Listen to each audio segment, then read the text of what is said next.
Oops. Hey, so when I said my computer's going to update and I was going to reschedule it, I forgot.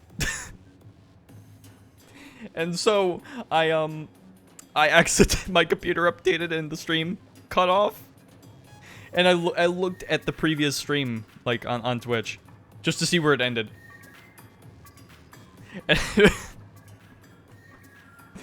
And it was so funny. I'm sorry about that. That was an accident. My bad. On the bright side, that last match we did play, we did win by 0.4%. I didn't do very good on it. I got a good kill or two here, and some good ziplining plays, but I guess I could show out. No, I don't need to play it. It's not a special match. Okay, we should be fine. we should be all good, though. My bad. What do you mean calculating? What was that? Oh, well. I did look up what the differences between Open and Pro was. Basically, yeah, Pro is more for single playing stuff because you can't team up with people or anything. And you only earn clout if you win the turf battle. I think those are the only differences. So yeah, if we find a good team, we can't like match back up with them. Which honestly, if those are the only differences, I should have been doing that this whole damn time.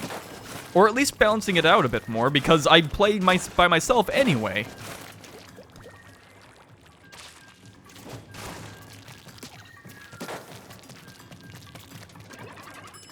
Like, this time, like, now I don't have to worry about, like, getting into battles with, like, people, a team of people in Discord calculating everything, compared to 4 randos with me not being able to cooperate as much.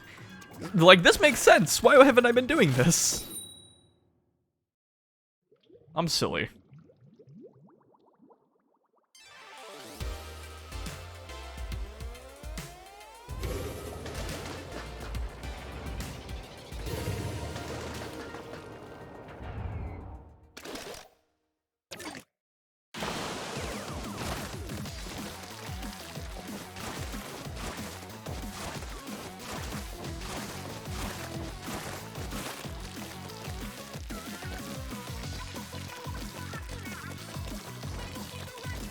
This is why you always... And it's not like I didn't complete any updates before the stream. There was an update for the game I had to do before stream. I'm just lazy with updating my computer sometimes, is all.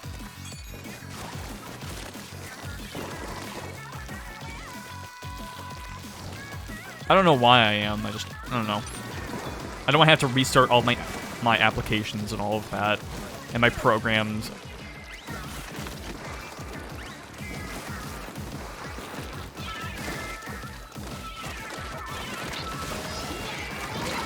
Hamburger.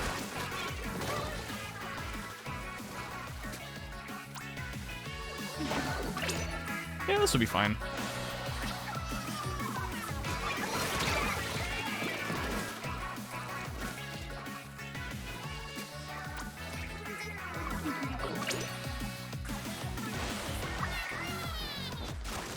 The moral of the story is, there is no moral. I'm not going to keep updating before a stream. I'm gonna keep forgetting about it. I will not change, I will not get better, I'm going to continue being a bad person.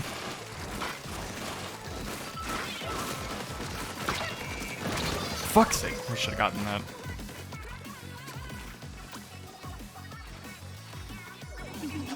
And now it's gonna be annoying for me, because I'm gonna have to split this up into 2 streams on the VOD channel.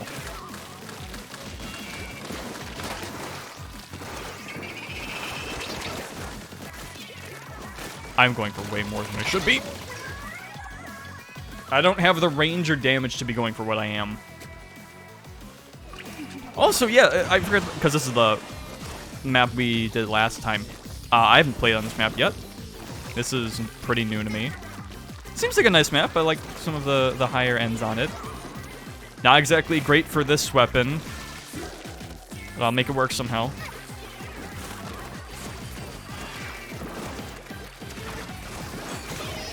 Wait, why is range even a problem for us? We have 2 Stinger players.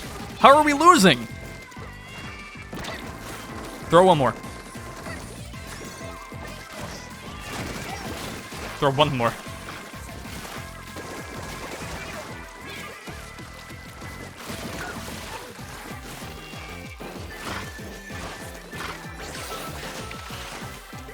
Aw, man.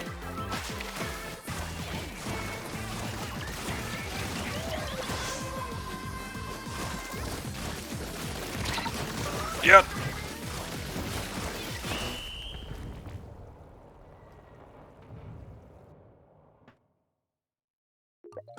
I don't think we won that, but you know what? I held up just alright.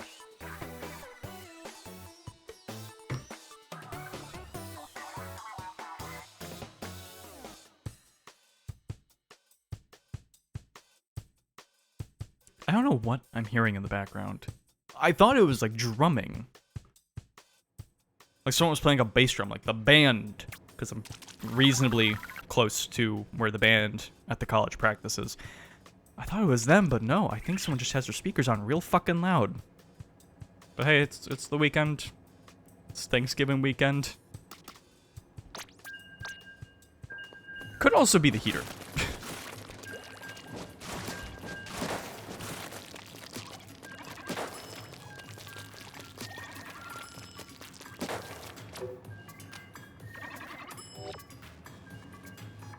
Wait, I can do that? Oh!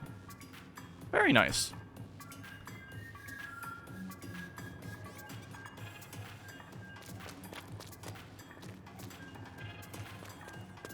Oh yeah, a bit more news when it comes to this game. The chill season got announced. I'm looking forward to it. It seems alright. We got some new Chirpy Chirp songs, finally. It's very nice to hear. I wasn't quite sure they would do it, considering Harmony is a shopkeeper in this game, but to be fair, I don't think she really does anything in her shop. She's just kind of there.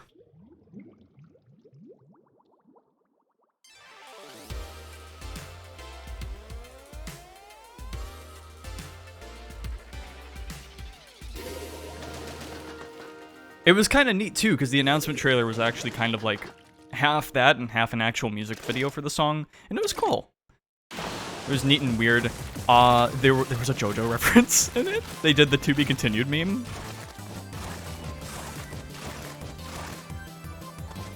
Weird timeline we're in. Although after part 6, should I really be surprised?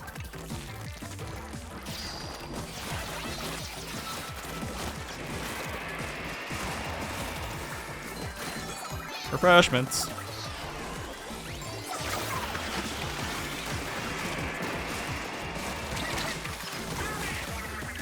I'm so glad they made the splash on that bigger. Whoa!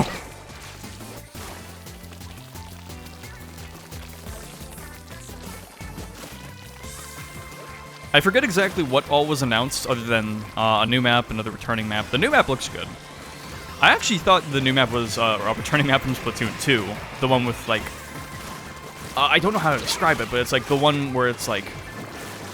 There's like beams you can go across. I don't know. I can show it off later, maybe, but...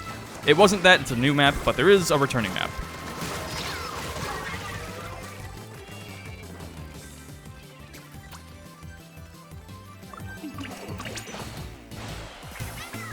Hi. There's a new special, which is kind of like the tent umbrella.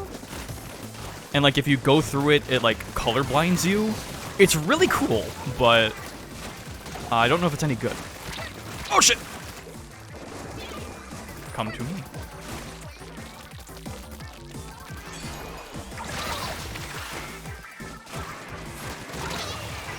I'll take it.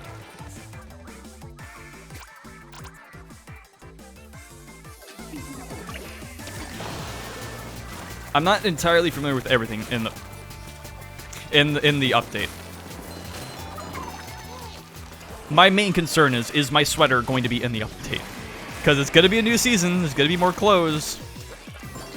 Am I getting my pink and blue sweater? I need it.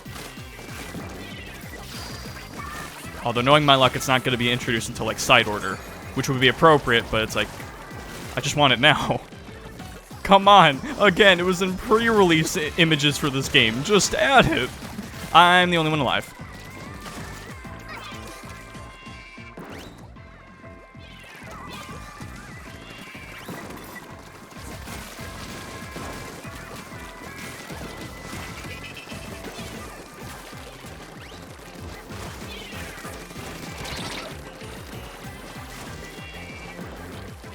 Ah, fine.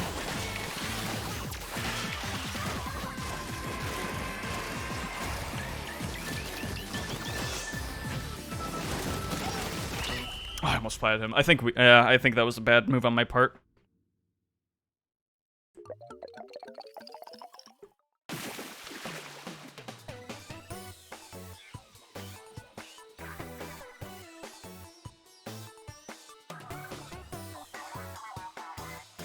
He is cringe, but he is free.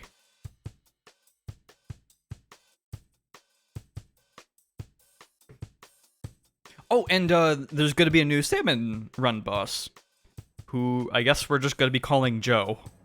I think he has an official name, I think we're just calling him Joe. That seems to be the community consensus, and I like it. Although I guess nice thing about not being in teams, I can just keep going whenever I want. And also, can we just, like, for a moment with the roller stance, it's a very good thing that these guys don't have bones, at least I don't think, because, like, this is murder on your back. Like, my god. Look at this. This is worse than how I stand at work.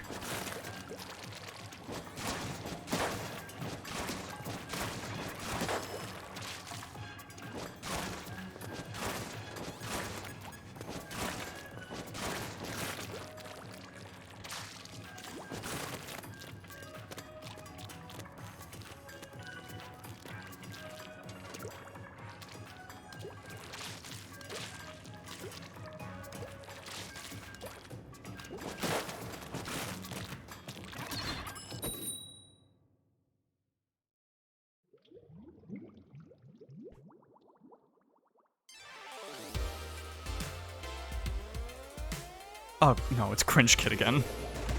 He's gonna cringe all over me. Get away from me! I'm gonna catch your cringe.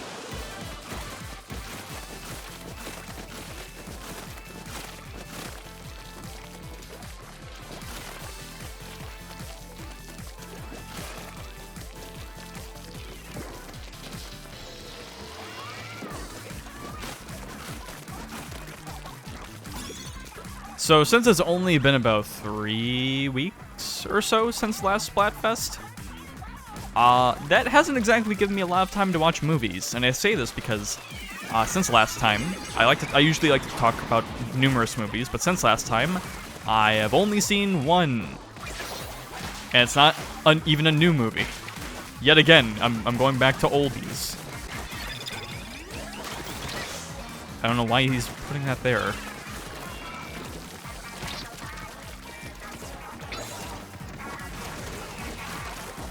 Good. Glad that resolved.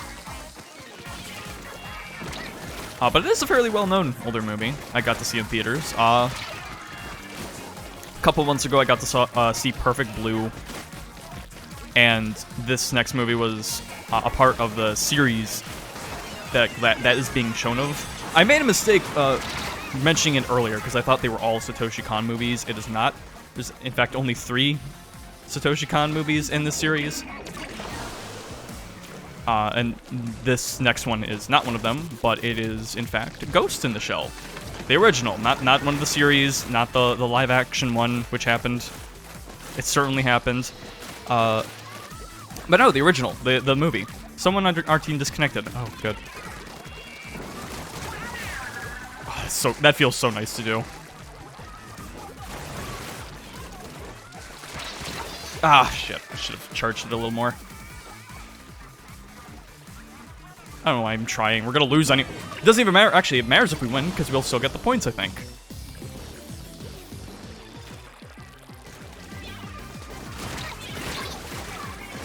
You don't see it. You don't see it. Oh, Oh, it's the fucking Cringe Kid again.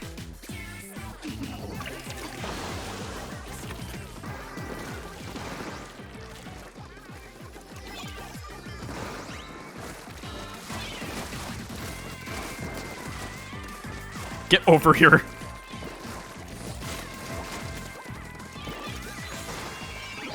Good aim.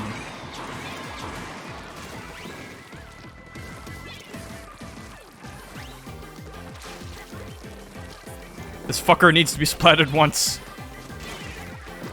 Or my name's not Joe. Who's Joe? That's what I'm talking about.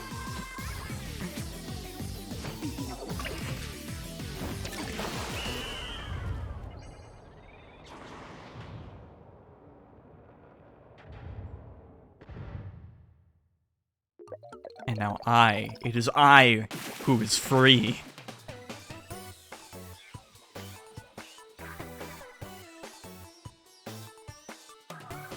Anyhow, yeah, Ghost in the Shell. It was pretty good. I will say, though, because it is a part of this series, so this technically follows Perfect Blue for me. Compared to that, I guess since that was what was first in the series of movies I'm watching that they're showing at the theater, I think that made me expect more from it.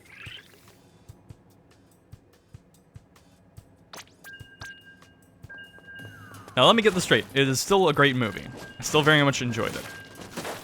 But if we're going by arbitrary numbers, I think it is barely an 8 for me. So let me see what's good about it, because there is quite a bit of good. It looks for a 95 movie, looks really damn good. The aesthetic and general world design of the movie was very interesting, very interesting to look at. Oh, good, at times 10. At least the cringe boy isn't here, and that is a surprisingly sensible statement to make.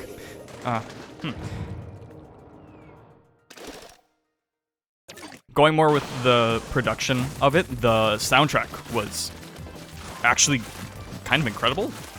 I already knew the music was good going into it, like I'd already heard about it, and heard some of the tracks, and yeah, it lived up to it. It was a pretty damn good soundtrack. Like, with a lot of the chanting and the drums with some of those songs. The softer guitar for a couple scenes, it was all just very nice. Ah, shit. How did I miss him? Oh, thank you, sir. Thank you. Hey, we have the same headset, don't we? Nice. Does yours have speakers on the ears as well?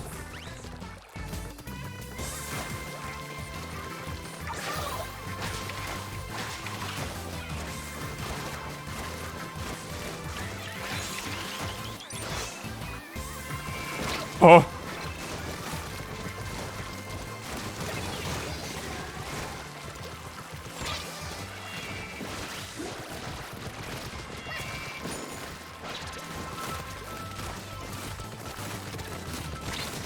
I'm good at this game.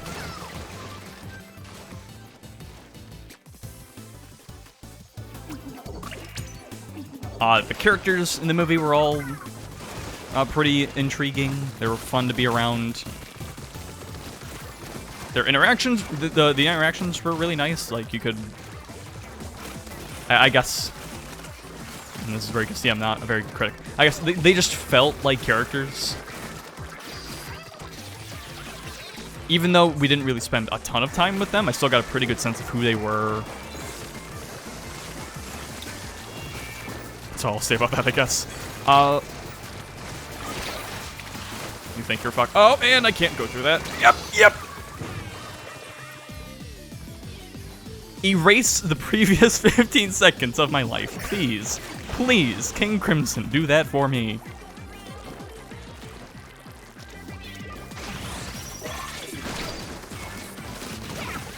Okay, better.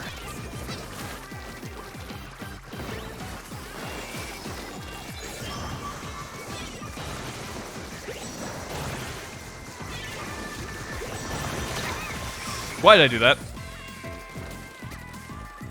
Oh, he's dead.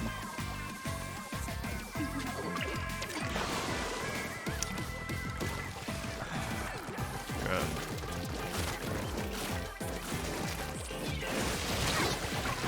Yeah, this is a fun match. Fun? What do you mean fun? We're in the pro. We're in the pro circuit. We're not supposed to have fun. You should be good. You should be competent. You should be able to hold your weight. And this is what I didn't do this match.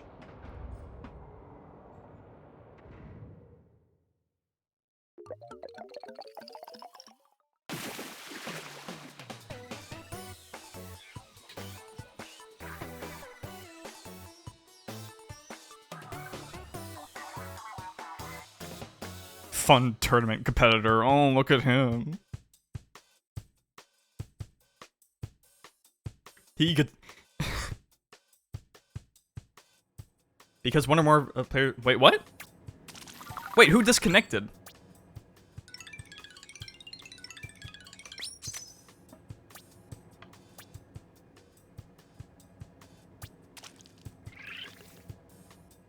I mean, I guess it doesn't count as a loss. I don't think that really matters in Pro, though. When did that happen? When did he disconnect at the end? Did he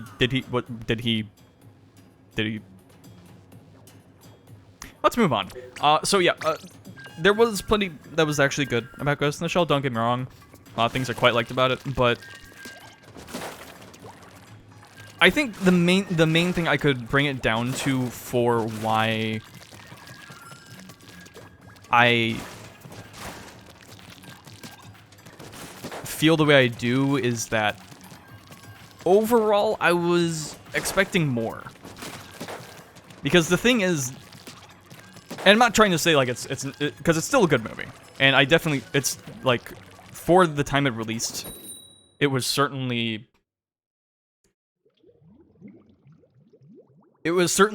good for when it released. I'm not trying to say it's like dated or anything, but you know, and I can definitely see the movie by both what it has influenced and what has influenced it. Because, like, watching the movie, I was, like, shocked at some of the, like, stuff I saw where I'm like, oh, wow. I wonder if this influenced stuff in Metal Gear Solid. Or, like, The Matrix, which, I mean, I think they directly... It was, like, directly mentioned as an inspiration for The Matrix. But... And I could definitely tell the movie was inspired by... Or, the movie itself was inspired by stuff like Blade Runner. Refreshments. Because there are, like, shots of the movie where it's just, like, showing off... excuse me.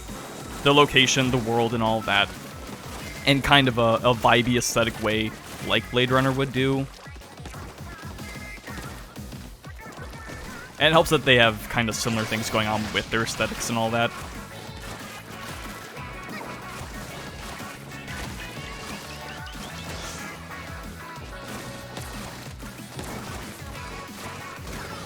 It was very interesting to see.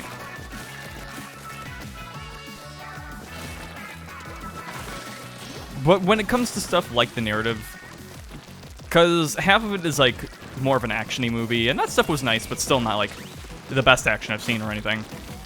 But solid stuff. And then some of the other aspects of it were the more introspective things when it comes to humanity, thought, identity. Damn it. And how programming, AI, and all that fits into that.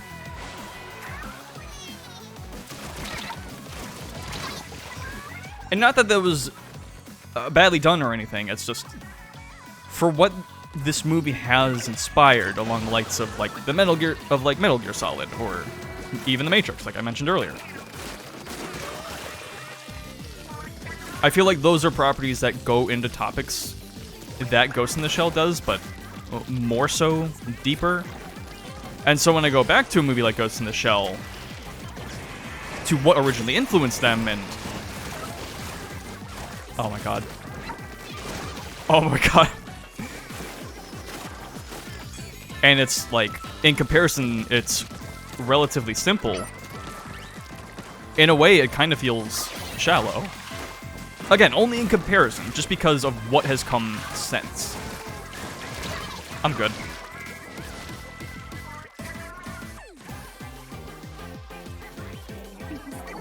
And it's the thing is, it wouldn't be as big of a thing, but it's kind of a pretty significant part of the movie.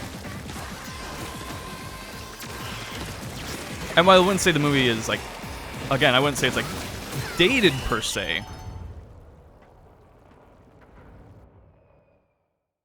a main aspect of the film like that, where it has been outshone by its inspirations, it's kind of hard to go back to it and really get the full extent of it, I guess.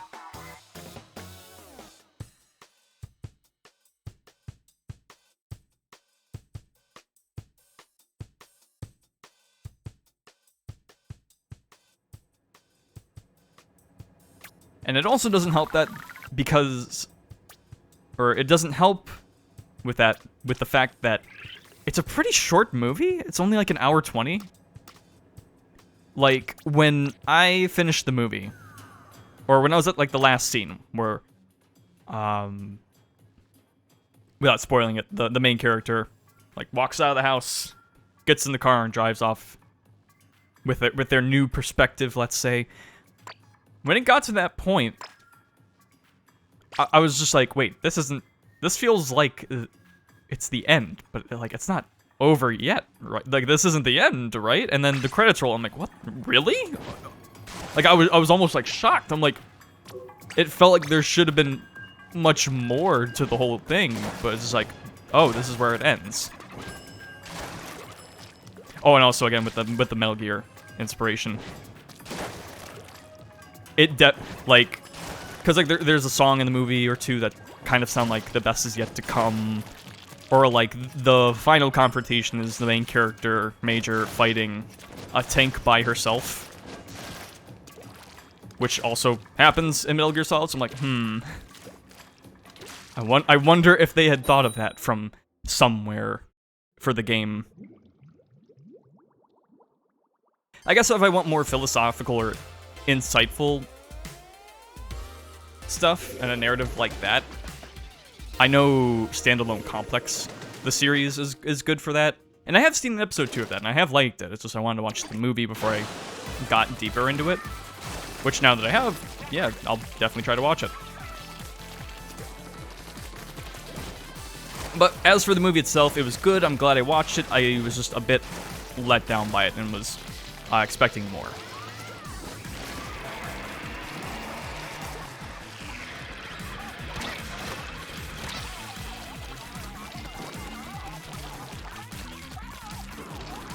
It was a nice experience. It was a nice theater experience, though. I got a decent seat. I watched it the day before my birthday, November 8th, because I was going to be busy with family stuff, or busy visiting my family, and I wouldn't have the chance to see it in theaters otherwise. So I did that. Kind of treated as my alone time, birthday time thing. Bought a drink and all, bought a nice boozy drink and all that. It was a good time. Oh, right, the mine.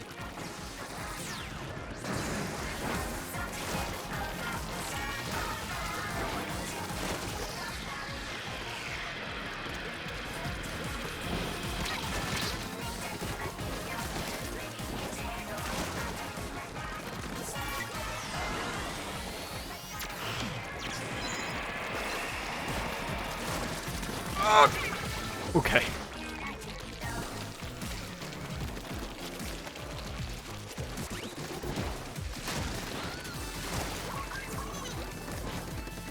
No, you don't want to go this way, sir. It's dangerous.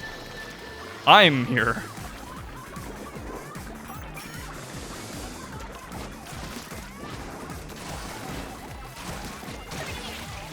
Like I said, I'm here.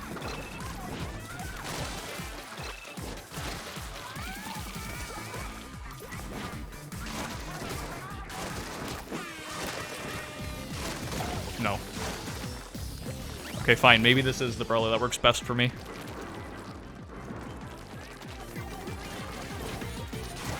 That, or I'm getting carried. Well, no, because I'm getting splats and all that. Ooh. Sorry, I got a hair in my mouth.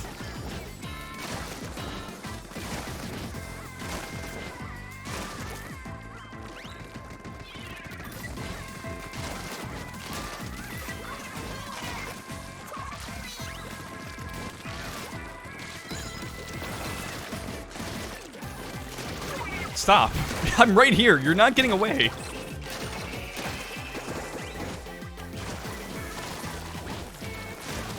Just need to... Yes! Let him have it.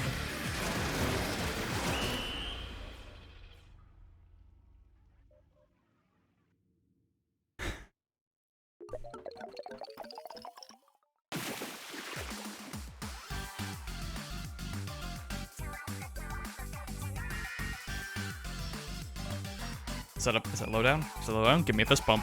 You know you wanna. No? Okay.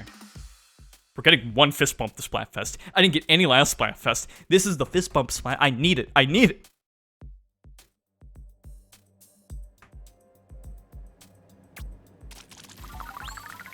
I'm gonna get that fist bump because I need it. Good abilities.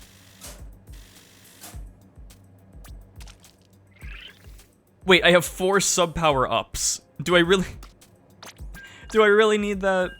Maybe. I guess it's good to have a good mind.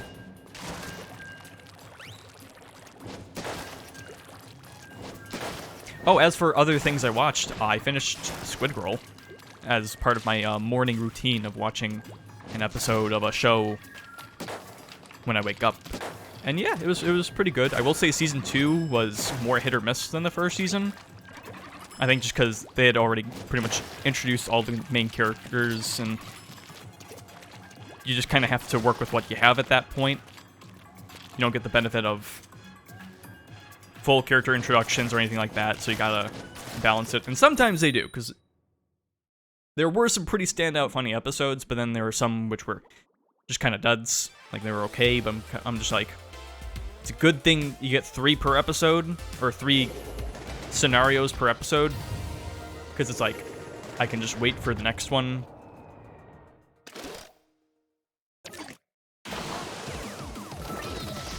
Still a solid show overall. And one thing about season 2 that particularly got weird was there's a character who's has a real hard-on for the titular Squid Girl.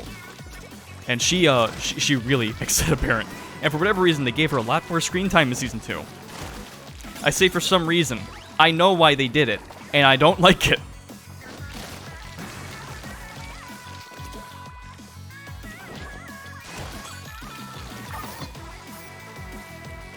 But as well as Season 2, I also watched the OVA, which is basically just 2 extra episodes of the show that they got to make afterward. I think there was more with the original manga. Like, I think they could have made a Season 3. They just, I don't know, maybe it didn't do well enough. Not sure. But the OVA was honestly pretty solid. Mainly just because all of the scenarios they had in the episodes were good. So, like, if I were to rate it separately from the show, or the 2 seasons of the show, I'd rate it higher than the seasons, in fact, on my anime list, which I only use to, you know, log what I've seen and all that. I don't like... Ooh! I don't like... Son of a bitch. Go by the ratings that are on there like they're the Bible or something. But I do also rate whatever I watch. More on a personal level than anything, but you'll notice I have seasons 1 and 2 as a 7, and then the OVA is an 8, so... You know, consistent quality can be a good thing.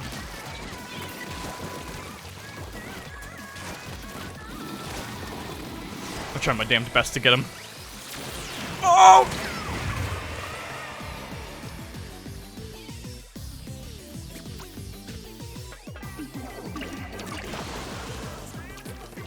So yeah, it was nice finishing that, and I did say last Splatfest, after watching the show, I would do Laid Back Camp or something along those lines. Thought about maybe watching Haruhi Suzumiya, because I haven't watched that yet. And I was thinking about it, and then, for whatever reason, I didn't go with any of those. I'm back to watching Pokemon, because I've been wanting to watch since I've had a desire to go back and actually watch the show now that they're done with Ash. So I'm like, hey, I have an endpoint. So if I watch an episode every morning,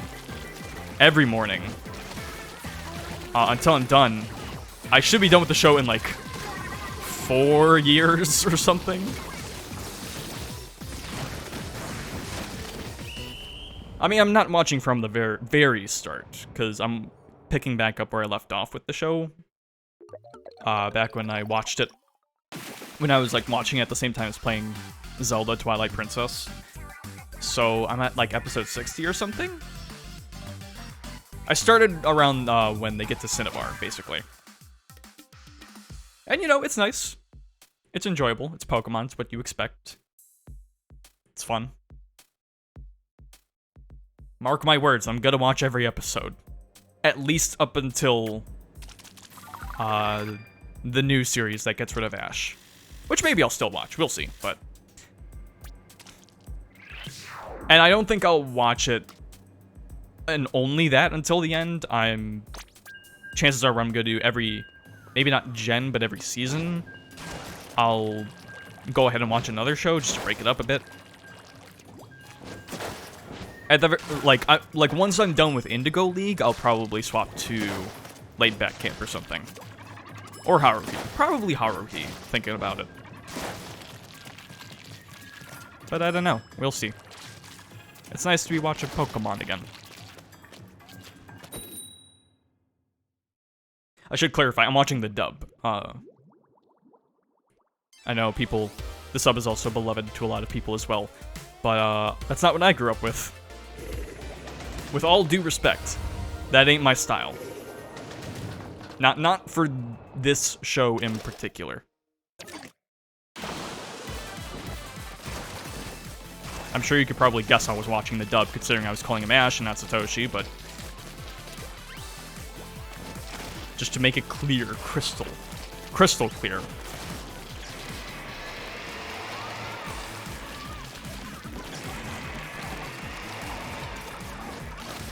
Sorry, I had to register for a second, then I was playing Splatoon again. I got a little into what I was saying, I guess. I was just like, I probably should be thinking. It's not a times 10 match or anything, but I should be focusing.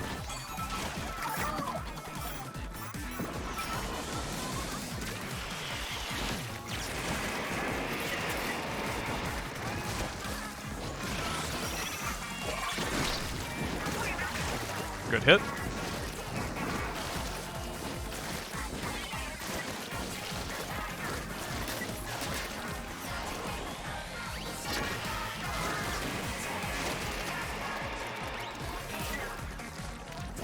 Come over here. There's no... Oh.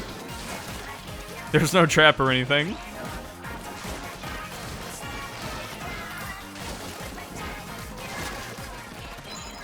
Oh.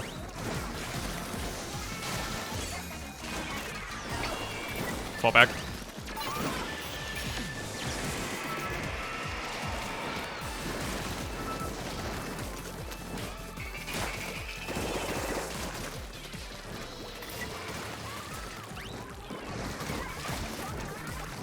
You might think it's better to put the mine closer to where they are. I disagree. I think playing the long game is better.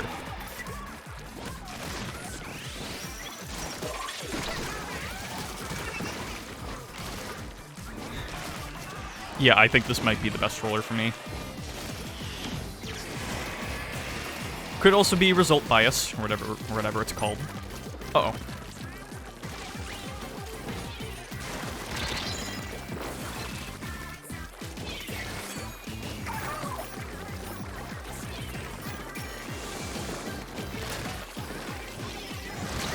I just want to get back on the stage, man.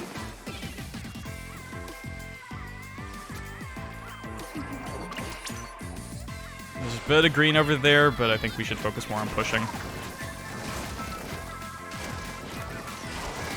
Fight me! Fight me!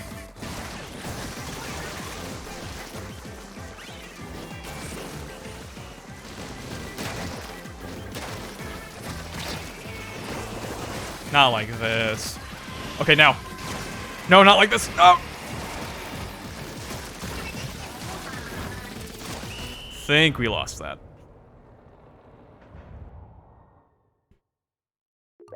Yes. Yes.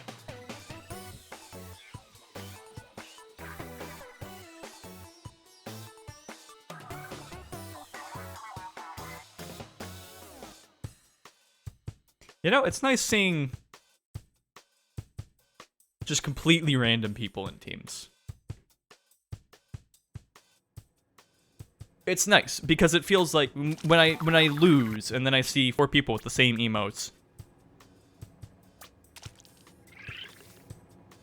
after an entire round of bad cooperation, and definitely not bad plays on my part because I'm not like that. I'm swifty with it. It feels nice to just be like, oh yeah, this was justified. This is a justified loss. That's what's nice about the pro circuit. Pro circuit.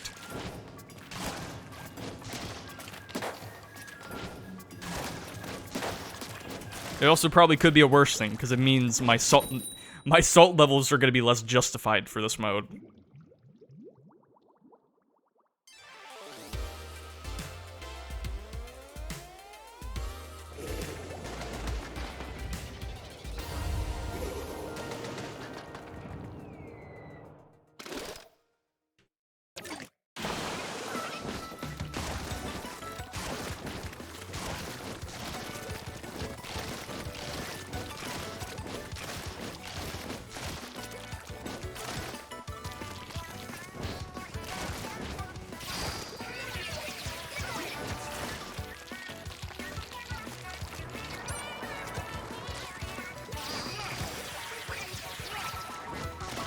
As for other shows I've been watching, I actually haven't really been watching too much, but I did mention I watched an episode of, or the first one of Captain Laserhawk, Blood Dragon, I think it was called. I still haven't watched more in the first episode. But talking about Netflix stuff, I did watch something that came out today actually, the new Scott Pilgrim show, which I've been looking forward to.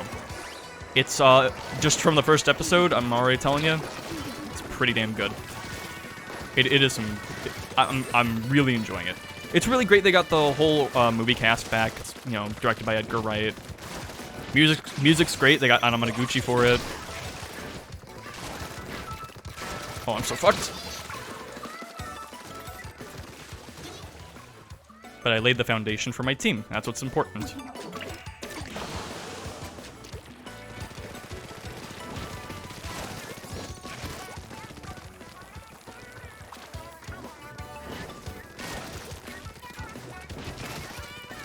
I also think the show is going to be going more closer to the comics than the movie was. If the first episode was anything to go by. I also say this as someone who has never watched or never read the comics, so I don't know how true that is.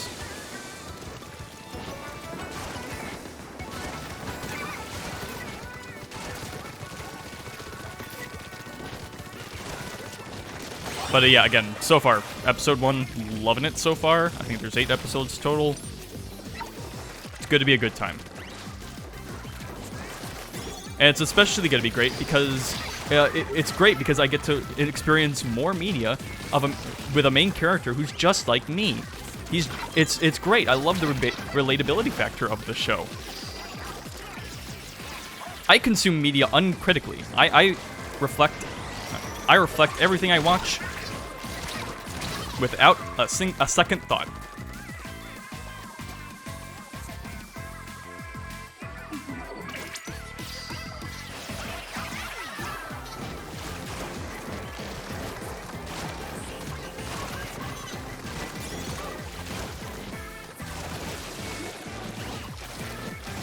Just gotta build up.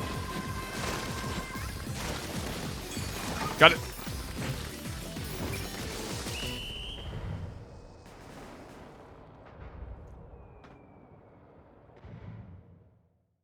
I enjoy media uncritically.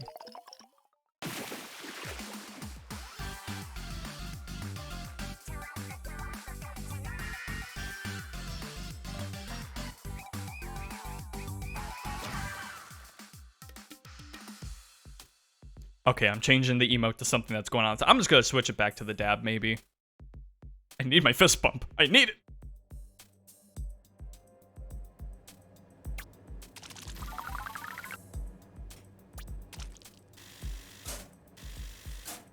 Real talk though, there's like a lot of shit came out today. Like, a lot. I just mentioned the Scott Pilgrim show, which has been awesome. But game-wise, we also got Mario RPG Remake. That's out today. I'll probably get it, but I'm not in a rush. I got a lot on my plate, so, you know. I would like to play it, especially because, again, I have not beaten the original, so we'll have to see.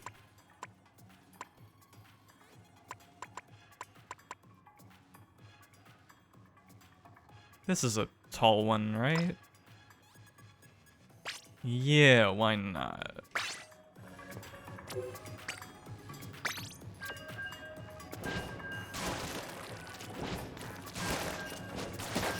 I want to say more game stuff has come out. I mean, even just outside of today, a lot of game stuff has been coming out. Like, we had WarioWare like a week ago, which I still really want to play. That'd be a good one too, because that one's pretty short, so I would actually be able to play all of it.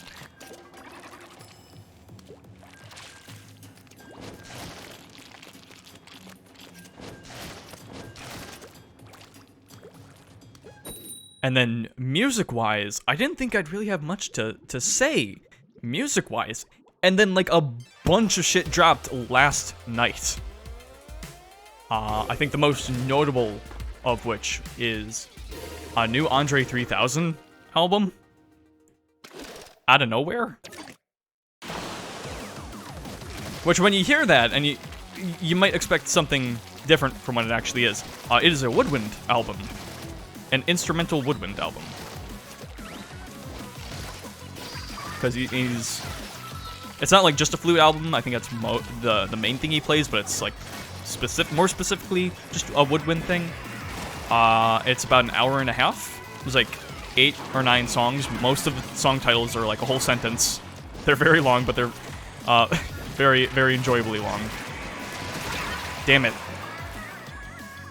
Stop saying damn it. Relax. You're doing fine. And I did listen to all of it, and it's pretty good stuff. I will say it's the kind of album you want to listen to when you want to get into a good mood, you want to relax a bit. It's not for every kind of scenario, but for what it is I honestly really liked it. Maybe listening to it while playing TF2 wasn't the smartest thing. Actually, no. Because I was in a pretty good mood, even if I wasn't having the best play experiences. I think it worked out well.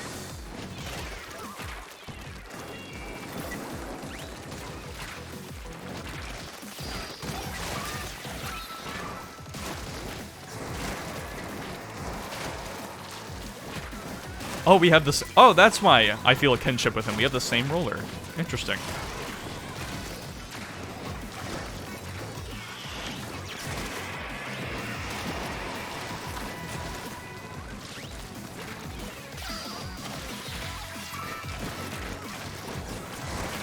The next big name in music, Drake.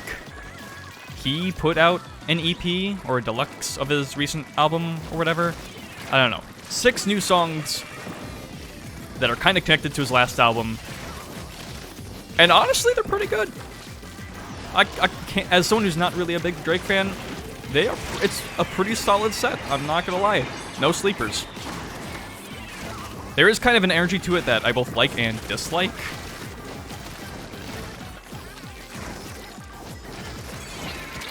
Get me out of here.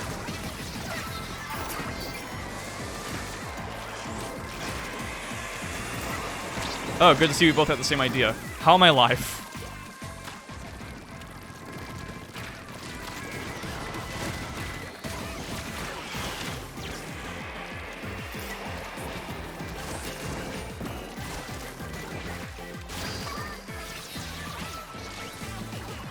Get me up there.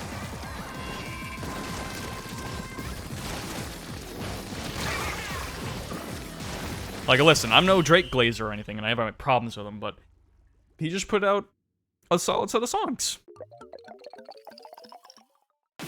And it also, because there is like a bit of a douchebag energy to it, but it's like, I don't know, what do you expect? It's Drake. And also, it's like, dude, why are you still dissing Pusha T? Are you still not over it? Are you still trying to poke the bear like that? I don't, whatever. But also, I get these songs were only made in a few days and like recently. And you got people like The Alchemist on production. Good to see. And when I mean, you know, he wrote it in like 5 or so days, I mean he got a good ghostwriter for those 5 or so days. But it also just kind of gets me because it's like, why, if you could do stuff like this as consistent as it was, why was For All the Dogs the way it was? Why was that such a mixed bag? I get it. It's because he has a lot of people to appeal to. That's fine. But if you're gonna make an album called For All the Dogs, which is as advertised as For All the Dogs, why did you make it the way it was? Why was the second half as bad as it was? Like, if you get rid of the 6 worst songs in an album and put these new songs, you have a really good album. Like, legit. Like, there'd be a lot of really good quality stuff on there. But it's not. And he did it like this. And it's like, you could have focused more on making, like, a consistently quality project, which you clearly have the capability to, and you just fucking didn't.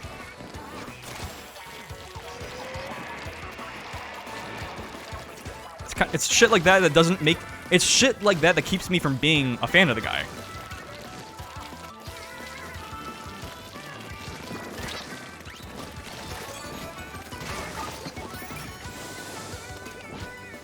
I will say, though, still between... again, if you do put those new songs and the best of his recent album, you do have a very good album. First Person Shooter is honestly one of my favorite songs of the year. I'll give him that. And also just got a music video, I think, that released. Not today, but yesterday. I guess in preparation for the new songs. And it's a really cool music video.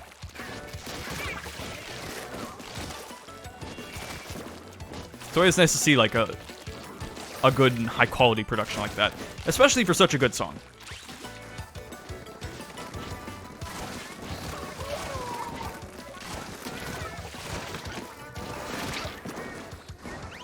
Try me, bitch.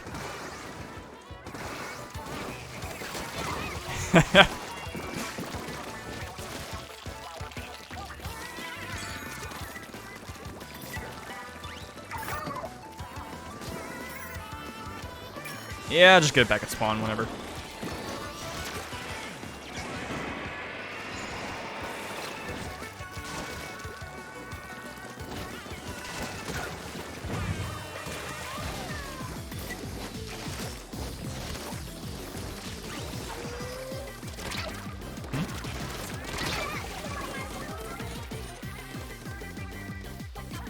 And then as far as other music that came out that is on my radar, new Danny Brown.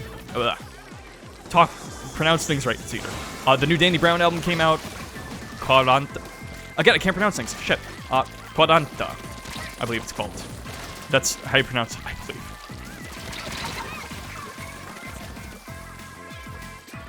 And I got the chance to listen to that earlier today. Out of the 3 things I've mentioned, that is probably my favorite. Maybe I have a bias because I'm from Michigan, so I'm kind of trying to give the edge to my fellow Michigan native, but legit, it is really good. And he's already put out 2 music videos for the album, with Tantar, and then what was the other song called? Let me pull it up real quick. Jen's Terrific Vacation. That was a very good music video. Both in terms of like the production, what they were able to do with like the lighting and stuff. Give that to me. Give that fist bump to me. I'll take an indirect one.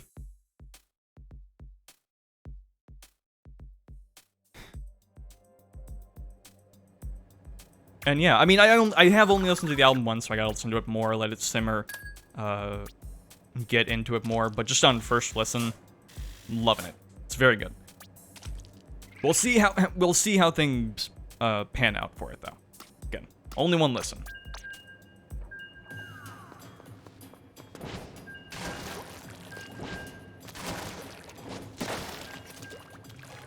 Just like, yeah though, so much shit coming out today. It was funny too, because I was going to say, not really a lot of music coming out, because since last time, not really anything new, just mostly been going back to old stuff.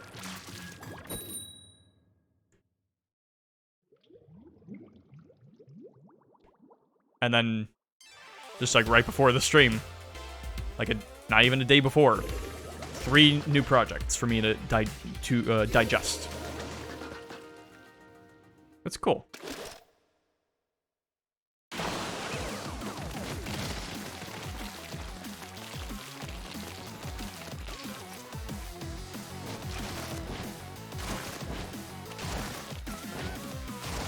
And speaking of music and new things and all that,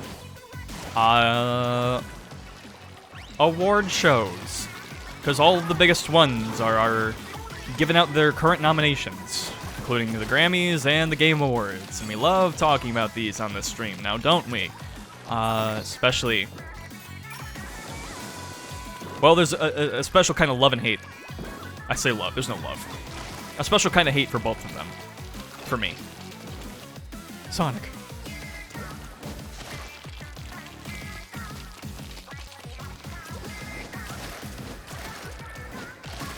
And ultimately, with both of these and award shows in general, you gotta remember, generally, they're popularity contests, and they also are fun and, you know, to discuss and go over and all that, but they're not overly big deals. Like, at the end of the day, it's just kind of whatever.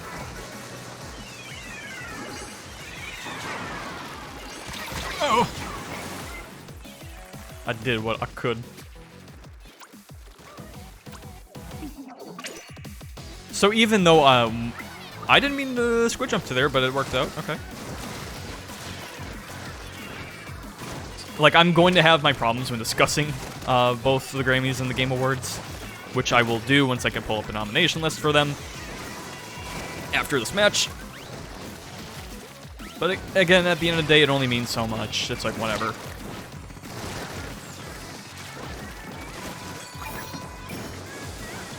God, I love tent missiles.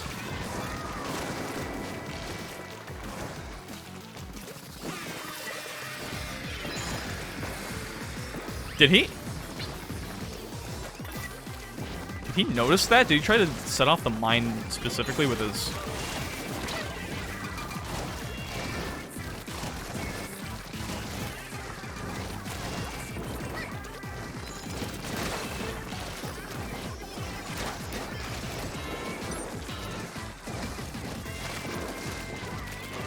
Oh.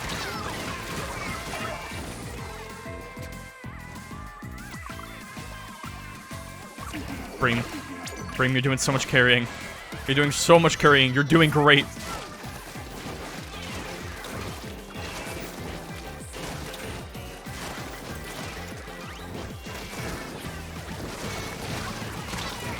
No.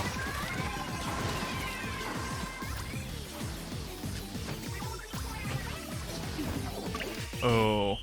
That was a down to the wire loss. I didn't think the mini splat thing could get me that fast from that range.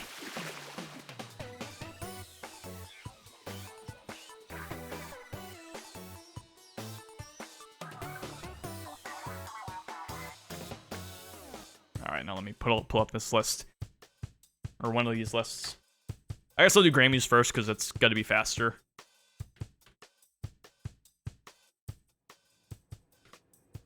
Mainly just because more of these play... Who keeps disconnecting? Why are we having so many connection issues on this stream? Or for this Splatfest? I guess for this... Well, honestly, no, not for the stream, because we haven't had any connection issues. As per usual. It's just, I had to restart my computer.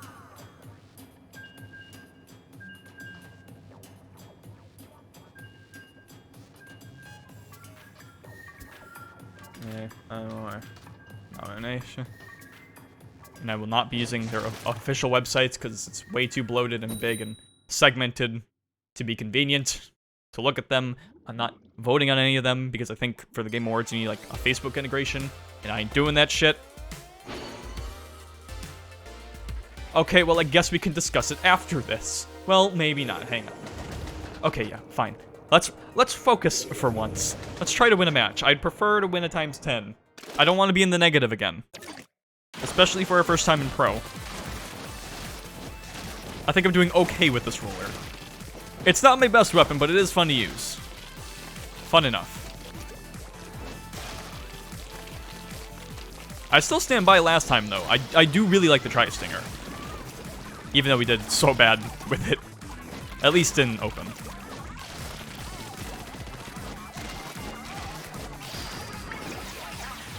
And also, if we do lose this ×10, I just gotta remember, nothing fucking matters. Because, like, with last time... Yeah, try me. With last time, the ones we lost the most in, our team won. The one we won most in, our team lost. Nothing fucking matters. Just play, have fun. Don't focus on it too hard!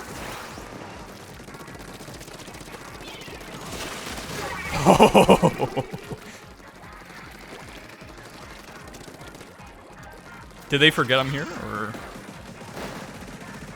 Yeah, that's what's fun, camping. Hey, let me in!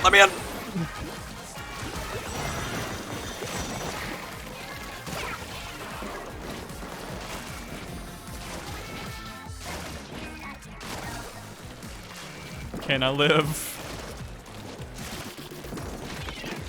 Oh.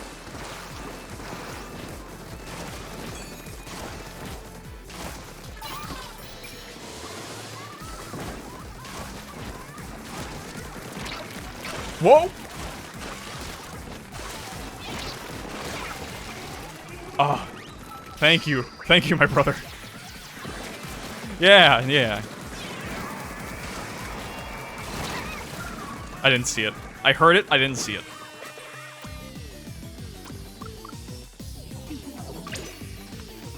Wait a minute, his name's Nautilus. He's not even using the Nautilus. I mean, he's using the Hydra.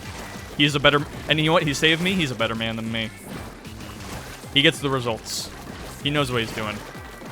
It's on brand for him, and you know what? He's making it fucking work. Was that ours or that's ours?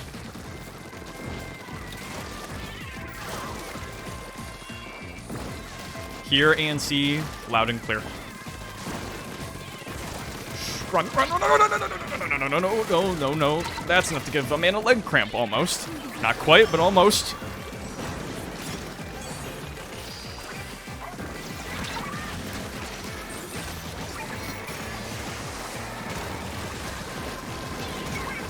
Oh, shit. Oh, okay. All right. That was that was a fun match. That one felt good to win.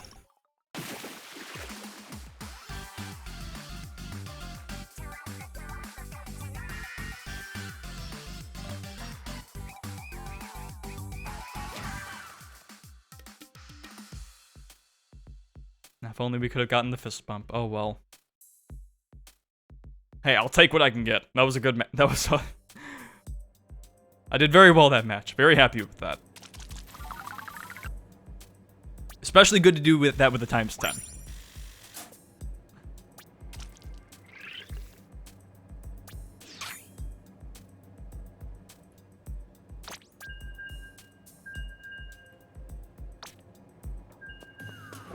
Praise be to the Nautilus, and not the Hydra. It wasn't his Hydra skills that saved us, it was his Nautilus skills. They just transferred over, alright?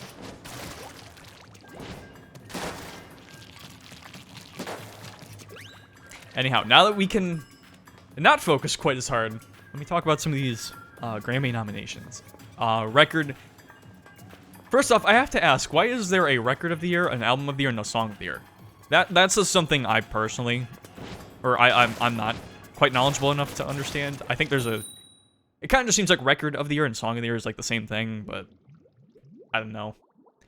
I mean, they share a lot of the same songs, too. I don't get it. And then there's Album of the Year. I have nothing. I guess this is why I just... the Grammy discussion is going to be so fast. I have nothing to say other than any... And this goes for basically any other category other than, like, the best of general things. Anything SZA is nominated for, I'm just going to say I want her to win. Mainly because she's one of the few artists I've listened to in most of the categories she's nominated in. But also because, hey, SOS was really damn good. Like, Kill Bill for Song of the Year? Hell yeah, sure, why not? It's a fucking banger. Or not a banger, but... It's just a very good song.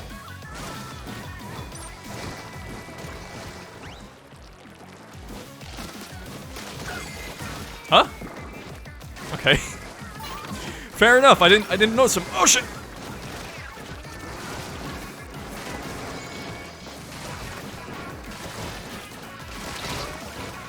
Well done. Oh, we got two of the same rollers on the same team. It's beautiful.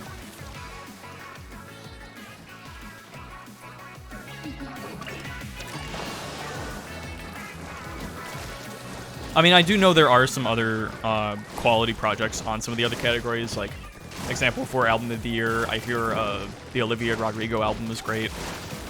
I hear the Boy Genius album is really good as well. I don't know. For me, Olivia Rodrigo is like... I can't explain it. This is like, sometimes you just don't really vibe with an artist. And you just don't want to interact with them. No real explanation. No real justification. It's just... For whatever reason, you just don't really care for them. Like, really, it's nothing against them or anything. It's just... I don't know. I just have, like, zero interest. Like, I legit have more interest in an artist like Taylor Swift. I say as someone who knows maybe 2 of her songs. I mean, probably more, but, like, can only, like, name 2 of the songs, you know. And I say that, one of her albums is, in fact... You're a bitch, you know that? You fucking know that?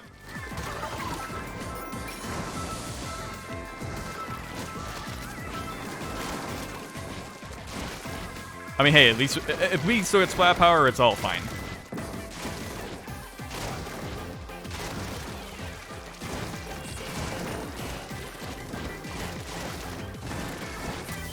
Look, I'm just saying, even when I'm losing, and I'm losing bad, I still don't like it when a teammate disconnects or anything. Because, like, yeah, it sucks to lose, but a disconnect just feels dishonorable, you know?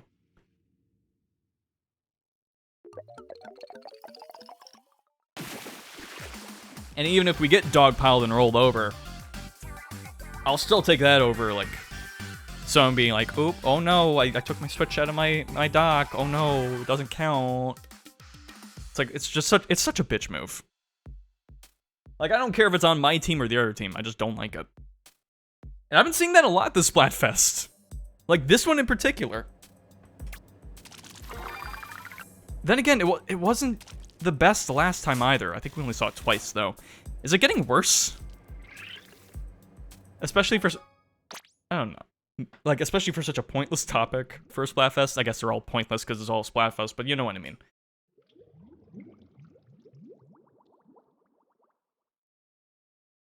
We got Best New Artist. I know none of them except Ice Spice. It's probably gonna go to her because she's easily the biggest.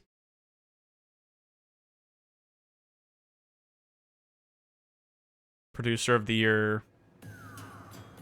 No opinions. I don't know enough about that to really give input on that, as with a lot of other topics. Museum D'Alfonso. Oh, we're going back. Cool. And Hagglefish Market. All right. Sure.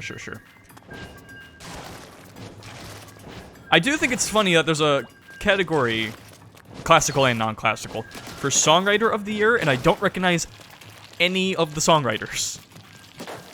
You would think it would be like some of the biggest artists, like the people making music and the albums and all that, that are actually getting nominated, and not people who I've never heard of.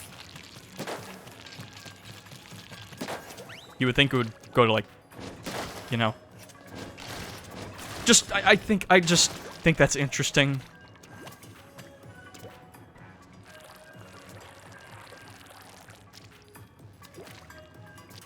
Got something like best pop solo performance. Honestly, of what I listened to, I really liked the Billie Eilish song in Barbie, so that would be neat.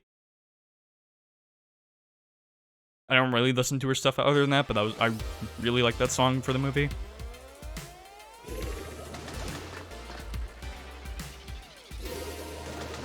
Oh, whatever. Let me skip the categories I'm not very knowledgeable on, just so I don't have to mention them and be like, I don't know a lot about that. Maybe this one.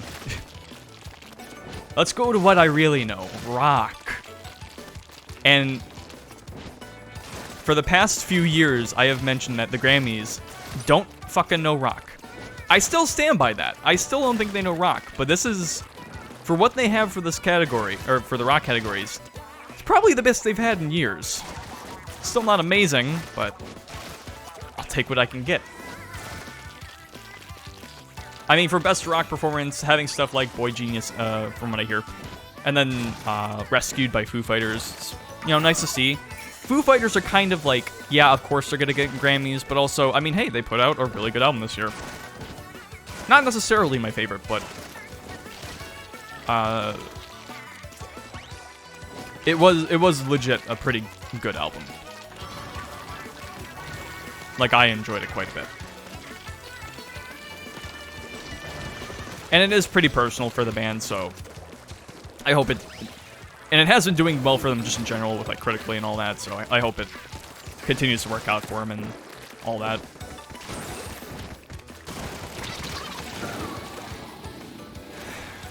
Oh boy, here I go, getting splatted by the 96 gal again.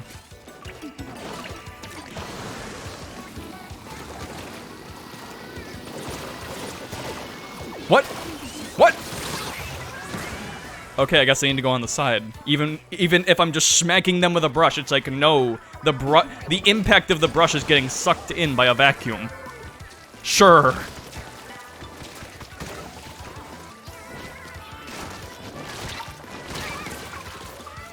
There's only so much my wrist can twist.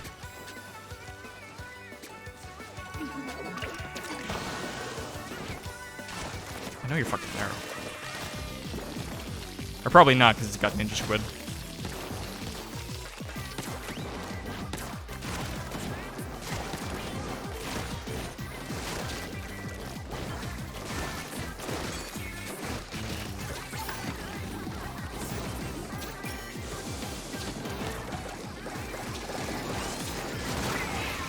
Yes.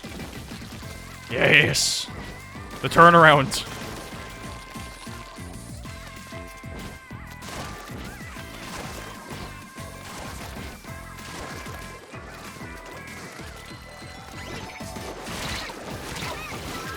Run, boys.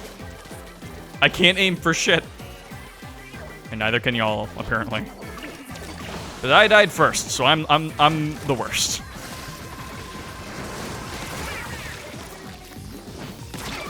Oh man, see, that's what I meant to do, the landing thing, but I guess I was in the air. It's those things you can't control as well as you would like. Oh well. It wouldn't have won us the match, but it would have felt nice to end off.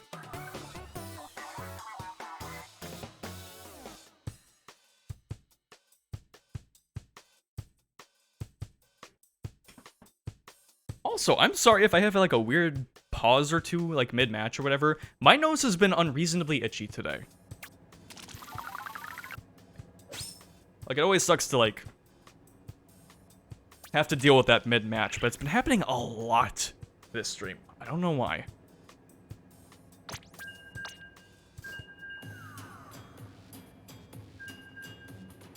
Although I have to ask, for best rock performance, why is Arctic Monkeys' Sculpture Everything Goes there? It's a good song, don't get me wrong, I like that song, but I feel like there's better choices for, like, performance-wise. Like, if they're gonna go with a song from that album, they probably should have done Body Paint. Which, for the record, they did. But it's on Best Alternative Music Performance for that category, for some reason. I don't know, man.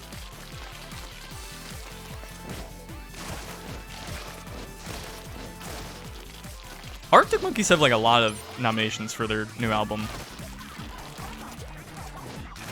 I feel like they mainly got that just because they've somewhat recently got TikTok famous. Cause like that last album they put out, The Car, I'm sorry, that's like their worst album. I say this as someone who's been into them for a good couple years now. I guess since around their last album dropped. Which I actually quite liked, but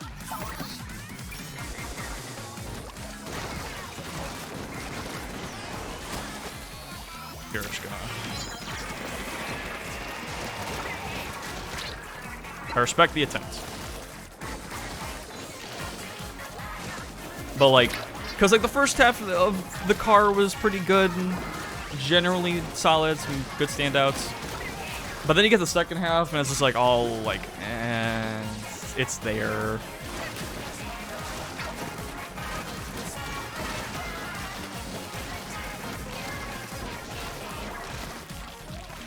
But going on some of the other categories, we have best. Oh, I was gonna say rock performance. I don't know.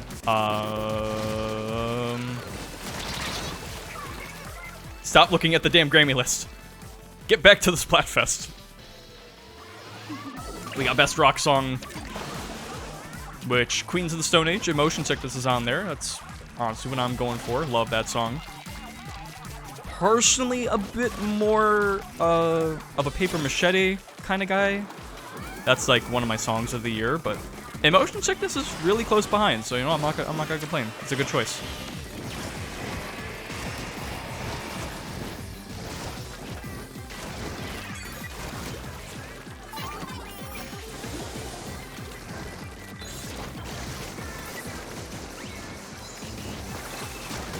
Nice.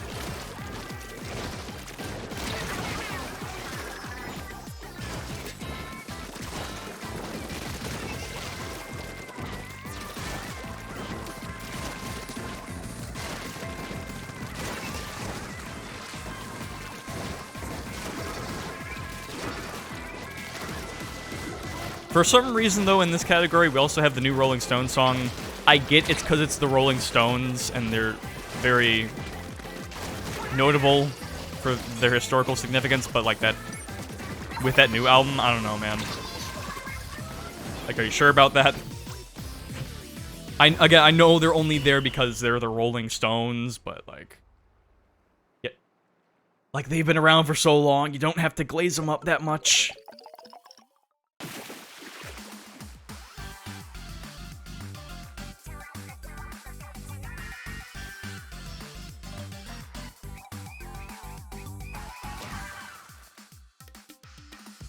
And then the big one, best rock album, which is the one I want to mainly focus on because it's honestly not bad. I also think it's weird that Arctic Monkeys have like 3 nominations. Oh, okay, that's why. They're in Best Alternative Music Album with The Car. Don't let that one win. It's really not that good. Gorillaz Cracker Island is on that category as well, though. It's not their best album, but I liked it quite a bit. I don't know if it's the best one on there. Again, I heard the Boy Genius album was really good. Lana Del Rey was really good, so... You know, even though I'm a Gorillaz fan, I don't know if I would say that. I think it's weird that they're here, though, because, like... I feel like they're only there because the Cracker Island, the single, was kind of a hit. I only say that because Cracker Island is not their best album, and I would say Song Machine was certainly a better album, easily. I don't think that got nominated for anything the year it came out. Which I know it should have, because what else really came out? Actually, I think the new Strokes album came out that year, which was really good, and I think they actually won, if it's the same year I'm thinking of.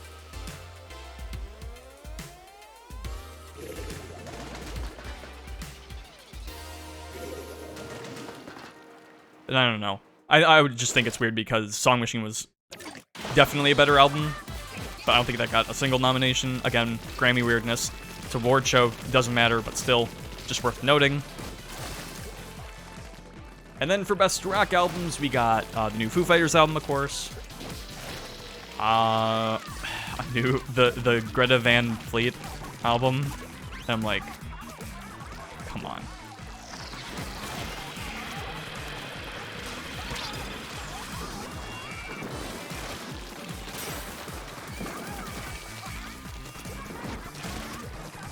I mean, I heard it was better than their previous albums, but I still didn't hear it was good.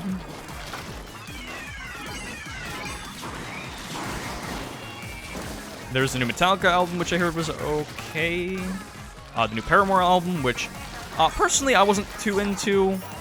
Just not quite my style, but it is really good.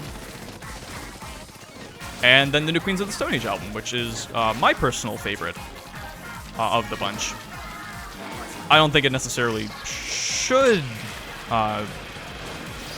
get Best Album or Best Rock Album, but I wouldn't complain at all because it is my favorite of the bunch, so, you know. And, you know, it's a solid list, and I'm only bringing this up because in the past couple of years, like, past 3 years or so, maybe not 3, I don't know, past while, the rock categories have just been complete shit. Like, absolutely nothing good. And I get it's because mainstream rock doesn't have a lot of great acts anymore, but it's like, please, you can, I'm not saying go full underground, but just do a couple not totally mainstream names, just so you actually have good music in the categories. Which thankfully they did, well, I guess they didn't have to this year, because more notable acts actually put out good stuff. And so it's nice. The category is actually pretty solid this year. I'm happy. I'm kind of happy about it.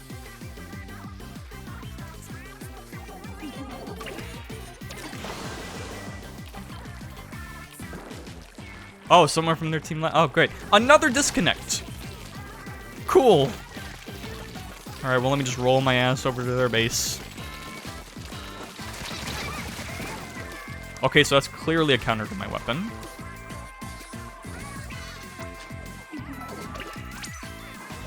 Oh, I didn't mean to do this right. I hope they don't misread that. I mean, hey, I guess we'll get points, I guess. But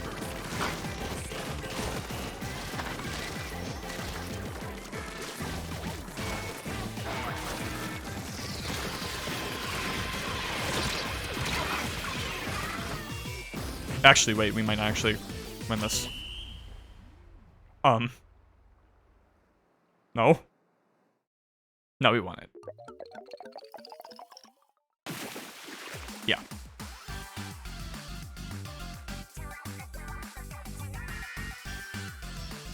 Show me the fist bump.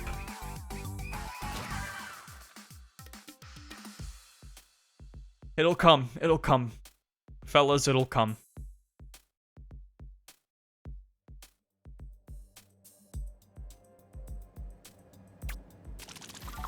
And the last category I want to go over for this is Best Rap Album, since I actually listen to a decent amount of rap. It's weird, I used to be mainly a rock guy, and now it's like, it's kind of like an even balance. Or if anything, it's more heavy on hip-hop now, but that's just because I've listened to less hip-hop, and there's more for me to listen to, so that's just a lot, mainly what I've been listening to as of late. To the point where I have actually listened to every album on Best Rap Album, which is nice. We have Drake, our stream's favorite person, and 21 Savage with Her Loss. Pretty solid album, not gonna lie. Honestly, probably better than his last album, if you don't include those new songs. Michael, Killer Mike, solid album. Not his best. I think his previous rap songs album, or sorry, rap music. That was, good.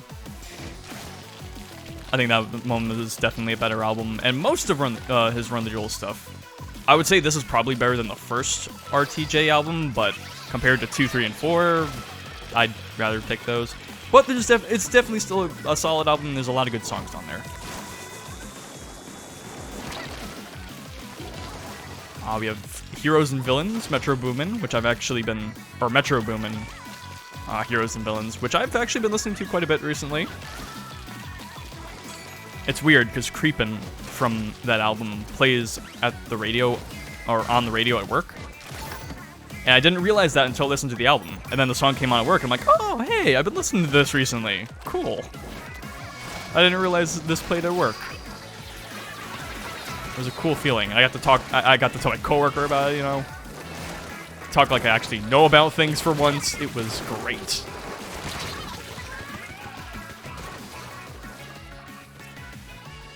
But yeah, great album. Nas King's Disease 3, which is weird because I feel like that came out a long while ago, but I think it just barely missed the cutoff for last year's Grammys, so fine. Damn it.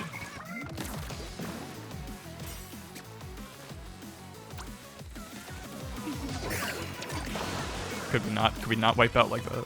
I know you're there, I can see you.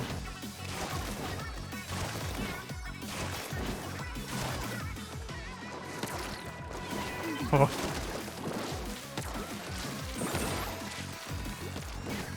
Yes, we are battling at mid right now. This is the midpoint. This is why everyone is over here. It's definitely not our base.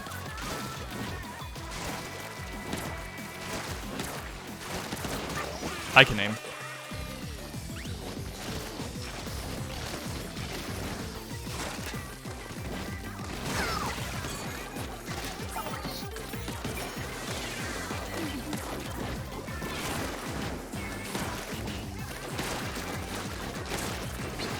Oh, get me out of here.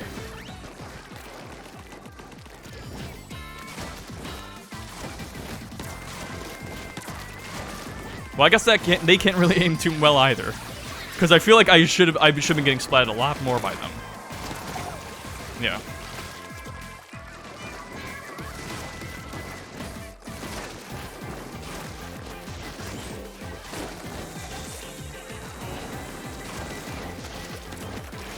I might be about to eat my words. Yeah.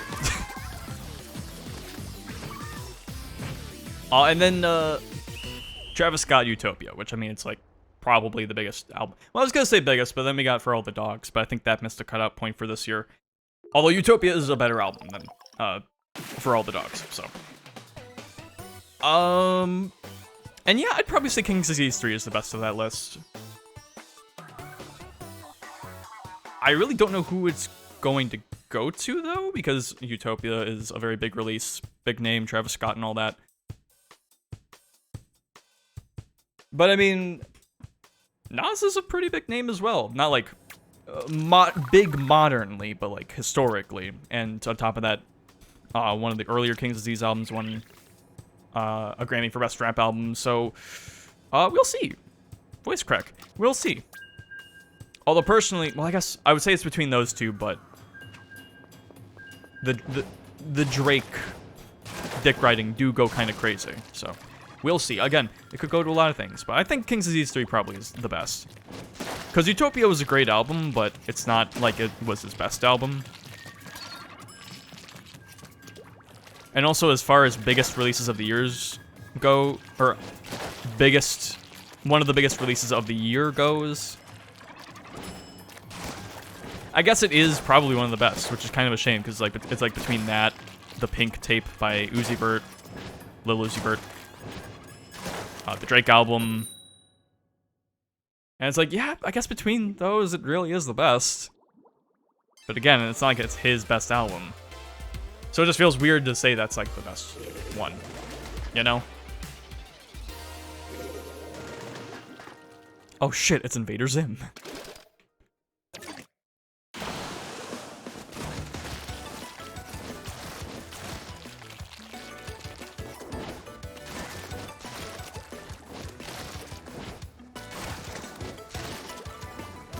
Those are my very light and segmented and bad thoughts of the Grammys.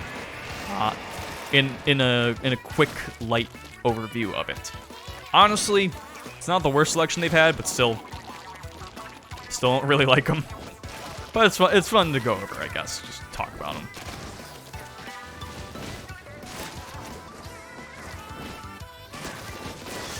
Oh, so close.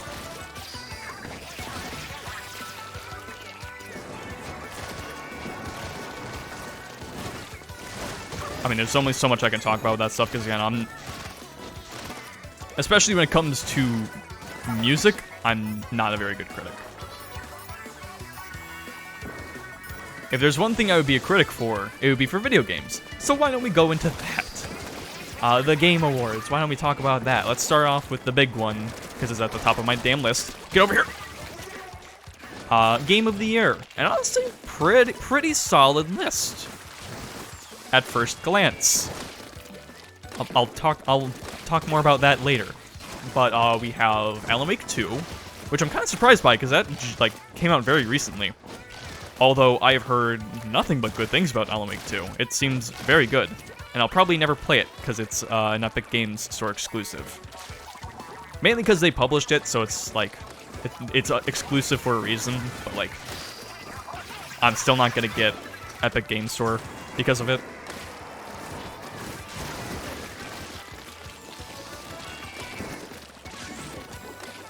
Like, I don't know, it's like when Bayonetta 2 was a Wii U exclusive. It's like, yeah, it kind of sucks that it's an exclusive, but it also wouldn't have been made without Nintendo helping making it. Kind of the same, I think it's the same situation for Alan Wake 2, so, you know, whatever. It just sucks to be on the opposite end of that. I say as someone who definitely played Bayonetta 2 when it came out. Or at all.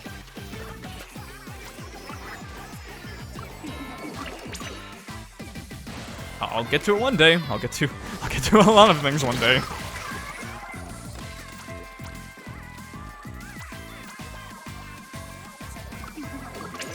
I mean, that's one thing that makes music very easy to get into for me, is that I can listen to it while doing other things. Oh, shit!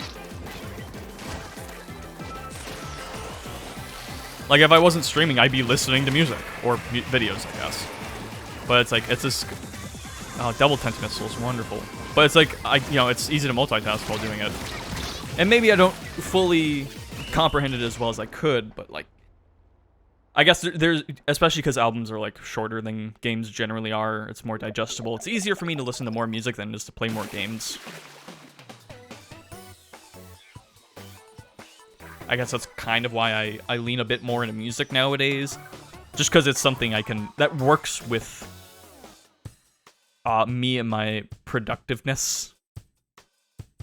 Or non-productiveness even. Whereas video games feel like I need more of an effort to play them. As much as I do still love the medium and all that, but...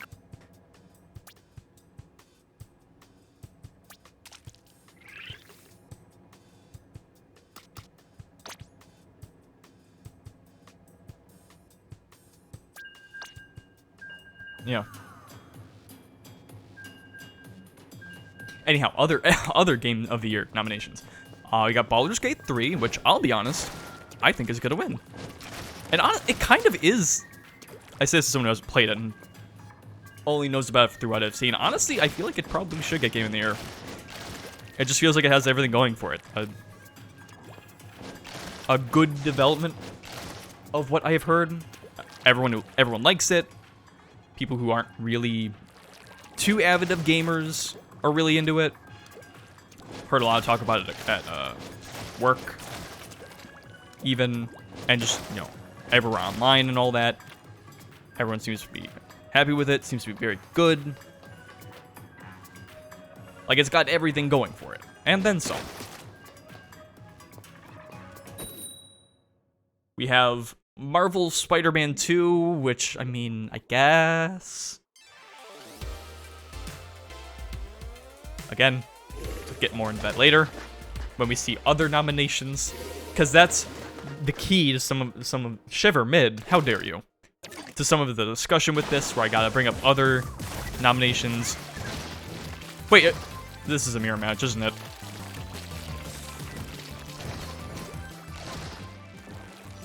Well, look, even if you're on our team, I get it, but don't go calling anyone on deep cut mid, all right? They're all wonderful little bastards.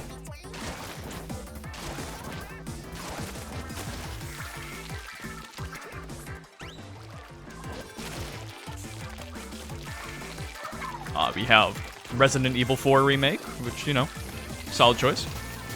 Super Mario Wonder, again, kind of surprised because it just came out. But as someone who actually did beat that game, you know what? I don't mind seeing it there. You'll never see it coming. You saw it.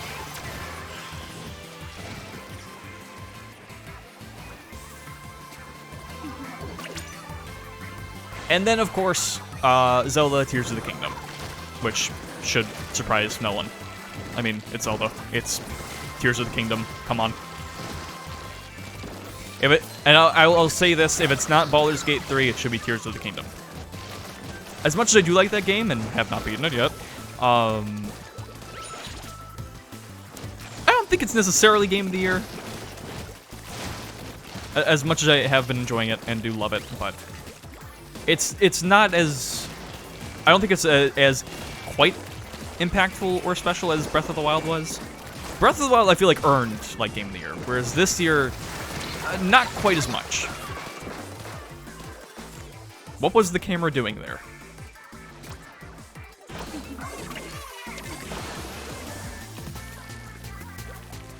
But again, a solid list of nominations. I really don't... Well, I kinda have a problem with maybe one or two of them, but we'll get into that later. And even then, it's less a problem by the game itself and more in relation to other things. Still a solid list. They've had worse years, I guess, is what I should say.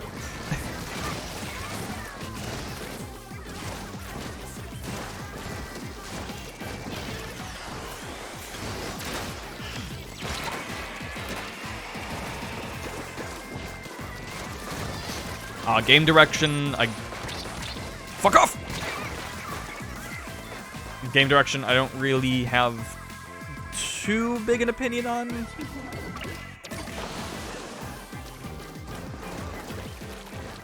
Like, they all seem like pretty solid choices.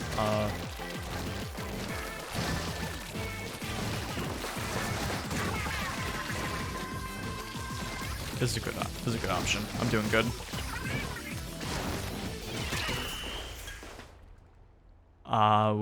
Best adaptation? Like, film, show adaptations, all that. We got Castlevania Nocturne, which I have not seen yet. I need to. Because, I mean, I've already seen, like, 4 seasons of the show. I may as well watch the next one with, like, Richter and all that. We have the Gran Turismo movie. No, sir. The Last of Us TV show, Mario movie, and Twisted Metal, which I heard was okay. This one is obviously going to The Last of Us. Should surprise no one.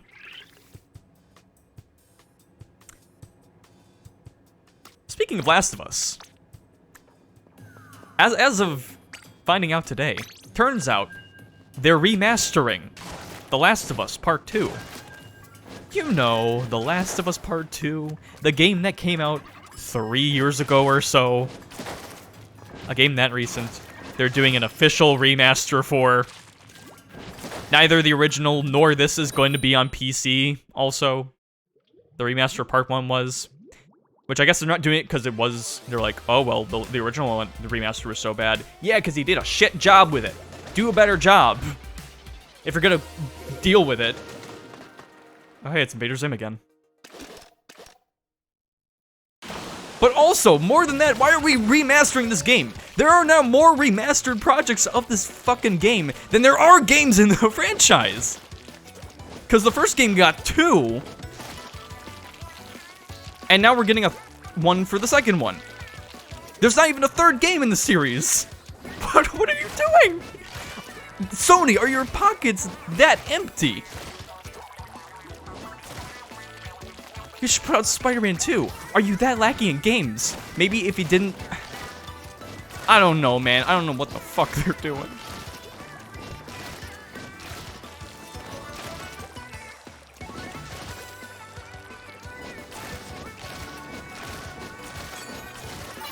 They don't need to put out any farming simulators because they milk this series dry on the daily.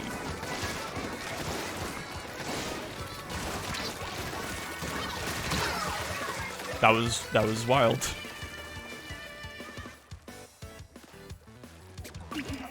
that's not the same paintbrush user from before, right?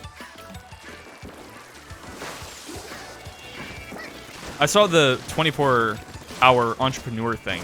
I may have been thinking of a different person. I don't know.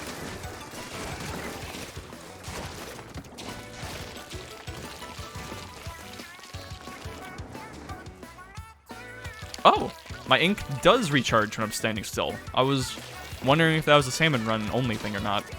Nice.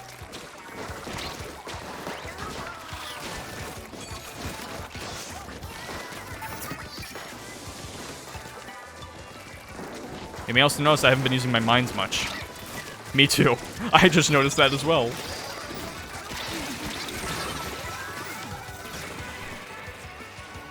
I appreciate you trying to help me with that spirit bomb, sir. Oh shit, it's Nishiki from the hit series Yakuza. And also known fan of the WWE. They'll see that image or... Because, like, sometimes at wrestling shows, they'll, like, hold up a sign of, like, something. And I saw recently someone brought a sign of the Nishiki face. The 10 years in the joint thing. It's so good.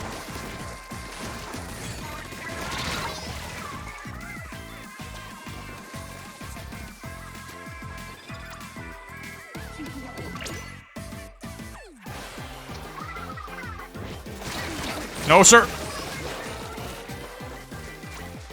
Yes, go Nishiki. Go Nishiki.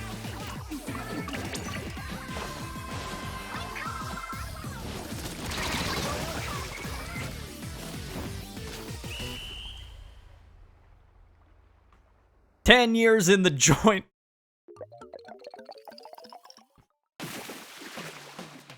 Almost had him.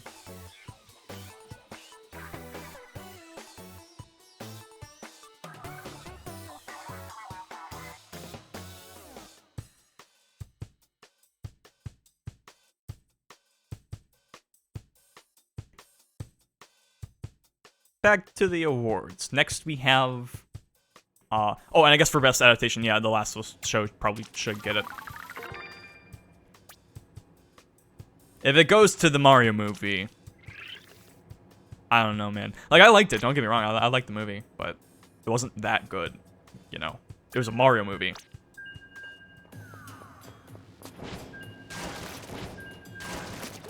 And the Castlevania show has been pretty consistently good. I want to watch it. It's just because it's animated, I already know there's gonna be a bias against it.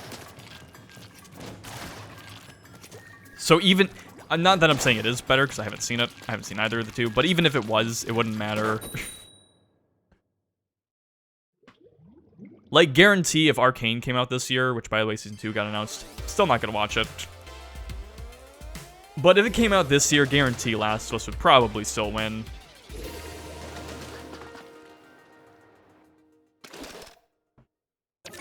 And then we have Best Narrative, Alan Wake 2 also on there, which sounds about right. I think the summary of this plot I've heard was... It was like, imagine like the most... And I'm paraphrasing here. Imagine like someone who writes all these stories and they're like way too into them.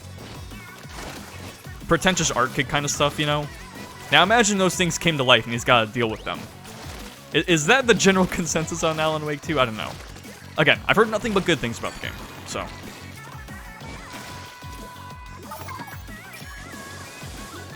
Baldur's Gate 3, Cyberpunk 2077, Phantom Liberty. Sure. I mean, the narrative is one of the better parts of Cyberpunk, so. Final Fantasy 16. And Marvel Spider-Man 2.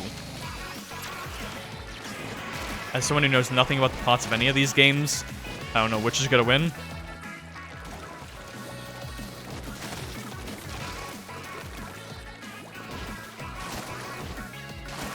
Of what I've heard of them, I probably wouldn't want it to be Spider-Man or Final Fantasy 16. But again, that's just based on hearsay. Of what the little that I know. Because most of my game knowledge has to be absorbed through second-hand experiences at this point.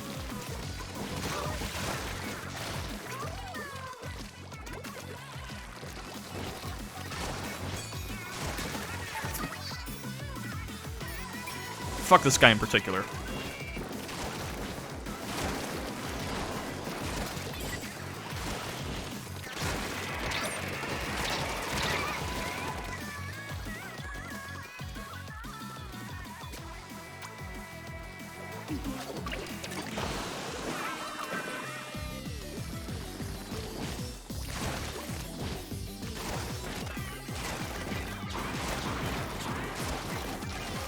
Thanks for coming back, bud. I appreciate it, Ace-sama.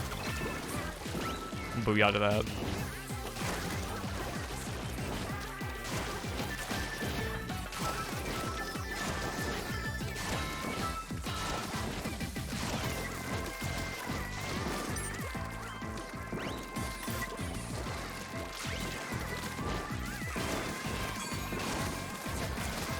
Nothing I'm doing is gonna backfire, don't worry.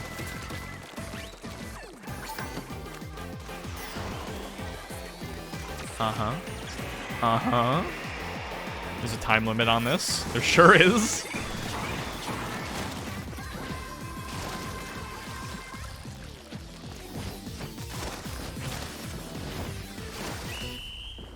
Okay.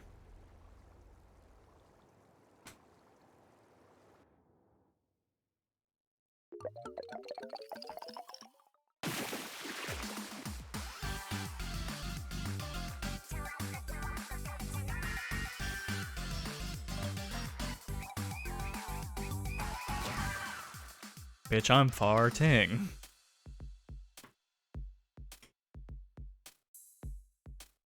We got Best Art Direction. Alan Wake 2 is yet again here.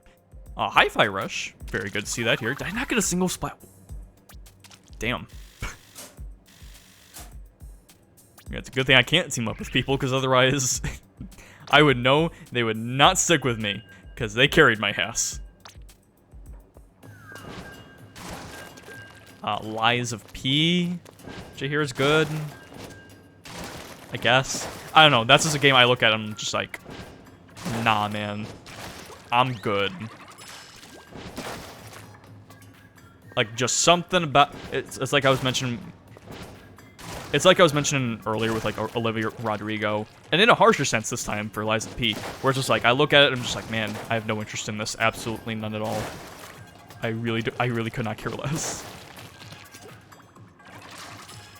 Joey, are you playing Splatoon? What team are you on? This is important. Hugs, huh? Yeah, I guess it makes sense, knowing what I know about him. I mean that in a good way. He's a relative of mine, alright? He's a good man.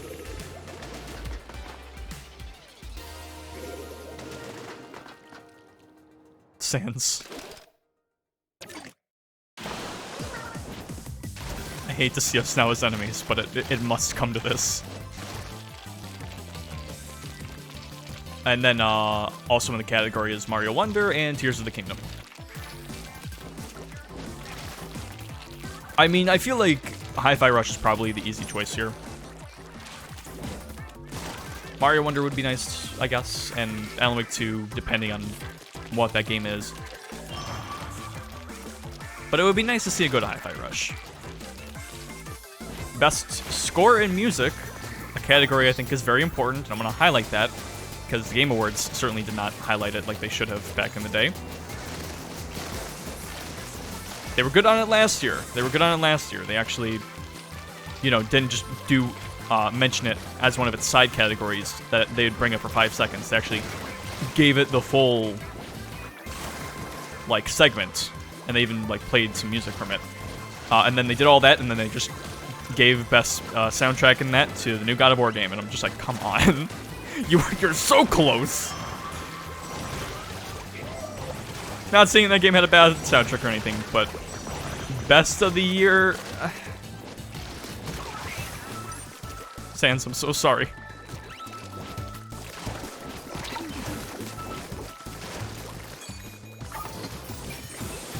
You're gonna get off that stand now. Yeah. But for this year, we have, once again, Alan Wake 2. I have absolutely no opinion of that. I have no idea what that game sounds like. Baldur's Gate 3? Sure. Final Fantasy 16. I mean, it's Final Fantasy. Again, I haven't heard that much, but considering the series it comes from and the amazing soundtracks in the franchise, it's probably a safe bet that it's a good soundtrack.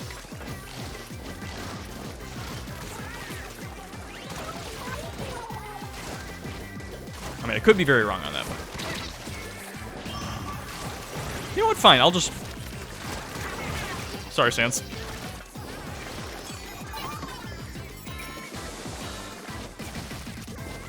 Okay, and then I'm dipping.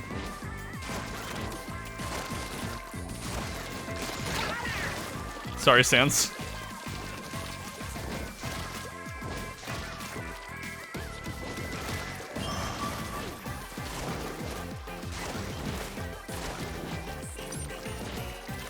Oh, yeah, right. Yeah. Gotta...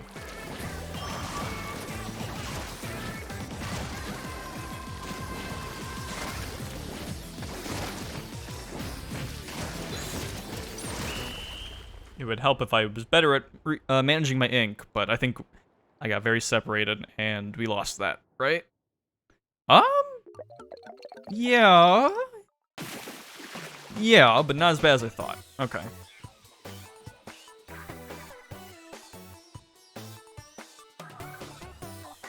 I'm sorry, Sans.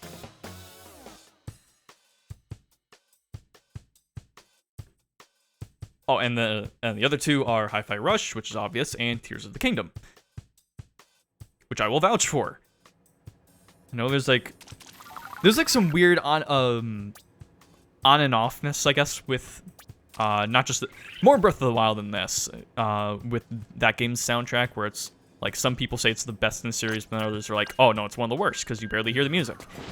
I think it's a very good soundtrack. I don't know if I would say best in the franchise, but I think it's a really good soundtrack. I really like how it's done. Plenty of amazing songs in it. I would say the same for Tears of the Kingdom. I'm almost kind of surprised Mario Wonder isn't on here, because that game had a really good soundtrack as well. Especially with how musically focused some of the levels got. And the whole game clearly has a love for music, so... I'm kind of surprised that's not there.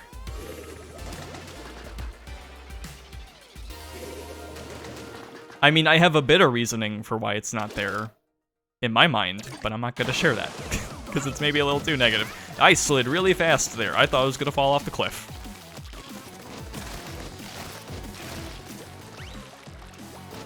And again, in a vacuum, I have no problems with this category this year.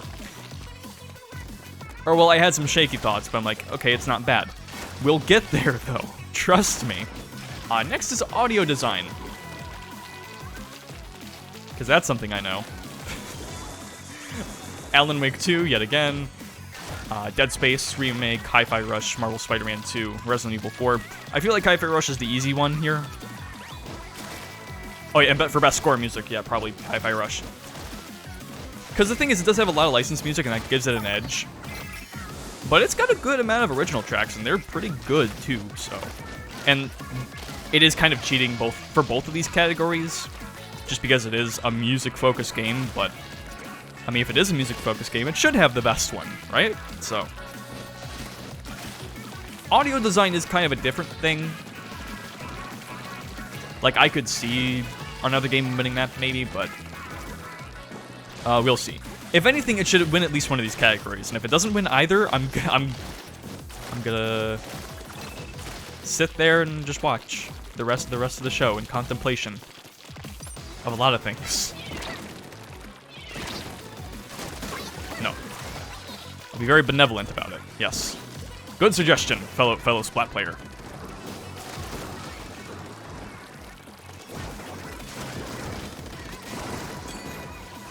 And then we have Best Performance, which I haven't played any...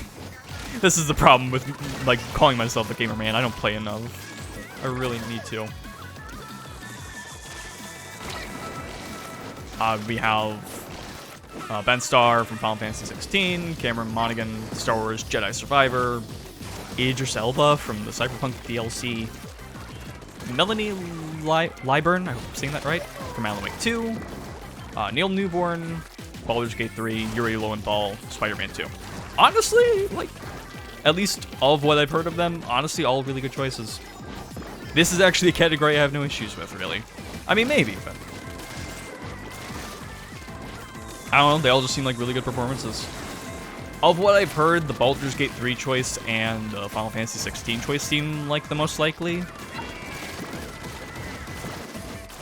So I don't know. You wouldn't believe how much I'm on autopilot right now.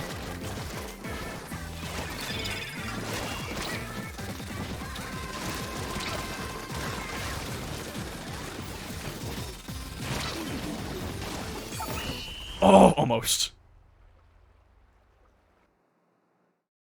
I say autopilot, and then I immediately get sweaty to try to get those last rockets out. Innovation in accessibility. Why is Diablo 4 on there? In fact, why is Diablo 4 on any of these? But we also got Forza Motorsport, Hi-Fi Rush, Spider-Man 2, Mortal Kombat 1, Street Fighter 6. I'm not very well versed in how these work for innovation in accessibility, although I know generally Sony games do a good job in that. I know Last of Us 2 had a lot of really cool features in regards to like working with people with disabilities and all that and that kind of stuff, so it's an important category. And a cool thing to do with games like that, so it's nice to see. Games for Impact. There's one game on this list that is in other categories. I just want to bring that up because I think this is a great category, but it also kind of feels like, okay, we're gonna bring light to these games because they're important, but outside of this category, we're really not gonna care about them. I think the only one that's actually in other categories is Venba, which we'll get to. Best ongoing game. Why is Splatoon 3 not on here? Why not? Why not?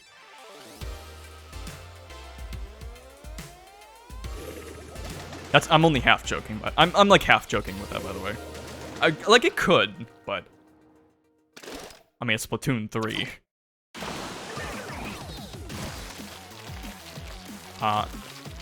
Although to be fair, I say that, but they also have Genshin Impact on there, and I'm like, Splatoon 3 probably would be a better choice. They have Fortnite on there, Final Fantasy 14, Cyberpunk, and Apex Legends. You stop that. Whatever, I'm just gonna ink up here.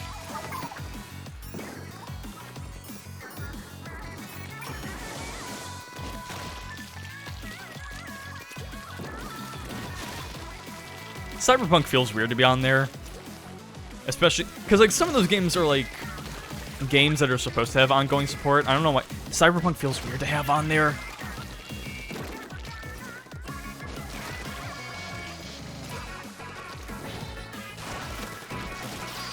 Just makes the whole category feel weird, to be honest. When you have a game like that in there. Like, that's not a game that's made for support. Or at least it shouldn't have been. I think the fact that it's on there in the first place is kind of insulting, honestly. Try me, bitch. Try me, bitch. Fucking Q into Star Trek ass.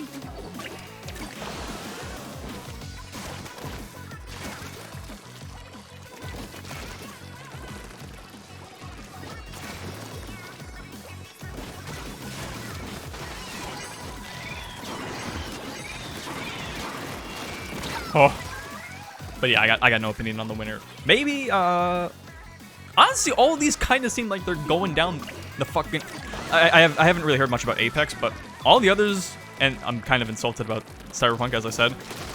All the others, though, they're kind of... I haven't been hearing good things about them. I hear Final Fantasy 14's been kind of dipping a bit. Fortnite's been having some weird changes. Like, they're doing some stylistic changes that aren't going over too well. And then Genshin Impact is Genshin Impact. So it's like, I don't know, this category doesn't feel the greatest right now.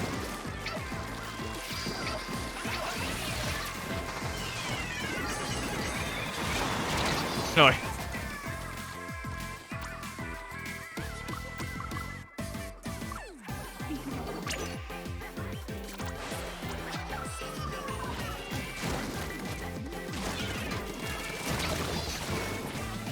Oh, really pulling through there. Actually, wait, if they're all here.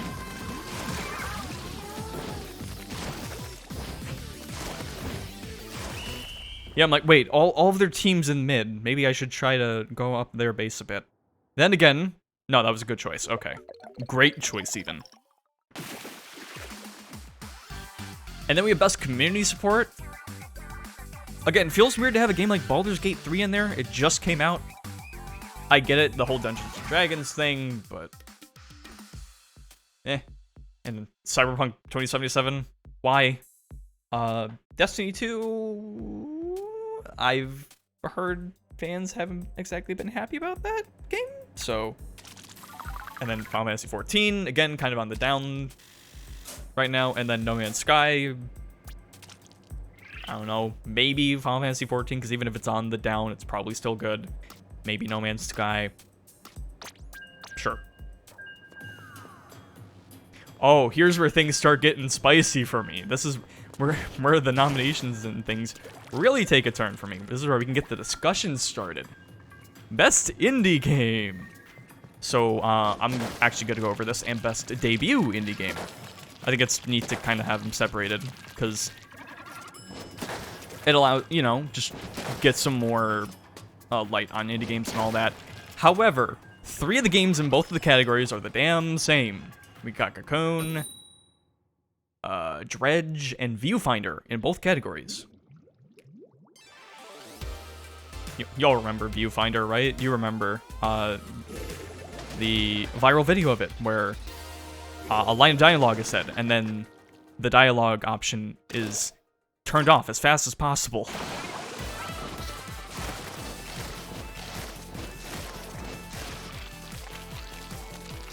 Forspoken, but for art school students. No, I'm kidding. But yeah, actually, I mean, it did seem like a cool game, like the gameplay and stuff. It seemed kind of short for what it was, but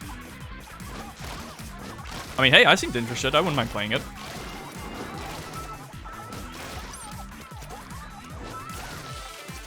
And the other 2 games on Best Independent Game are Dave the Diver and Sea of Stars, which I need to get to Sea of Stars, I really do. Looks really nice. We're good at the game. You and me third. We're taking this out. We can aim. That's why we have the close range weapons. We need to hinder our ability.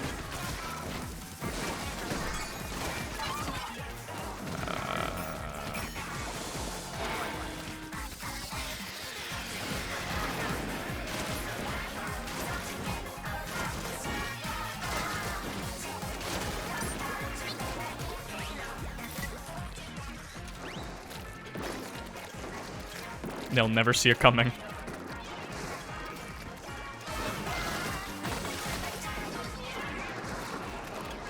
They're not at our base, right? No, okay. Come on, at least hit the mine. Oh, not like that. Okay. Fine. Okay, let's actually play the game.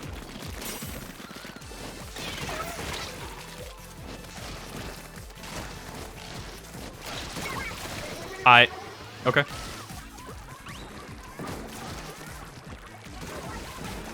Which, Sea of the Stars, yeah, again, Sea of Stars, honestly, yeah, sure, good choice. I really want to play that. And then Dave the Diver, I mean, it's a bit of a meme-y choice, but, like, it looks like a good kind of meme, you know? Like, it's... or not, like, meme choice, but, like, you know, a streamer game. But it looks fun. Like, I saw it in the Direct, as a lot of people did, and hey, it looked fun. I wouldn't mind, again, I wouldn't mind playing it. Ugh.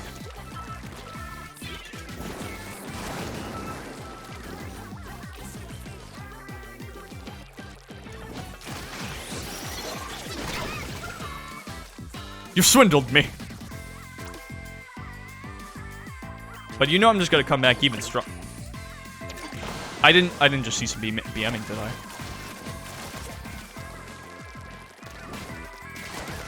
No, come down, come down. I will stay here.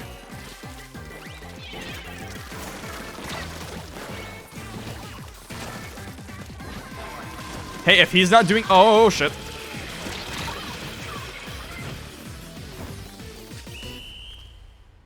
I'm legit going to be very upset if we lost this match. Legitimately. Okay. I mean, that's because I was clowning a little harder than I should have been, but oh well. It worked out. We still haven't gotten a single fist bump.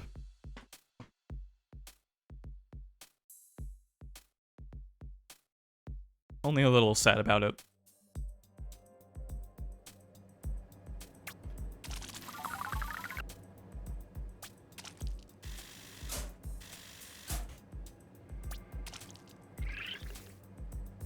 Oh, wait. Yeah, we're gonna get to roller in this stream. I didn't even realize. I think we've already been streaming for— oh, sorry, excuse me. For 3 hours. It's been going faster than I thought. Having a good time, I guess.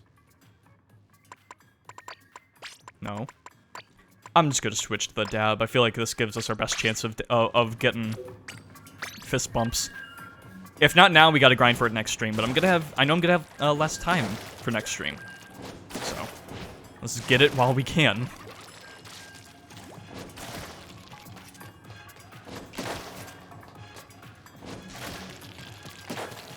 So anyhow, with how I've been talking about the Game Awards, and stuff good in a vacuum, but in relation to others, the debut indie category is where things get interesting, because aside from the 3 I mentioned, the other 2 games are Venba, which I actually looked into. It's like a short little game about like an Indian family moving to Canada and trying to remember the recipes. It looks cute. It looks nice. I will say the art style kind of reminds me of like something a corporation would make to advertise itself or parts of it. Like, you know, it's got that kind of vibe to it. I'm not really down with that, but the game, because it's in service of a cute, fun concept and all that, I'm more down with it. It looks nice. But the 5th game I have not mentioned yet is Pizza Tower. Which, here's the thing. And you might have noticed, this is the first time I've mentioned Pizza Tower for these nominations. And this is where it comes into play. My Yu-Gi-Oh! Trap card. Bro!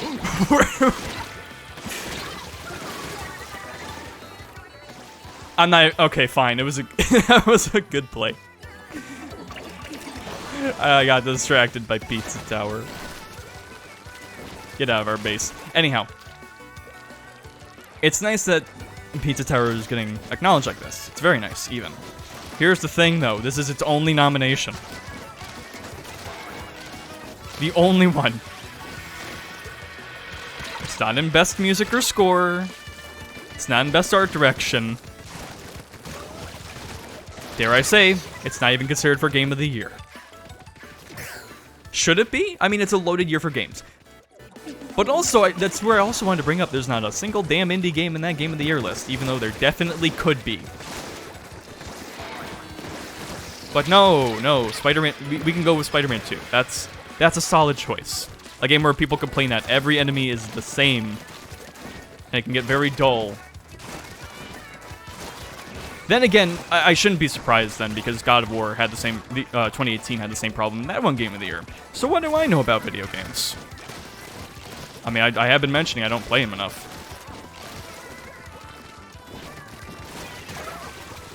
Oh, you think you're sneaky.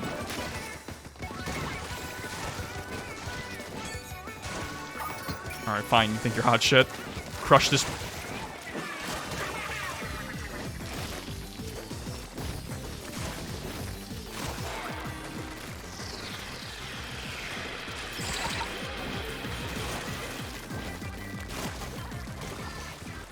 But I don't know, is it too much of a stretch to think Pizza Tower could do more than just best indie game or best debut indie? It's not even in best regular indie, it's only debut indie.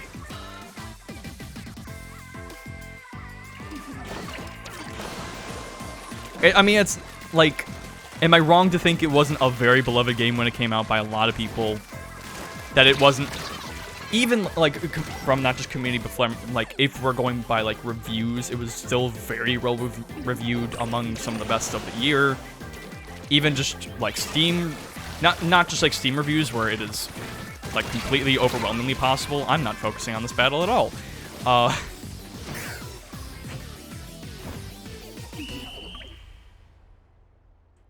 But like just in general, like, I don't know, it seemed like it was a very good game.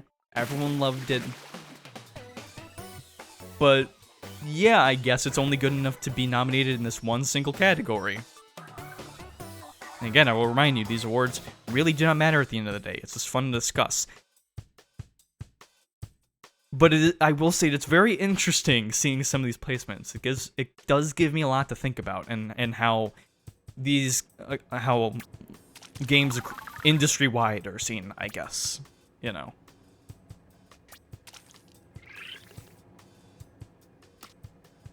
Just best debut indie. Just, yeah. Interesting.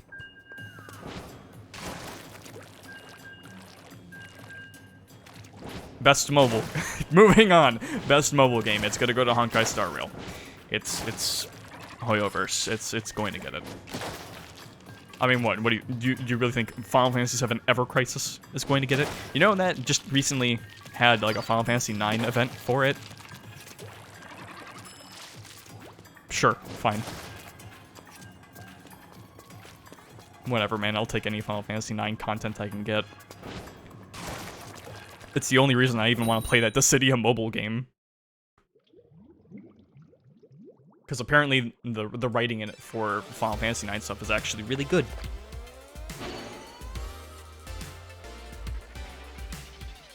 And I would love to get to it, but it means I have to play a mobile game.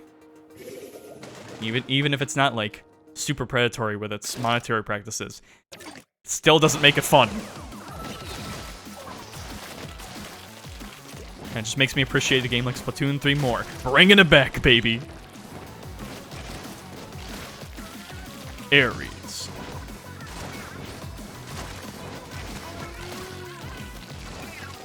Best VR action game? Ooh, that's a fun topic to discuss.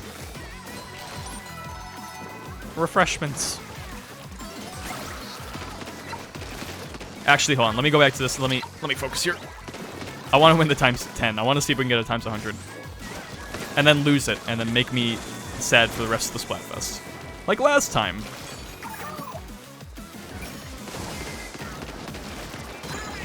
I will say, things are not looking great for us. Oh! Let me up.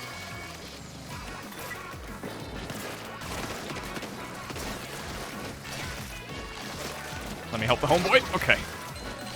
Refreshments! They're on it. They're on it with the drinks.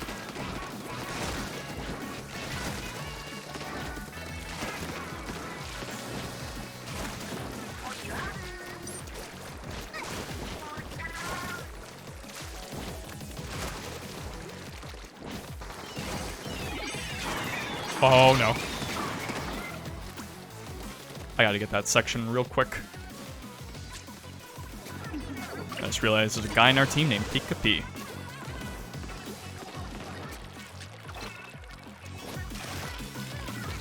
Okay. Get these quick. Get these quick.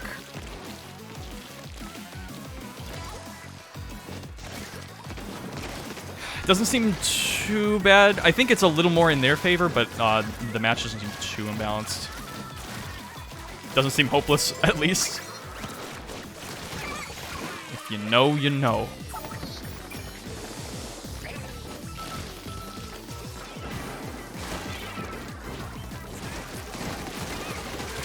Oi!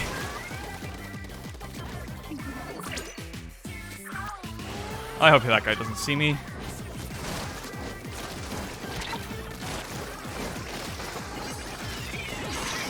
Whoa! Thought I could get him. Not looking great for us at the end here. No, don't. Okay.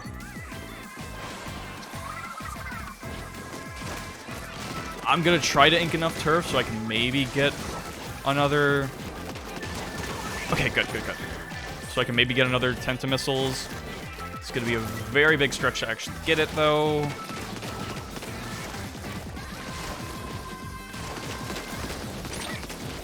Yeah, especially if I'm getting low ink! Shit, I think we lost it.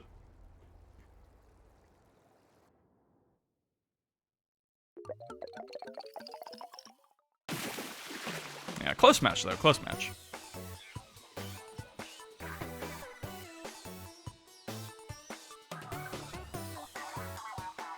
Yet another win for the ghetto. You'll love to see it.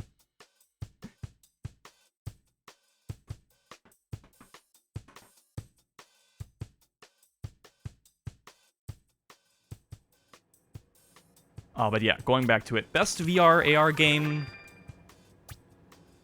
I guess. Gran Turismo 7.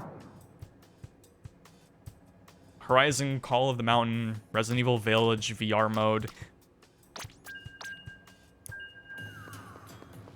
Man, VR makes me sad. VR reminds me of the Wii U. In that it's a very limited... I guess it's very limited in the games it has. And honestly, it kind of feels more limited so, because, like, yeah, Wii U was specifically Nintendo and all that. VR is more broad. But in the worst way. In like, a bad way, because it's like, yeah, there's VR in general. There's a fair amount of things that can be done by most, if not all, VR stuff. But then you have, like, Sony VR exclusive stuff. Oculus VR, I'm sorry, Meta exclusive stuff. That's not... No, it's Team Handshake. I was about to say, is that Joey? No. Different Joey. And it's like, VR itself is already, like, very... It's a very limited medium, just because it's like... It's already kind of a process to get it in the first place. And it's like, you're already segmenting it like console exclusives? Why? There's not even, like, enough games to warrant that. Like, again, I draw comparisons to the Wii U. Don't get me wrong, there is, you know, good VR games, Half-Life Alyx and all that, but there's not nearly enough to warrant, like the different, like, the segmentation of its library. Like, VR is not at all in a state where that's good for it. And I think something like the current VR category right now says a lot about that, because one of the notable things is just Resident Evil VR, but, I mean, Resident Evil Village 8, but a VR mode for it. It's not even a VR, son of a bitch. It's not even a VR game. It's just a mode. Same with Gran Turismo 7, or, well, Horizon is actually an exclusive VR game. But even then, it's just a smaller, like, side game from the main series. And I think if those are some of those notable releases for VR, and VR, you can do a lot with VR, like, it can be a very unique way to play games and all that, and there's a lot you can do with it. It's just, I don't think a lot has been done with it. And especially with where it is, I just think VR is in such a bad spot. Like, it could be so much more, and because of, like, business practices with it, and what is actually getting the biggest focus in terms of its games, it's just, it's a lot more muted than it should be, I think. I was about to get hit by another damn suction bomb. You saw that. I didn't even... Like, I feel like I'm not going on autopilot that much, right? I work with what I got. Dippy. Swaggy pet. This game is good. Bruh.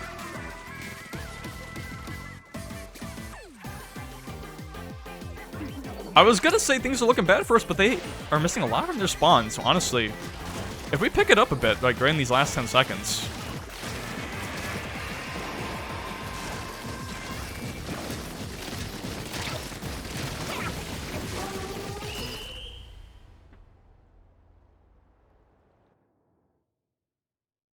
Okay, they were kind of getting back their spawn a bit. Yeah, but like that's a way closer of a victory than they should have gotten.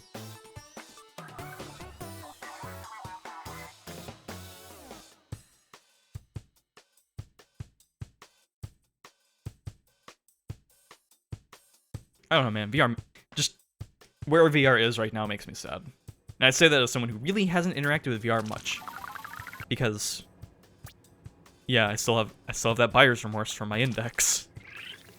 I'm trying to get more use out of it, damn it, but we'll see. Best action game, Armored Core 6, Fires of Rubicon. That's how you pronounce the name. And I think that's also the only, another case where it's the only thing it's nominated for some reason. I guess nothing else was good about the game other than the fact that it's an action game. Although it seemed really good. Dead Island 2. Ghost Runner 2. Remnant 2. I thought this was a good year for games. What's with these? Have there not been like good action games coming out? What? And then Hi-Fi Rush, which yeah. Honestly, I would probably say Armored Core 6, just because Hi-Fi Rush is great, but I think in terms of an action game, it is great, but I feel like Armored Core 6 is greater in that sense. Wait.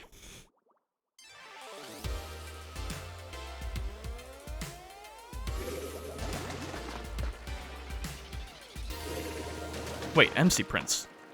I know I think I ran into him last Splatfest. Oh, I think it was on another team.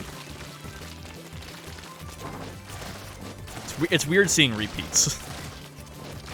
That I only noticed because I was watching my streams, because I was getting images to make the thumbnail so I could actually post the VODs, which I haven't done yet.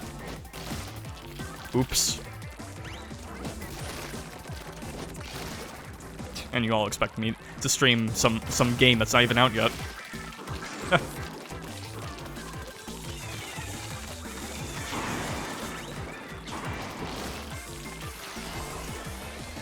Best action adventure game, which I guess is where which I guess is where all of the action games went, because we have Alan Wake 2, Marvel Spider-Man 2, Resident Evil 4 Remake, Star Wars Jedi Survivor, and Tears of the Kingdom. Which I think just in terms of the action adventure classification, I think that one definitely should go Tears of the Kingdom. Just feels like it fits the category best. Not that necessarily it is the best game out of that. I think there is, from what I've heard, arguments to be made for Alan Wake 2, but again, as an action adventure, like when you think action adventure, it would be more along the lines of like a Zelda game. Is Zelda considered an RPG anymore? Because I know back in the day it was.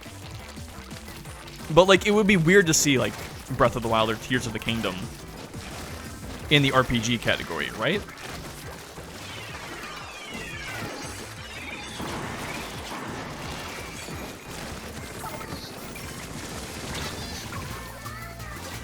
I did what I could.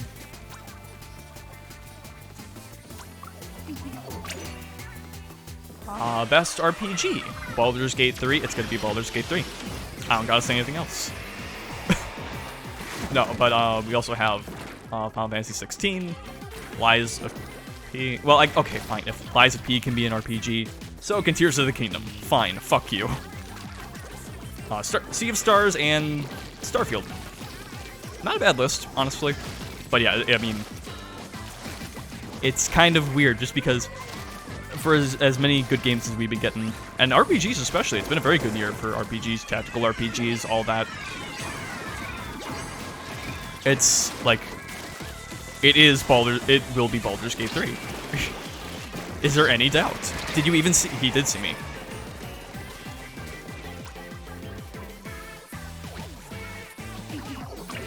Pull through, boys. I can aim. I can fight.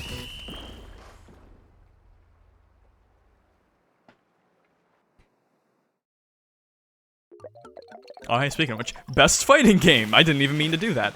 Best fighting game, that's next. God of Rock, never heard of it, somehow. Mortal Kombat 1. Nickelodeon All-Star Brawl 2. Which also came out pretty recently. Looks really good. I want to get it. I never got the first one. And when this one gets to a decent price, I will definitely pick it up. You already know I'm a Rocco main. I mean, come on. Pocket Bravery? Okay. And Street Fighter 6. It's gotta be Street Fighter 6. I mean, you might think, well, Mortal Kombat 1's there. There could be some contention for that. It's gonna be Street Fighter 6. It's Street Fighter. Why would it not be best fighting game?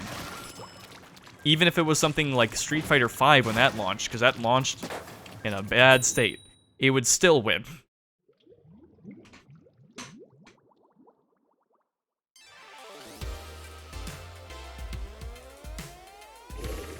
I'm gonna skip these next two categories and go to the next ones.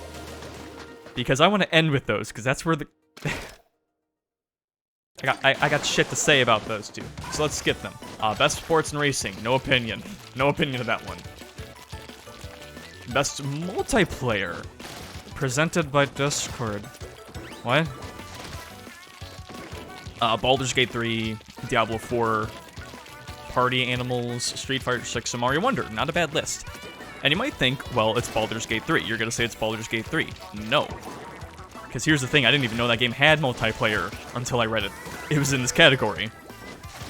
And I'm sure it's good in multiplayer, but it's the kind of thing where I feel like the multiplayer itself isn't a defining characteristic of it. Maybe it is, I don't know. It's Dungeons and Dragons and stuff.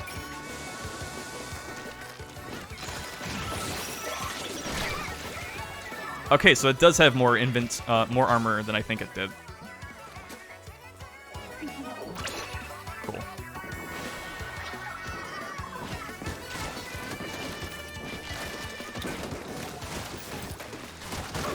I'm right here, Anthony. I'm here for you, and you alone.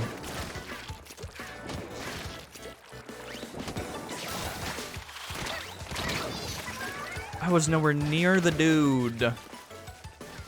Brush.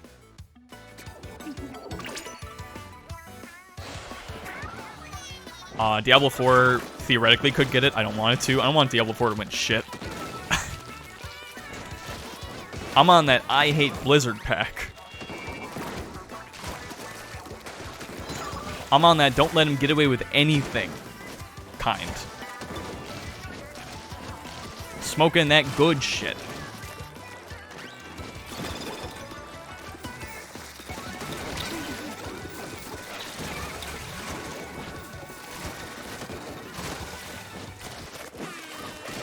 I don't care if they got bought up, if Blizzard got bought up by Microsoft. I don't care if they might get better. They haven't yet. And frankly, I don't think they needed the... I don't think it should have taken a Microsoft buyout to make them get better. So fuck it.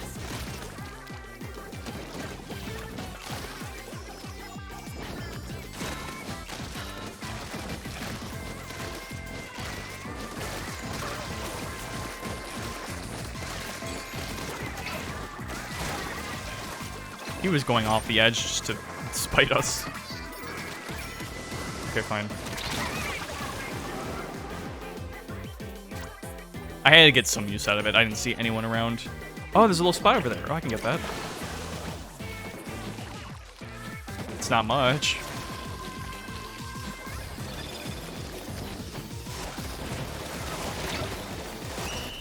Oh, almost had him. It was like a millisecond off the timer.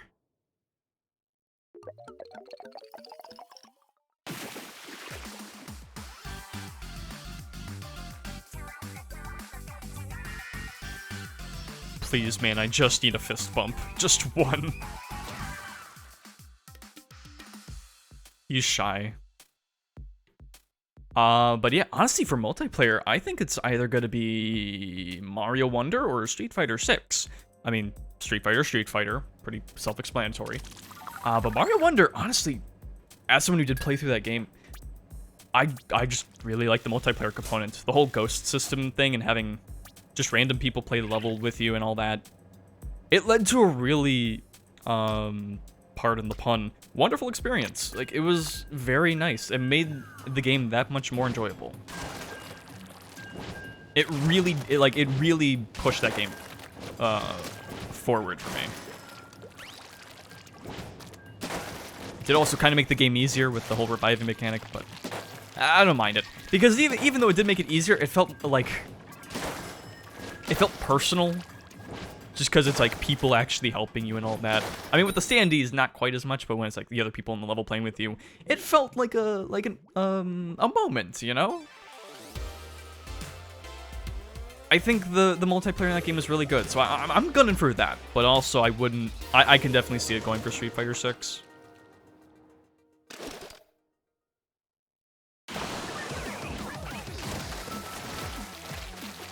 And then we have most anticipated game, which is between FF7 Rebirth, Hades 2, Like a Dragon Infinite Wealth, or Yakuza Infinite... No, it's specifically Like a Dragon.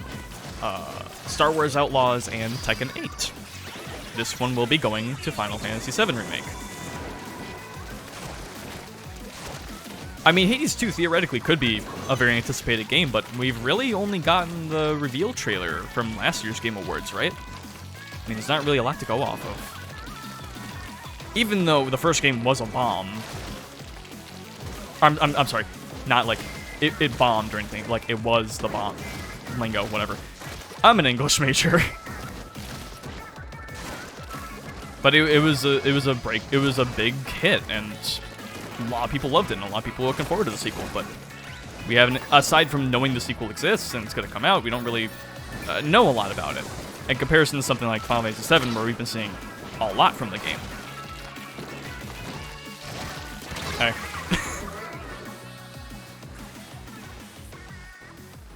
Same with a Star Wars Outlaws. What do we really know about that game? Also, it's a Star Wars thing, so there's only so much excitement that can drum up nowadays.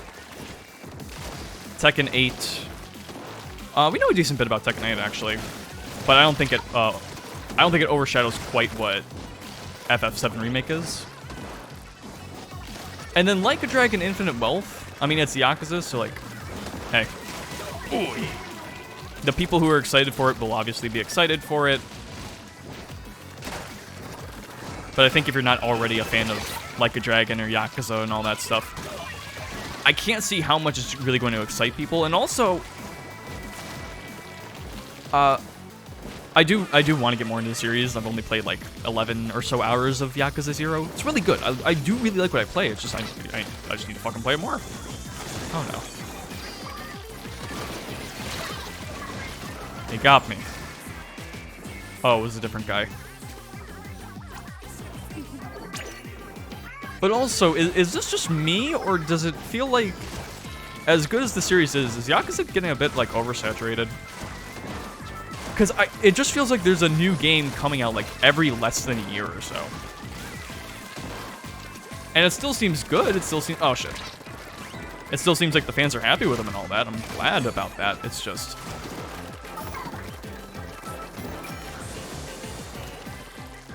I just wonder if we're getting maybe, like, a bit too much.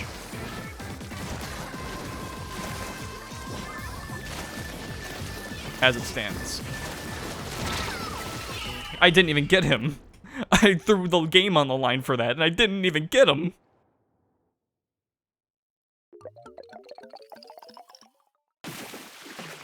Damn it, I fucked it up.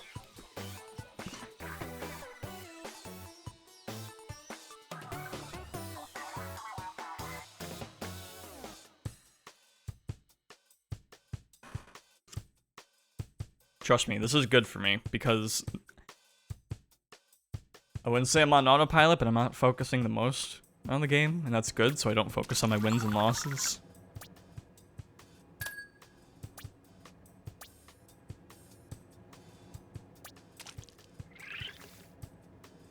And then the last category, which is not the last category because there's also 5 esports categories, but...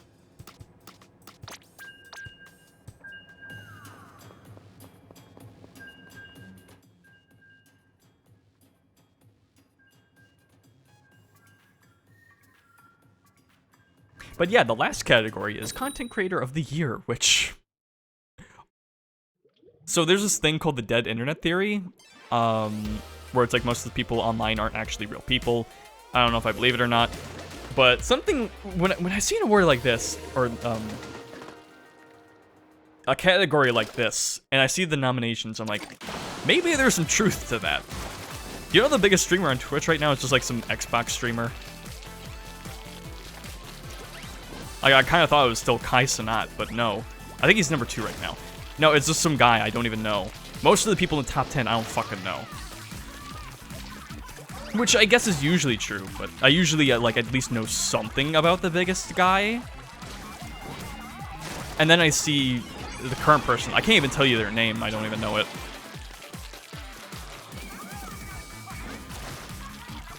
It's like... As someone who does make content, I mean, it's a niche. I make it in a niche, of course. As someone who does stuff like that, I feel like I should be at least aware of these people, but nah. I mean, between the nominations, I've heard of Quackity? I don't know about them, but their name rings a bell to me, I guess. And I do in fact know Iron Mouse. They're actually someone I watch okay amount. I know about them well enough. So I guess that's who I'm gunning for.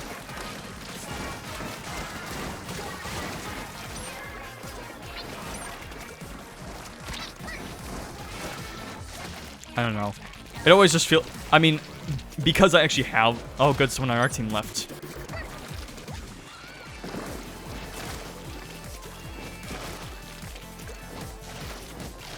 More connection issues. Wake up, babe. It's 2022. Splatoon 3 just came out. If there's ever a category to make me feel out of touch and, like... I don't know. It's Content Creator of the Year.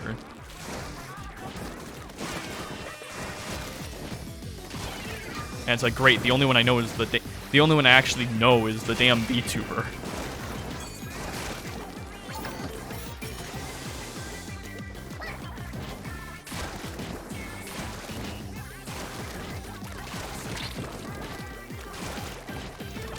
And I don't mean that in a derogatory way to them, I mean that in a derogatory way to me. See, look at that, Splatlandian content creator, that's me. I do that, occasionally. I should know these things, and yet I don't.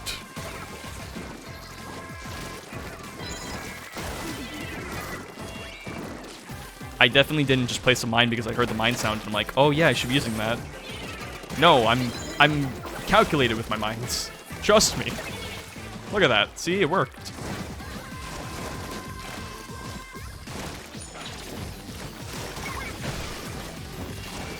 Kind of had some snasty shots at the end there.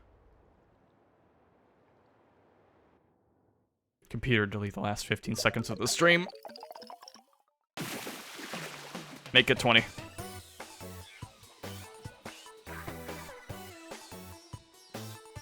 Please, Mr. Refill, sir.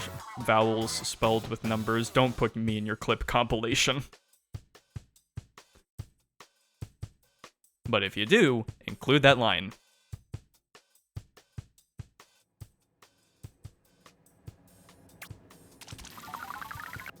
Oh yeah, I guess for the other 5 esports categories that I have no stake in, I will mention for best esports game, League is still there. Which means it's going to win. It's like, why bother having...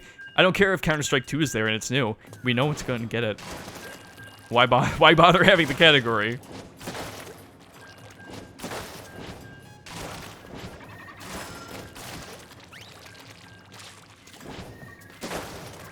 It's like having a best album category and putting Taylor Swift on it every year. Oh, wait.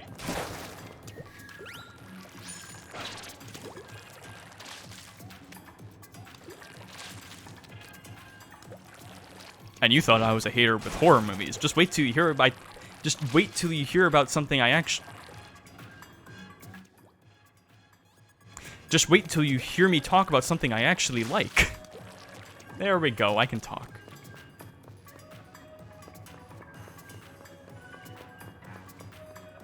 But alright. Let's go back to those previous two categories I skipped, because those are the ones I wanted to end on. Best family game. Oh hey, Thick Octo, nice. Was Splatoon 3 in best family game last year? I wonder. I don't even remember. I mean, they're right. Isn't that right, Thick Octo?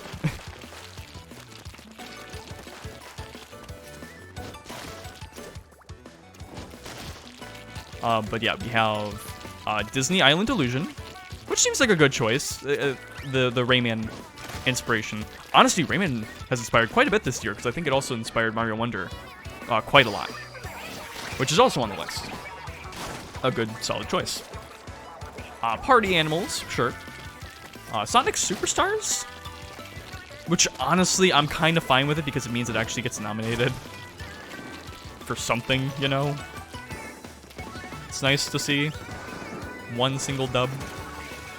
It's not gonna win it, but hey, it's nice to see it acknowledged a light bit.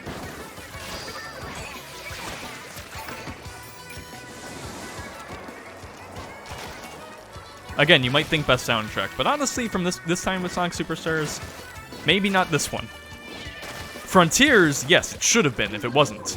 But Superstars, I've heard some mostly positive, but a couple mixed things here and there. Come on, man. You got you got someone actually aiming for you. Why do you gotta go for me? Auspicious writer. Oh, he's doing it for a purpose. He's doing it for his theme. It's part of his character arc.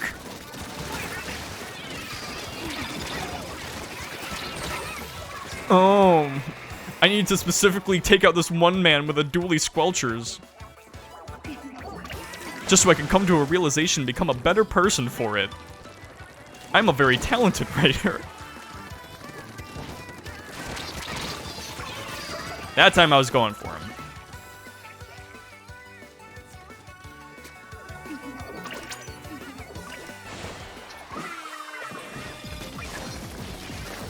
I'm going to go to college to be a creative writer, and then I'm going to go to classes so I can learn how to do fucking research reports. You're a bitch. You are such a bitch. It's a different guy. Okay.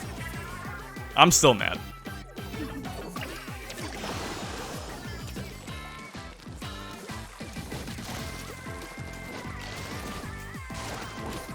But yeah, most of the games in the category are honestly pretty good choices. I kind of wonder about the Sonic Superstars. Wonder if that's like really a family game, but like it's not gonna get nominated for anything else, so I'll take it.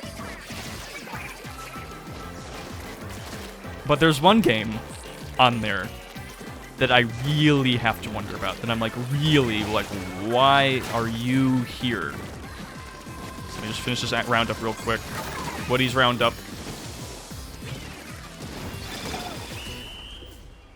Okay. Easy win.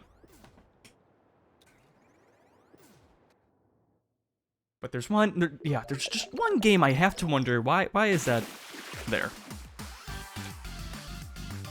It's also because it's not even out yet. It doesn't even exist. They have a spot on Best Family Game for Pikmin 4.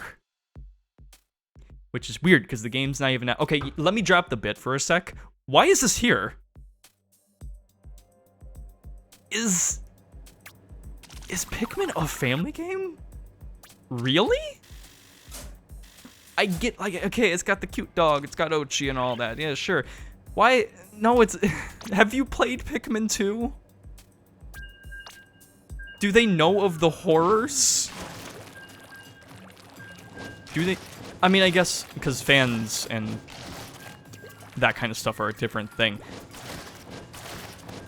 But, like, I don't know, man. That doesn't feel right. That just feels like we couldn't really place it in any other category, even though we probably should. Let's just throw it here as a pity vote. And it fits because it's a Nintendo game. Let's just throw it in the family category.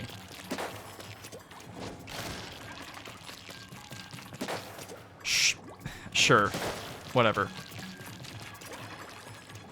I'm not saying it necessarily belongs in other categories, because again, it's kind of a stacked year. But I just don't think it belongs in that category. Granted, it is not the only one it's in, because we also have the next one. Best Sim Strategy Game. Which we have Advance Wars 1+2, Reboot Camp, City Skylines 2, Company of Heroes 3, Fire Emblem Engage, and Pikmin 4. Which it's nice to see Pikmin 4 in there. It is going to go to City Skylines 2. It should not. It should not go to that game, because it is a broken mess right now, and is certainly not in a good state. But it is going to win. Because it is the most notable one, and it's the most, it's like, a Sim City type game. And because, you know, all the big influencers and content creators play it. And already have. This is where my bitterness comes back into play. Because I'm just like, why, like, it would be nice if Pikmin 4 got it, even Fire Emblem Engage, honestly. I don't think it would, because I heard it was, well, actually, maybe, because, like, in terms of the gameplay, I actually heard it was a lot of fun. I actually wouldn't mind playing it. Its other aspects where it kind of falls a bit flat, at least narratively, but I guess in the sim, strategy sim category, it would fit very well. So honestly, probably more than Pikmin 4, to be honest. So, I don't know, maybe between one of those two? Probably not Advance Wars. No shade to Advance Wars, I just feel like, considering it's a remake and it's of a... I mean, because I do hear Advance Wars was really good. It's just... I think in comparison, it's probably not going to get it. Especially because it's a remake, a GBA game, all that. And Company of Heroes 3, I don't know too much about. So maybe that'll win, and I'll be like, oh, I had to look this up now. Hey, oh. I'm good at this game. I'm good at this game. I'm quite good, even.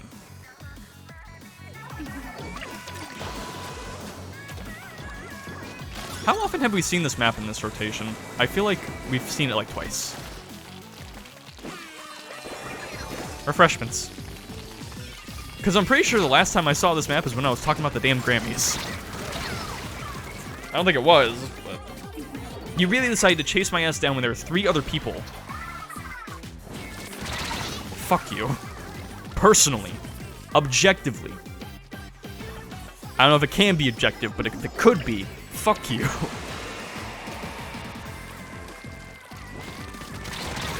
Die.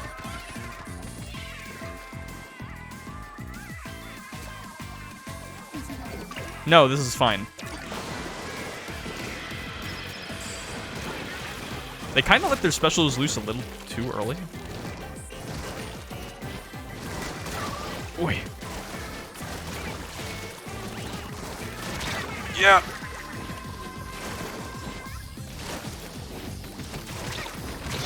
And I hit walls. I had a couple shots I could make, and I used one of them to hit some walls. And I missed the last guy.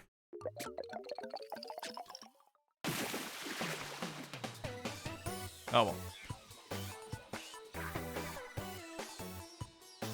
I guess I didn't necessarily need a save sim strategy for the end. I just felt like I should, because Pikmin 4 was on there. You know, talk about why I can drop the bit for a sec. Because I'm just kind of miffed about the family game thing.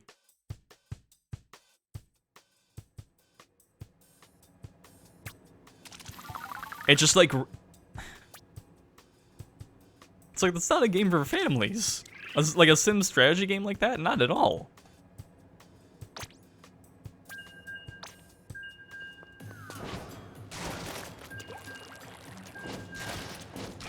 Like, I guess maybe there's elements of it, I guess. Like, more so than Pikmin 1 and 2? But... I don't know, man. That just feels like a miscategorization. Like, totally. And that's not even like a thing where it's like, oh, it's only for that. As like it's like, it's only for that, because it's in sim strategy too, which it should be. But, I mean... Because, like, looking at other categories... I mean, I don't really think it fits anywhere. Maybe Game of the Year, but that's a stretch.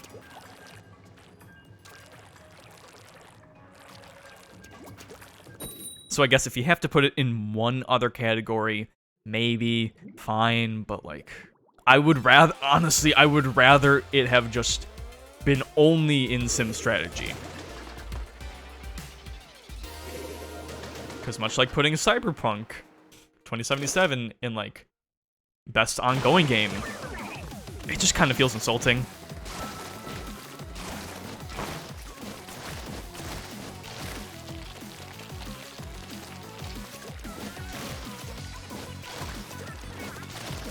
You and me, Lubby.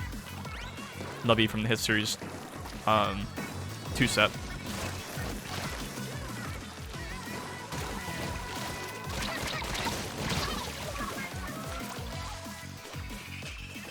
I think I'm at the point where I'm, like, not exhausted, but I'm just doing a lot of dumb shit.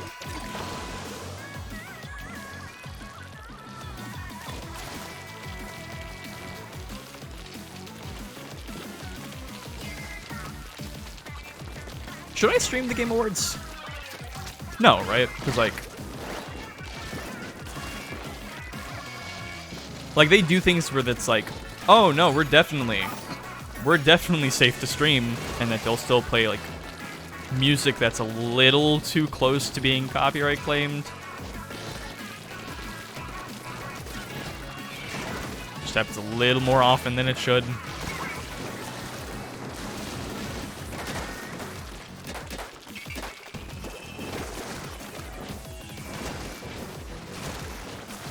Because I have recorded my reactions to...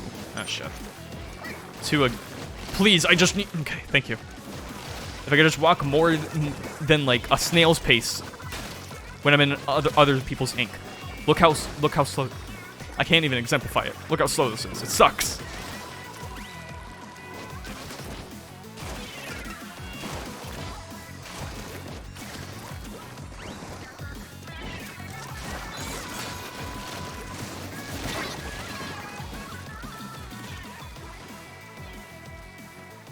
Dude.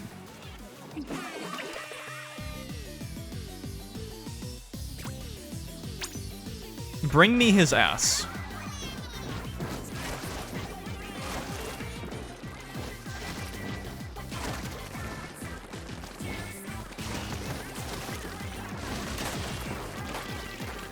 I want his cock ripped off, cut off cleanly and roasted and put on my fucking breakfast platter. For the shit he just pulled on me.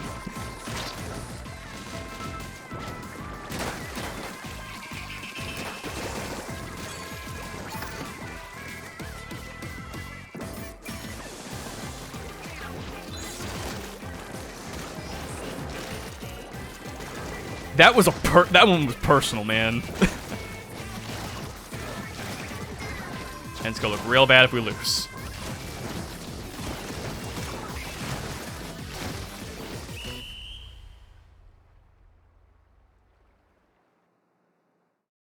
Please, please, please.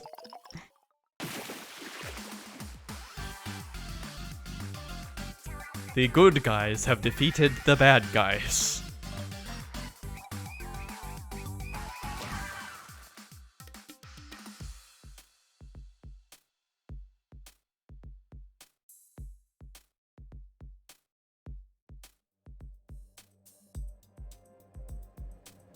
That I could not believe that Ultra Stamp. That was an insult.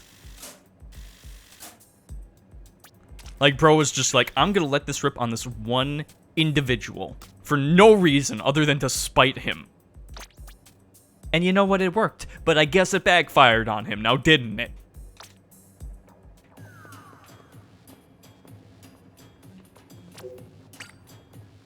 Hug my nuts.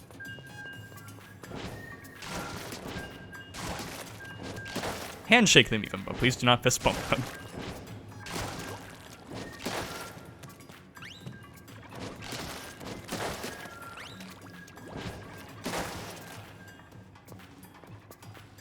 But yeah, I guess with all that award show talk, especially with the Game Awards, again, it's all award shows. All means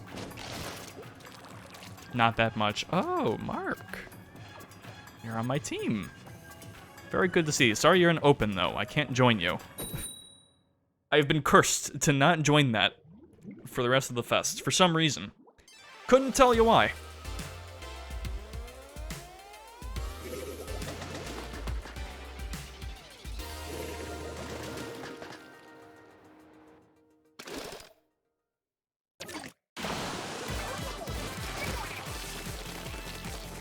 Although one more thing I'll say about gaming is that, again, it has been...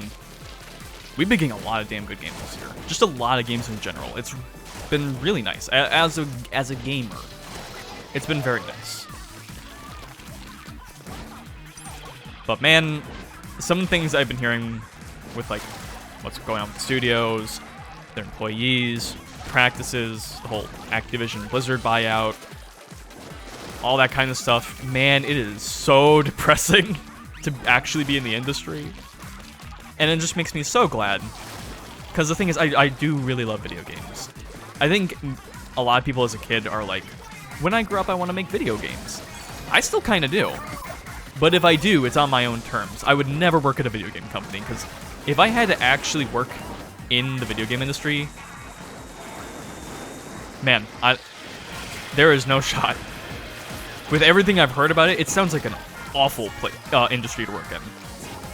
Unless you're like a big name with like a lot of creative influence and all that, and you can actually do the things you want. It just sounds otherwise like a nightmare.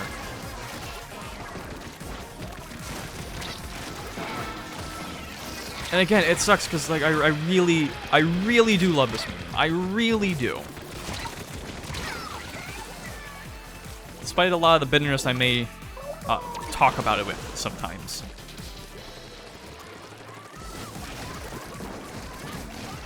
Stop that. But... And sure, if I ever get the chance, I would love to make like a game or something like that on my own terms. How did neither of us get them?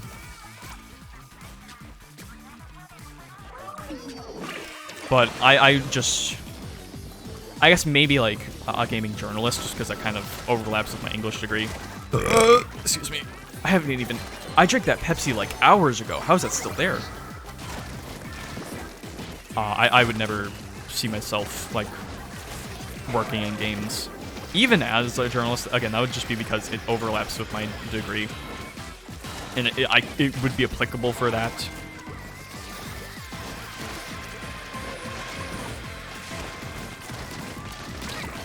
Because on the one hand, with games creation, it's like, it would be nice to go into that and to actually do that for college, but it's like, if I'm doing that for a job and not as like a passion, where do I go with that other than just ooey? It just seems like majorly depressing, man. Of course, I do say that as an outsider with not a total knowledge of everything that goes on there. They did not ink their spawn at all. What are you doing? You were not doing that well to not ink that much of your spawn.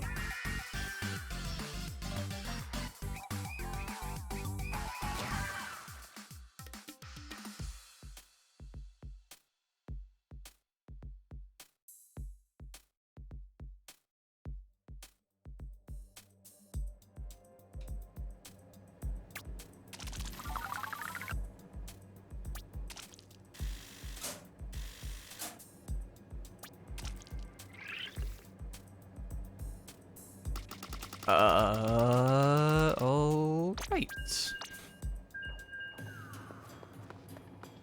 Oh yeah, I probably should have spent my conch shells. Oh well. Probably give it a couple more matches.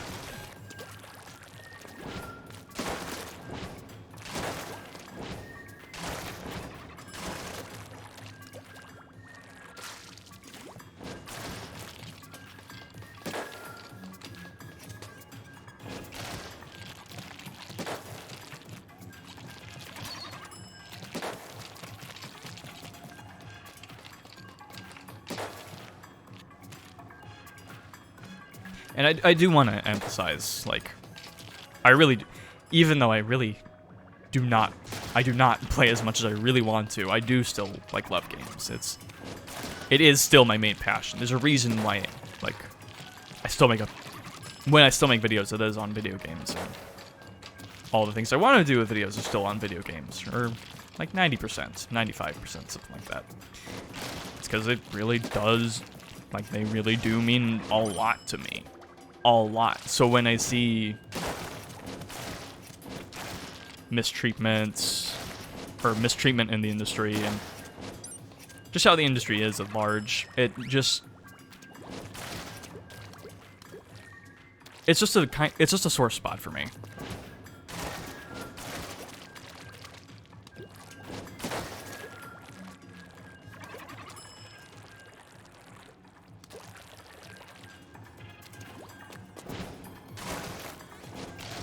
Cause, like, man, if it wasn't for video games, man, I'd be a regular functioning member of society. And I don't think I could live with that.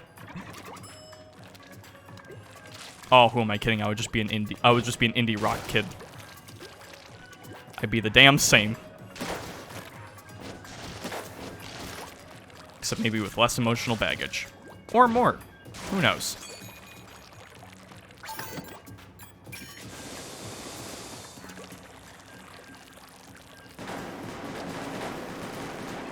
Beautiful. This roller's gonna give my Inkling more back problems than I have.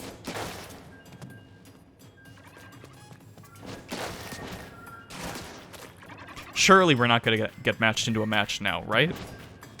We're gonna get the connection error anytime soon. Surely.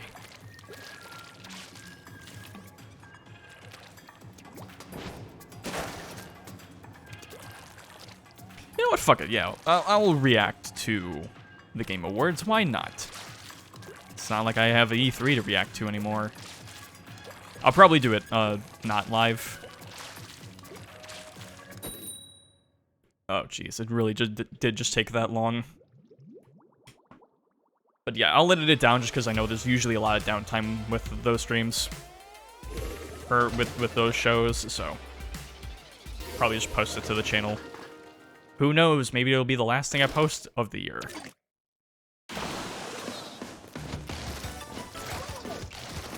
Come on, man.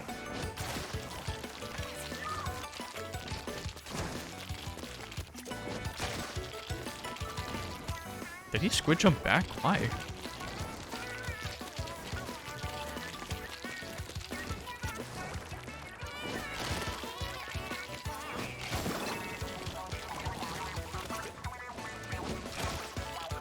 Hey. No, sir. You can do that? It could be spiteful. Or it could be helpful. How do you do that? Oh, yeah.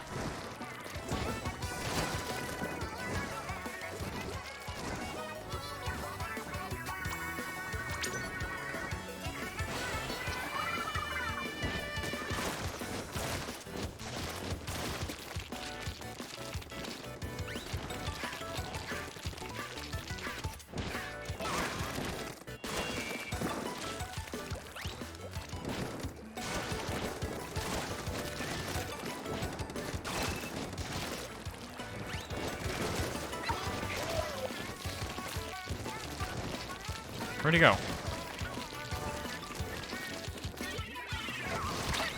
No, no. Okay. Alright, fine. We'll go into their spawn.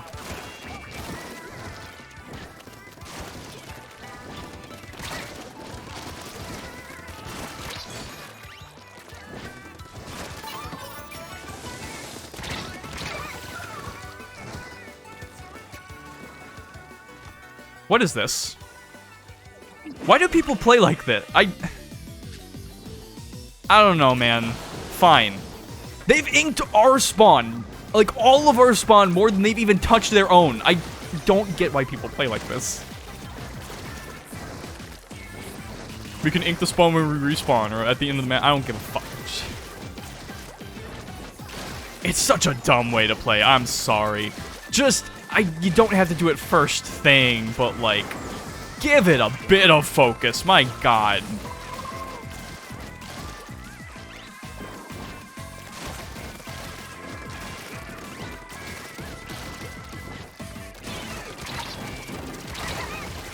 They all surrounded me.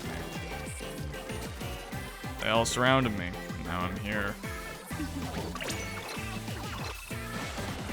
And now, viewer, it's time for you to do the guessing game.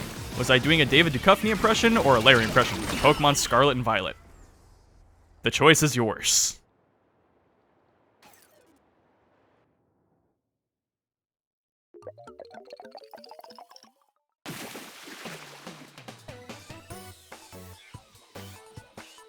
I can already envision all of these players. They all probably had the same idea. They all probably have messy as shit rooms. If we had took a room tour right now, that would smell like hell.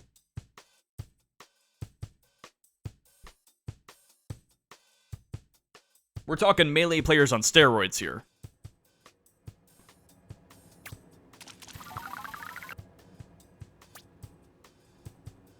Meanwhile, I got a nice apple cinnamon flair in my room. Alright, I got the air freshener. I got it all. Alright? You're not catching me on that bullshit.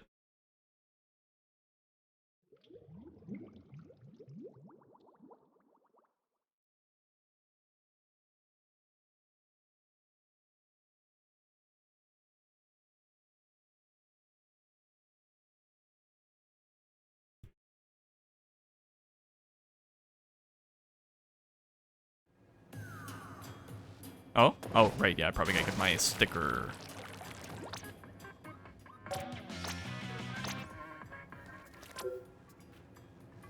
Mincemeat and brine water. We'll do a couple more.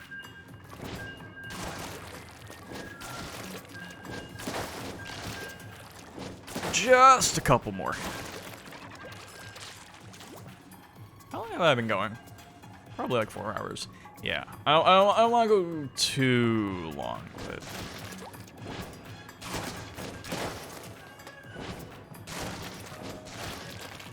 You know what's funny? I actually had an assignment for school due at like 11:45 tonight.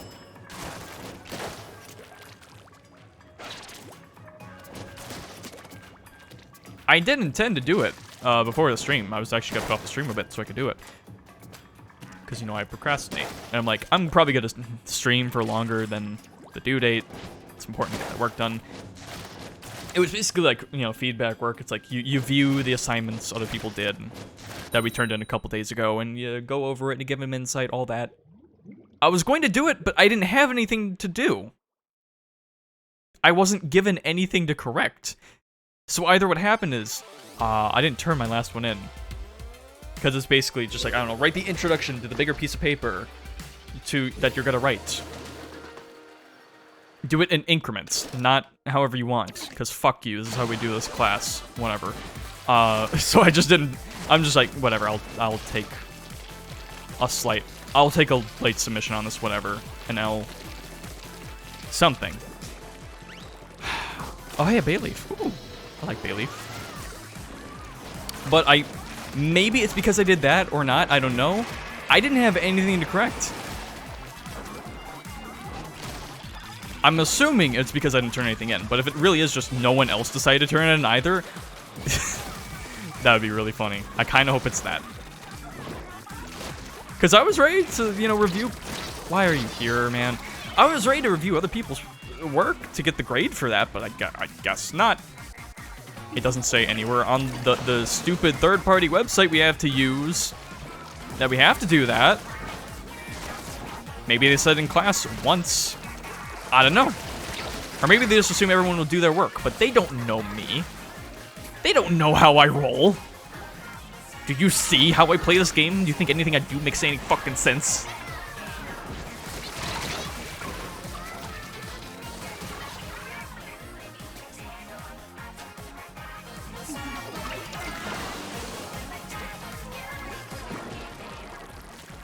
The fitness gram pacer test. No, no, do it. Do it. Spawn here. Spawn here. Do it. Oh.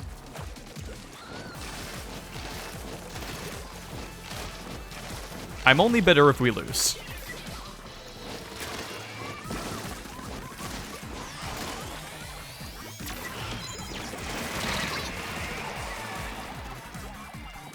I should have turned around and tried to hit him. I probably would have taken him out.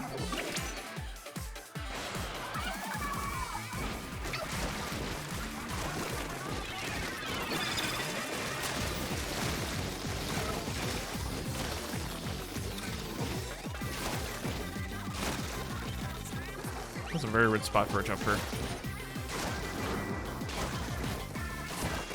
Oh, I didn't mean to jump off. Get me out! I hate you, Paintbrush. I hate you, Scones. Please, I like breathing room. I hate having a clear weapon counter. Or maybe it's not a weapon counter. Maybe I just suck. I don't know. But they're killing me a lot.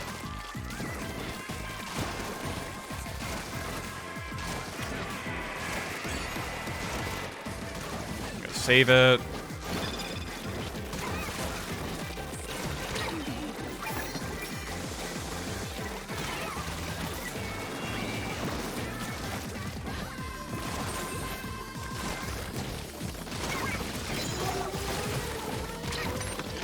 Oh, I ran out of ink. Well, that was a very lovely way to end that match now, wasn't it?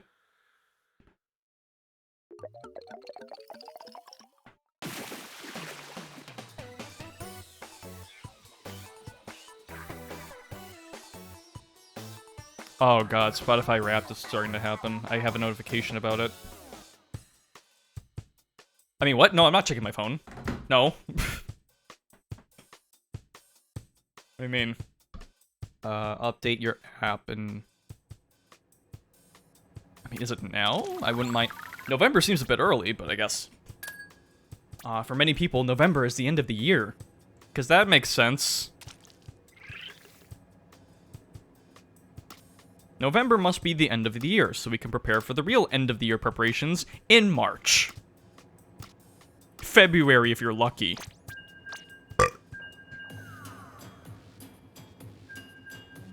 Hey, on the bright side, my package is gonna come earlier than I thought. It's gonna come tomorrow at home, where I'm not gonna be able to pick it up until I go back for Thanksgiving anyway. Because I guess today was Black Friday, or some kind of Black Friday. I don't know. There's sales going on for it, so I picked up a couple things. I got all in one bunch. I got Super Bomberman art. Which is, I think it came out this year. It's already $20 for the season. Probably because Konami needs to make back some of their bad decision money. I'm so glad Konami bought Bomberman, aren't you? They're doing such great things. Such great things. Mario and Rabbids Sparks of Hope, which is $15. Again, that came out this year, right? Wait. Did it? Because if it did, shouldn't it be in Best Sim Strategy? Oh well. If it did come out this year, I get it's a Ubisoft. I get it's a Ubisoft game, but isn't it a bit early for it to be 15? I know it didn't sell the best. Maybe that's why. I don't know. But hey, I get it for $15. I'm not gonna complain. It's something. It's a deal. And then, We Love Katamari reroll. So maybe I can do a one-off full playthrough stream of that, like I did the first game. That'd be nice. And that was also only $20, which I think I got the first game for, so works out. And I think that came out this year as well, but that makes more sense. I mean, it's a remaster of a PS2 game. Fits the bill well enough. God, they have a paintbrush. Get away from me!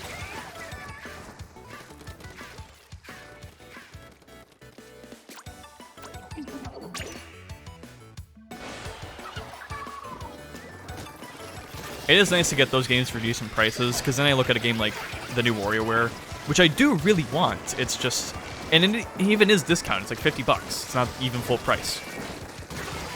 But like, I don't know, that game, even though I know I'm gonna have a great time, it's relax with the bombs. Like, I'm gonna have a great time with the game. I know I'm gonna enjoy it, but I just don't have it, especially with how money is nowadays. Not just for me, but in general. I don't know if I'm feeling great about spending the full 50 on it right now. You chose to come over here. You chose to go this way. You slowed down. Oh.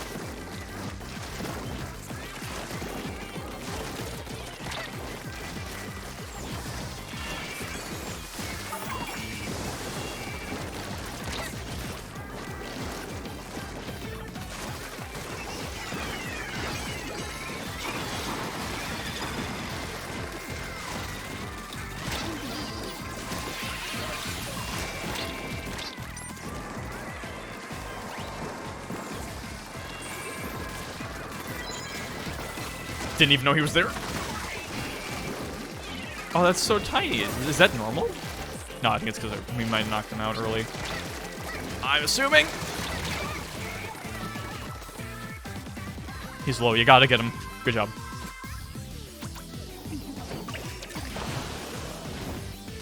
Let me get that extra 0.1%. Not even.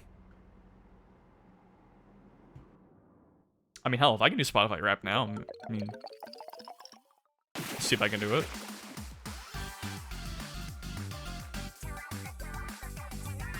No, it just opened up the app. Cool. Or maybe I have to update it. Sure, why not?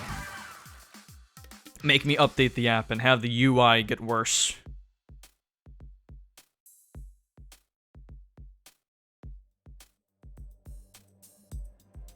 Like every update on every app does. But it's different, so it must be better. To our advertisers and our... what do you call them? Investors, that's what I meant.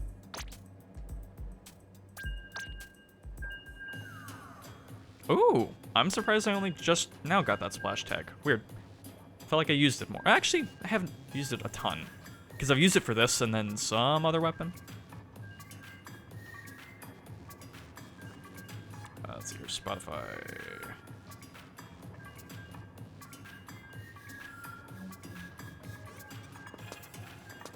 I mean, hell, Spotify, you should be glad I'm even on a family plan, because if I wasn't, I would have ditched your ass years ago.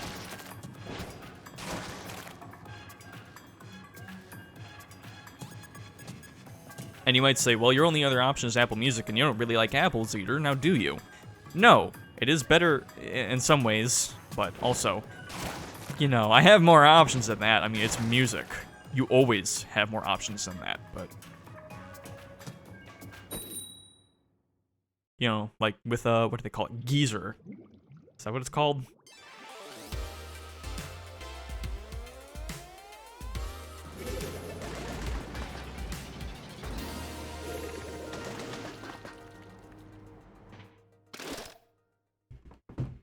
Alright, I updated the app. It looks worse. What am I surprised? No.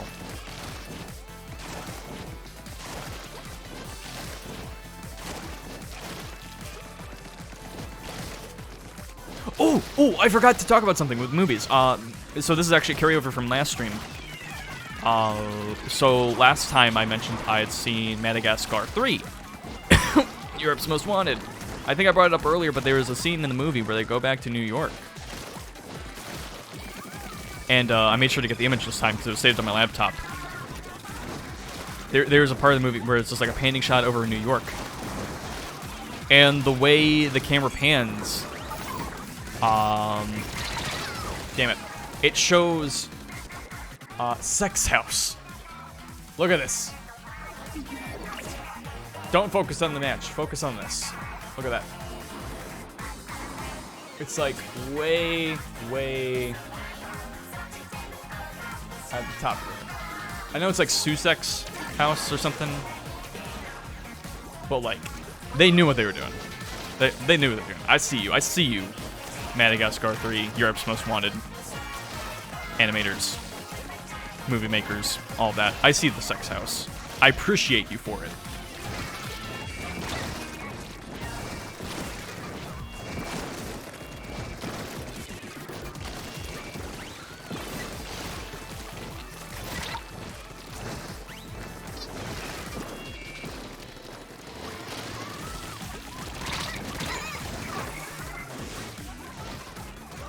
Nice. I really need to be using these mines more, because they are helpful.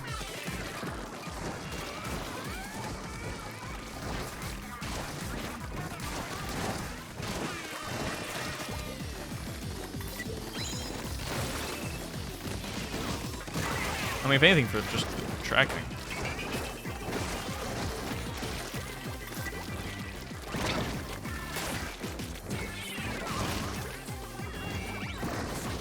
Don't throw another, please. At least not, like, anytime soon, you know? Oh, no. Ah, fuck, I missed one.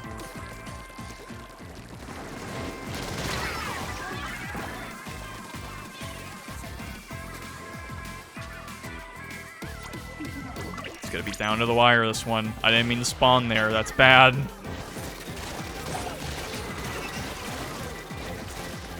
Worked out. Damn! Why were you behind me? Carry us, Rolly. You got this. You got this. You got this.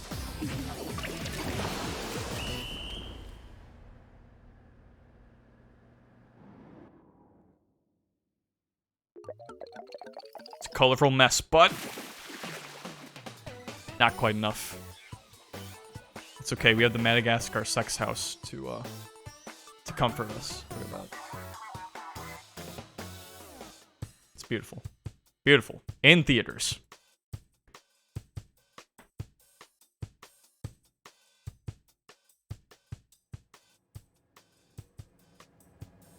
Subliminal messaging in our children's movies?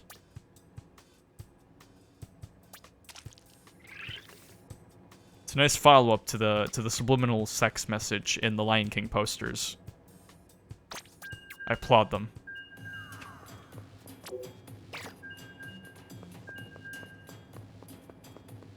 Also, as a follow-up from last Splatfest, I mentioned I did a Disney movie tier list, or at least an animated one. And I said the top 5. I actually got the tier. I actually did save a tier list on my laptop, and I got that as well. Here it is. I told you it's awful, and yes, this is fully tiered. This is completely ranked from worst to best, except for I think C. I think C is just like general. C is just like the mid ones, you know.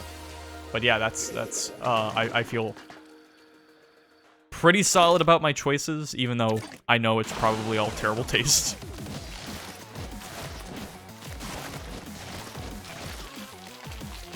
Anything that's not on there, I just haven't seen yet.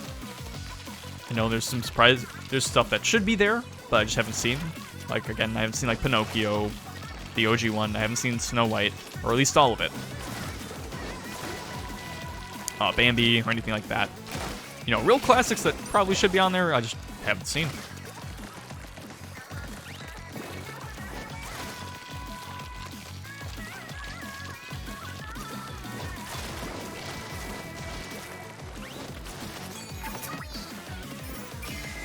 Get that up in their spawn.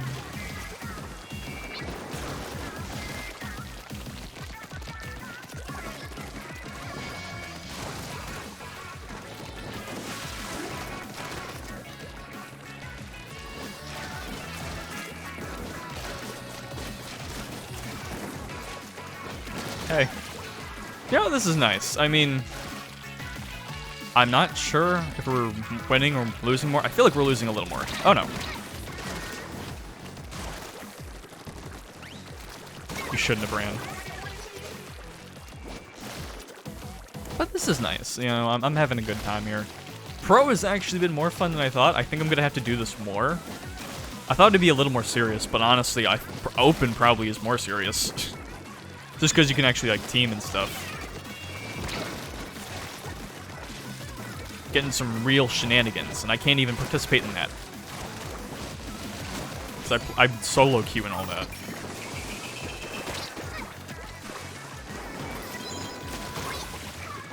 Mind kill.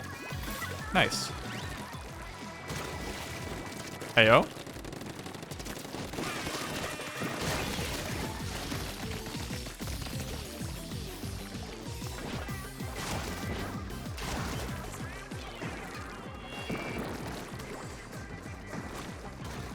Hey. The classic roller strat. Feels good to do.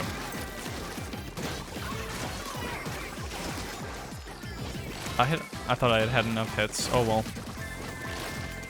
But no, this is nice. I'm not gonna be streaming tomorrow, of course, because I work when Tricolor starts, and I'm not gonna want to do it when I get home. So Sunday, it'll be yet again. Won't be our first. Won't be our last, probably. But it'll be nice, because this will be, because I'll get to go to work tomorrow. I'll actually get to sleep in, so my sleep schedule was bad this week, man. I lost a lot of sleep. One day I lost sleep because we had construction in our apartment. They were, like, cleaning our gutters, and I'm like, this is the day I'm... Weird time for a wipeout. It's like, this is the day I was gonna sleep in. Why are you using loud power drills right on the side of my wall at 10 in the morning? Come on. So I didn't get a good sleep till Thursday, but it was a good sleep. Got a good one today. I'm gonna get going tomorrow, then I'm gonna go to work, and I'm gonna tell them I don't fucking want to work for you anymore. By which I mean I'm just gonna transfer back to my old place for winter, because winter break's coming up. And I mean, you know, if I can help it, I'll try to find somewhere else to work next semester. That's only a possibility.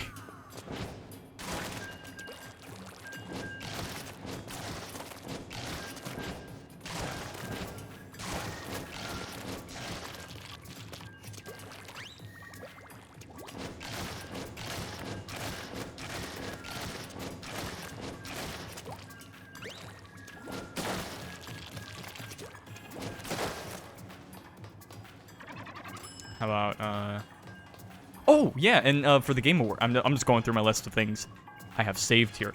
I forgot there was one category of the Game Awards. TF2 was actually brought up. I was surprised. They got nominated for Funniest Game of the Year. Now, you know I love this game, but I don't think it'll... it's up against some heavy hitters. Disco Elysium, kind of a hard one to beat. And Microsoft Excel? I don't know, man. It's gonna be a hard one. It's gonna be a hard one to win. I think it could do it, but it also maybe I'm biased. I don't think Barnyard to win though. Barnyard is a very funny game, but I think it's more for the emotional. Like you can laugh, but people are there more for the emotional moments. Even though again, there are very, very funny parts to it.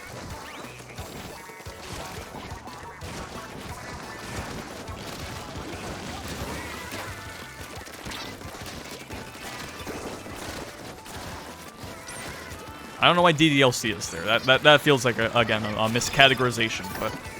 I mean, you know, not the worst choice. It's not Pikmin 4 and Family Game. I mean, what? What do you mean Pikmin 4? Did I say that? That's weird.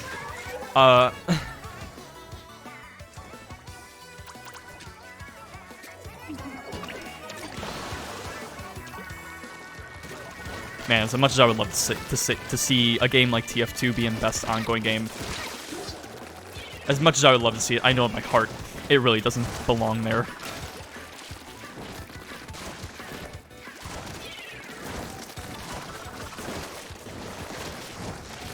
Oh, I love these matches of Mincemeat, where we just stay in spawn the whole damn match.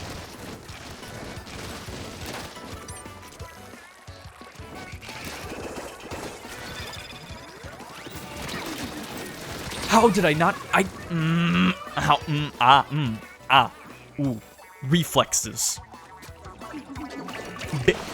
You know you're getting rolled when you see these all over the map. You know you're gonna have a great time when you see 3 of those all evenly spaced out across the map. Am I right, fellas?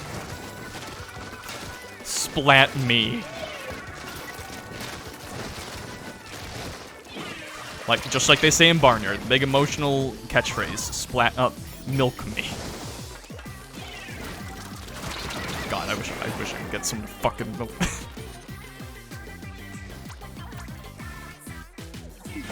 Go, my squid bros.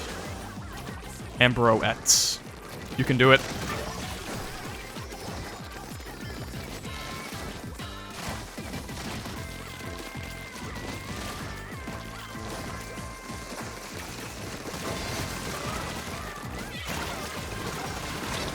No.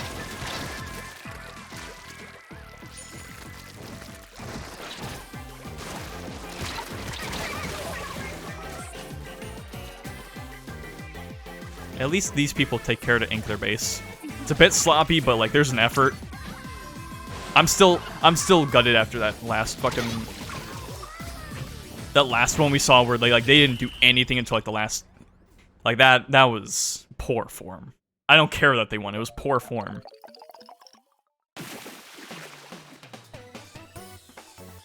I was thinking it'd be good to squid jump because I'm like, oh, I got all my 3 guys there. It'll be fine. And then they get taken out, and then there's just some jackass waiting for me doing donuts.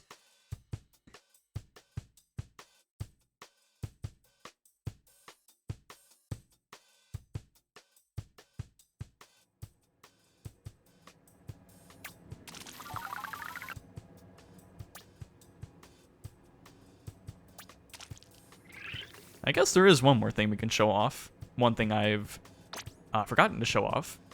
The Splatfest art. Because there's always Splatfest art. Look at that. It's real nice. And it just goes to show that Fry is the coolest of the 3. You know, I mean, she's slick with it. And again, I say that with no shade to the other 2. I'm just saying I prefer one to the others. But they are all awesome.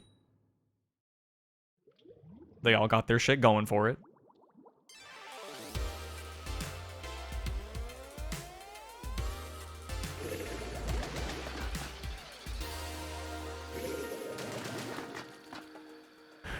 Alright, I said a couple matches a while ago.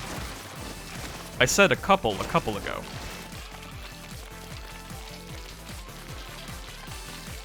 I don't know when I'll stop, honestly. Probably before 2. Probably, like, I won't go past 2, let's say. Sometimes you gotta be like, okay, we stop now. But hey, I gotta get my catalog up. This is the 3rd Splatfest of this catalog, and I'm still not even at 50. And I probably should get to 50, considering, like, that's all the new stuff. I haven't even gotten the old stuff, but I would get the new stuff at least. And the old stuff would probably repeat. I would hope.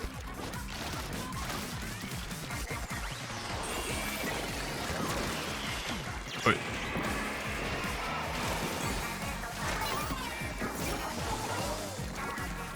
Come closer.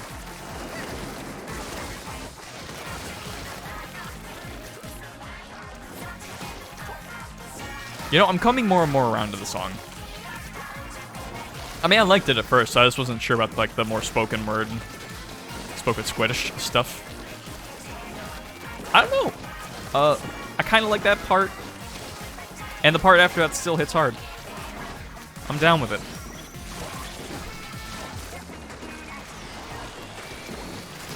You will not get away.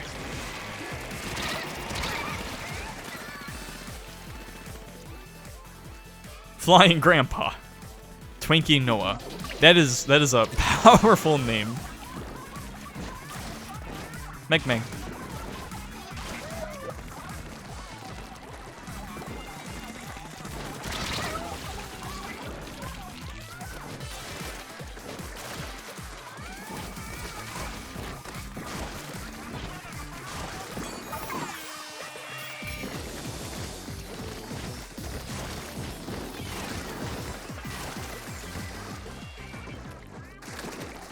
I'll be fine here.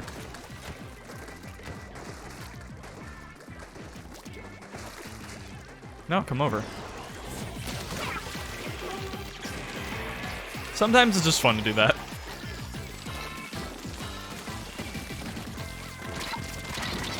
Oh. Although between the aerospray and the paintbrush, I really shouldn't try to get too close to my enemies.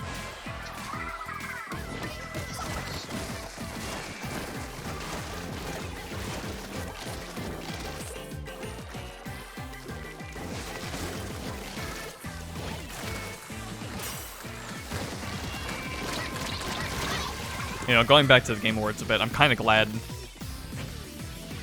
I wouldn't mind seeing Splatoon 3 get a couple of things for, like, games and stuff. Kind of glad they didn't get best community support. I've seen some of the stuff we've done. It ain't anything to be proud of. Especially some of the stuff I've done and said.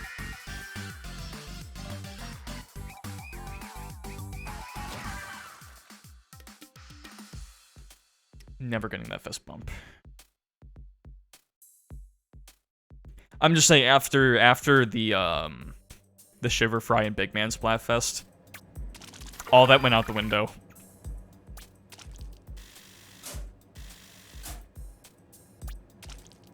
I mean, not for me. Again, I had a great time that Splatfest, but then there was the one after that where I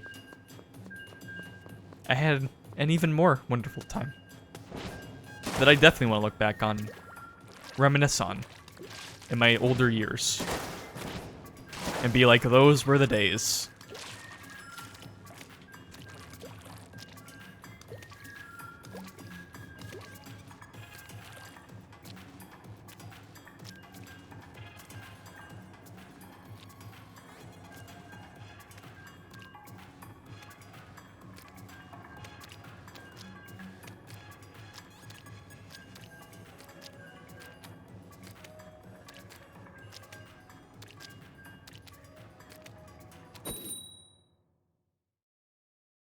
Now I'll never get my coffee.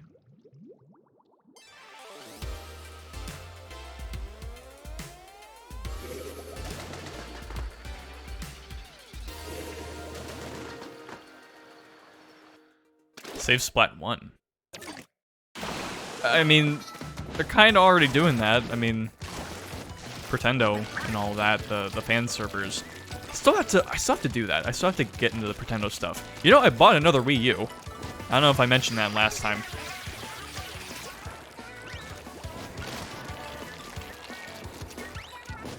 I still need to, like, get it ready for Pretendo and stuff. You know, by doing the thing to make it compatible with the Wii U. You know.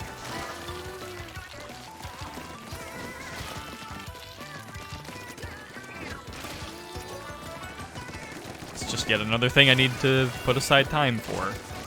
Also, because I know how, because when I did the similar thing for my 3DS, or for 3DSs, I was consumed by that for a good couple of, a while. I was very into that, so I'm like, okay, well if I do it for Wii U, I gotta make sure I got the time for it.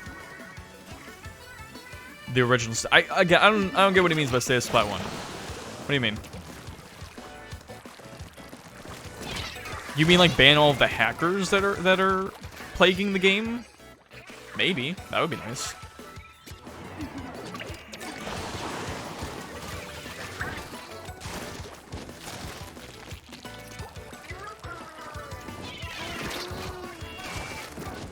I saw that burst bomb. Sweaty.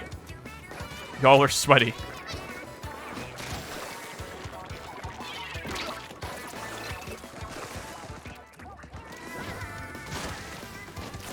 Thanks, team. I appreciate it. I didn't want to deal with that, so I'm glad y'all did.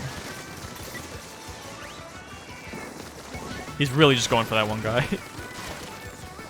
I respect it.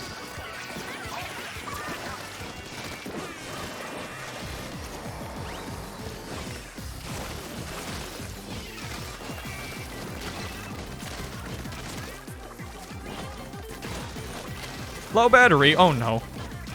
You know, actually, that's funny because I was just thinking before the stream, like I haven't charged my controller in a while. It's not gonna die on me mid-stream, right? And thankfully, no.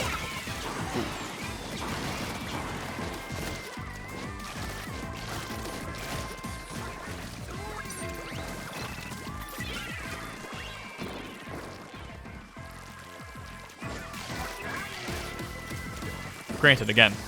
Let's hope it'll last till 2 in the morning. Okay, I'm gonna fall back a bit just so I can...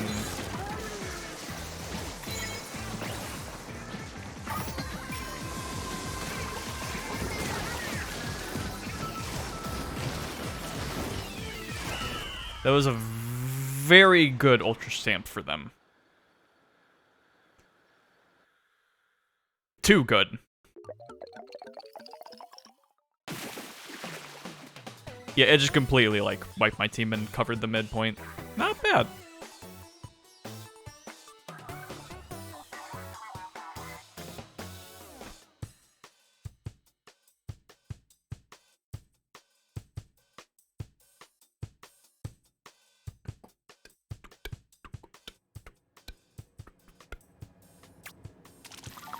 I gotta be real, I feel like I'm not doing that great with the roller. It's not bad. I am enjoying using it, I will say. Not one of my favorite weapons, but still enjoying it well enough. Enough to stick with it.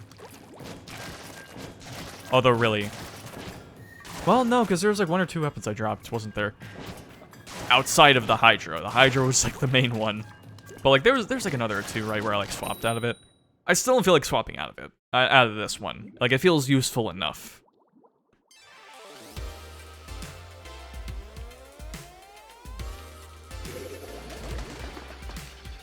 Yo, a Togekiss? Oh shit, we're seeing a lot of Pokemon today. I should have brought more balls.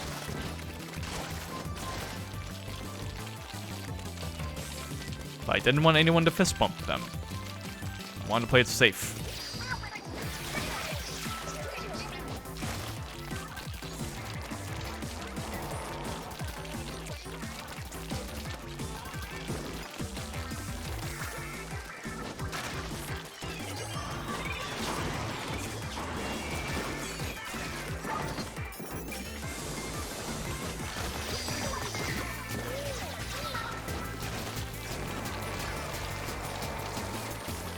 Like, it makes more sense to do the flicking, but sometimes, man, I just want to, like, move forward and paint like a brush.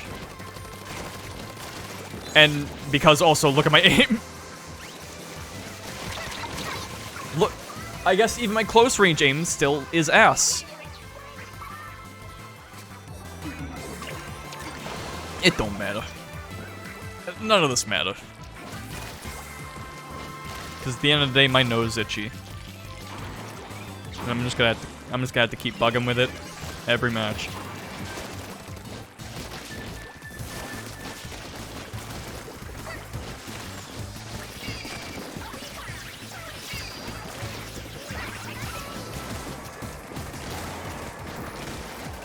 You don't want to be there. You really don't want to be there.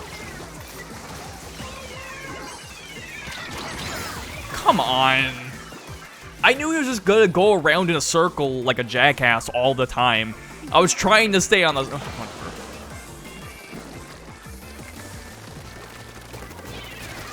If the shoe fits. Oh no.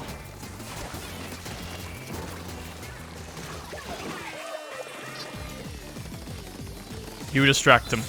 I'll splat. Oh no. Good! Good! I love doing that. I love just getting absolutely fucked every fucking time. Good job. Good job, Togekiss. He knows he got... They know they got an achievement.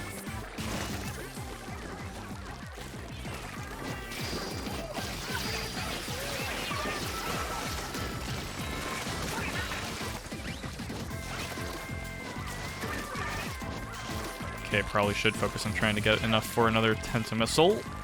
Should be easy.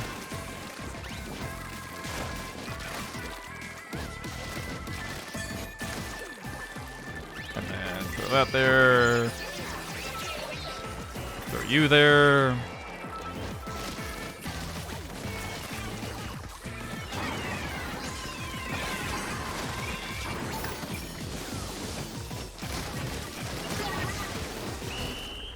Okay, cool.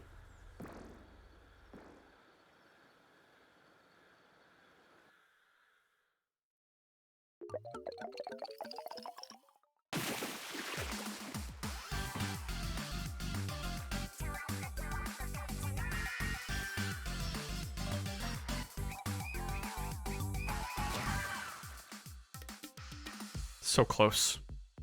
Yet so far.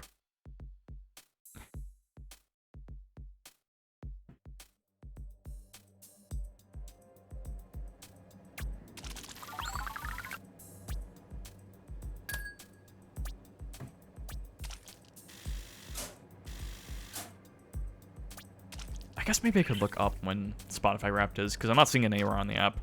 I don't know why it gave me... It must have just done it to trick me into updating the damn app. Good. Let me look it up. Spotify Wrapped. 123 date.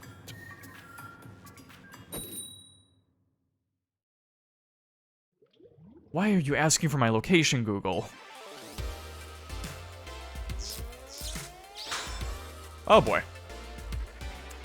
I guess towards end of November. But anyway, boys, it's the big match. I guess we're ending things here. Incubusy? There's no way we win this. We're screwed. But fuck it, I got a trick or two up my sleeve. You think I'm on Team Fist Pump just for show?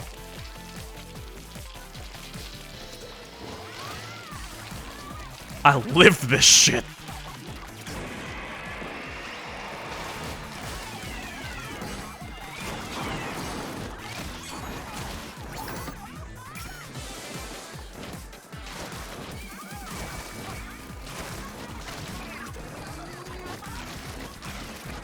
What?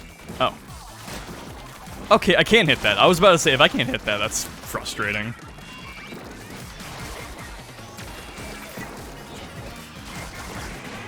No, well, I didn't want them to splat me that fast. Ooh, actually, that was a good tag team with the subs. Very well done.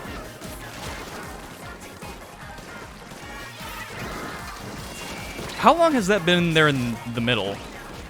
Was that from an update, or...?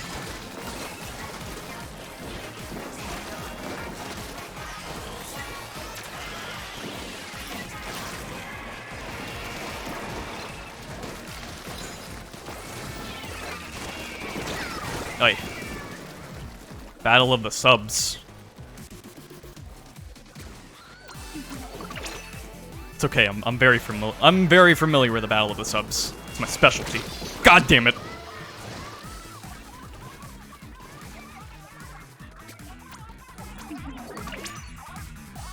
I know what I said, and I said what I meant.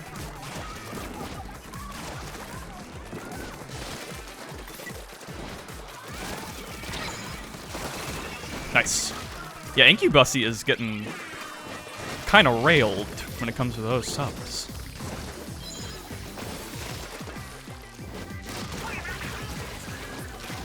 Okay, fall back.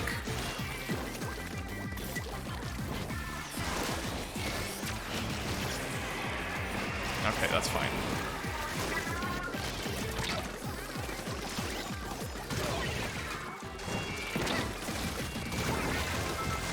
Sorry. Okay. Key right now, build Tentamissiles. Okay, gotta save it. Nice! We got the shit. We got the shit. Go!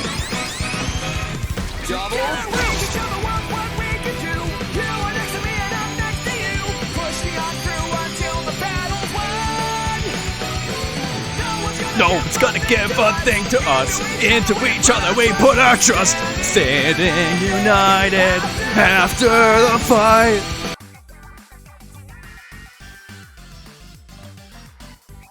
I live this shit. This shit ain't nothing to me, man.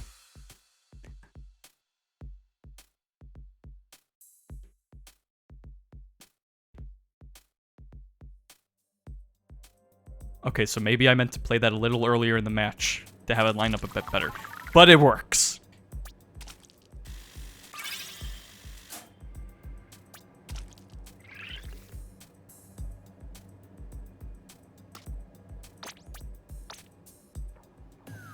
You won 100 times battle. Congrats. Oh yeah, because I guess it is our first time doing that in Pro. Awesome. Well, it's nice to see that the first time we actually did it in Pro was a win. I'm very happy about that. And hey, we actually get to show off the floats, the first half of the floats, the moving ones, on stream. I've shown them off before, but this time it's live. Neat. Let's do the conch shells. Let's hope we get one emote. Oh shit, a double? Oh, I guess because it's actor and actress. That's nice. I'm glad they keep that the same.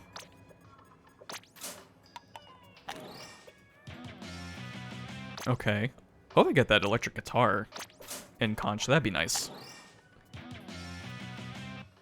I don't need that anymore. I'm not about that.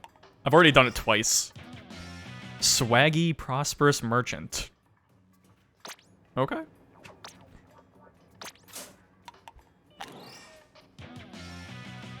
Ooh, little piggy bank. Nice.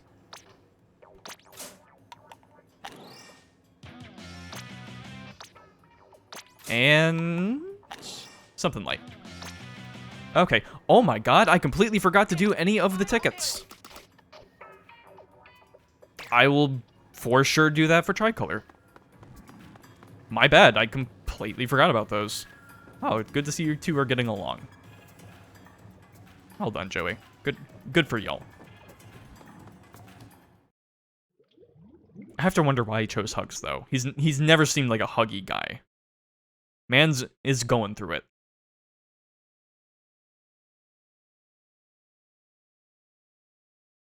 You know, I haven't actually talked to him in a while.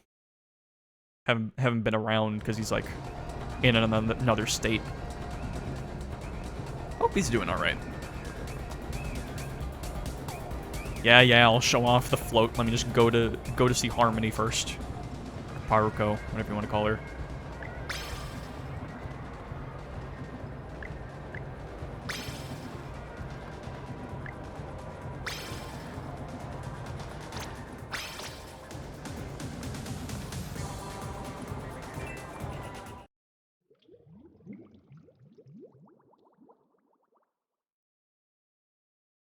You know, it's a good thing we actually did get that times 100, because that's definitely what I was going for.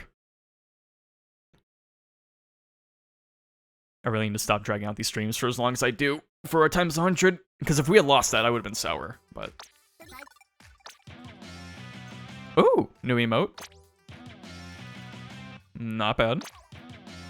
Downtown celebrity.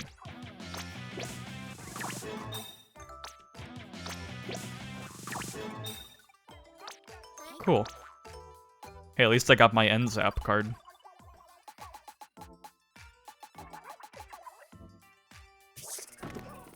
I should save my money for the new cosmetics coming out.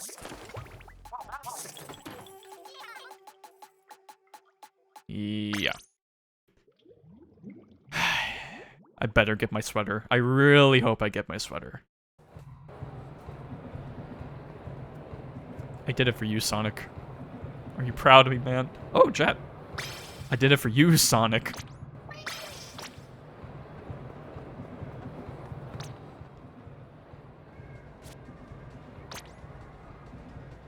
Let's do in front of all the shops. Boys. Boys. What is that? Oh, jazz hands count. Still, what is that? But also, Bat and Kaidos mention.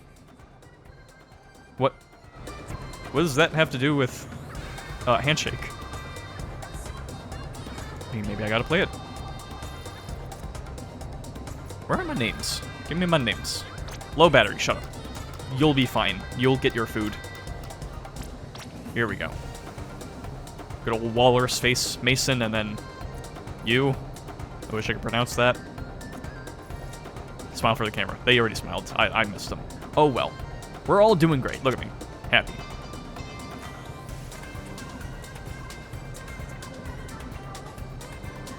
And you look at all this waving. And you know what I didn't get? I still have not gotten a single fist bump in this whole... in either of my streams. Do I know that anime girl?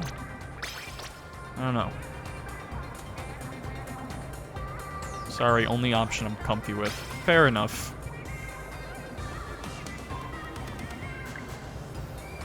Bring fist bumps. Yeah, yes, true.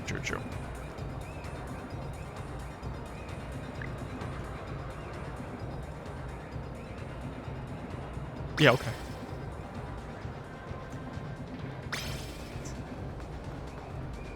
Oh, a Kirby one. All right. I will say that is a very nice constant throughout pretty much every Splatfest. Wonderful art. I love seeing all the art that happens in the plaza. It really makes the whole game and everything feel alive. It's just such a wonderful thing to see. There's so much good art. Every team, every Splatfest, it's always good. I love seeing it. But yeah, I'm glad that panned out for us. That's gonna be about it for now. We'll be back Sunday.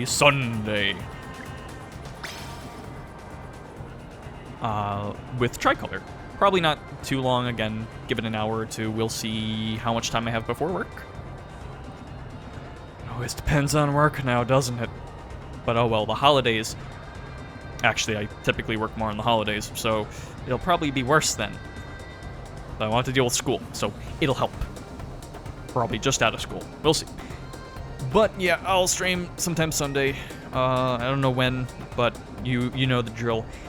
When I do, I'll post about it on Zeter Streams 966 Mod YouTube archive channel, where I host every previous stream I've done up until a point. Because you know I'm not always consistent with my uploading. You can always follow the channel and turn on notifications. And any other links you may need are also on the channel and the Twitch page. With all that said, thank you for watching. I will bid you adieu the same way I would prefer to greet you. One more, you know, before I say goodbye to you, one more last fist bump.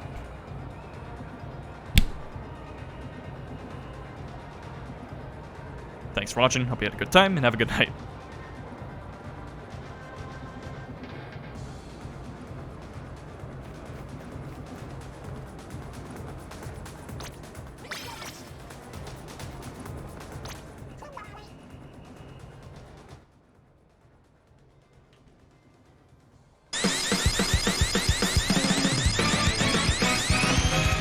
Double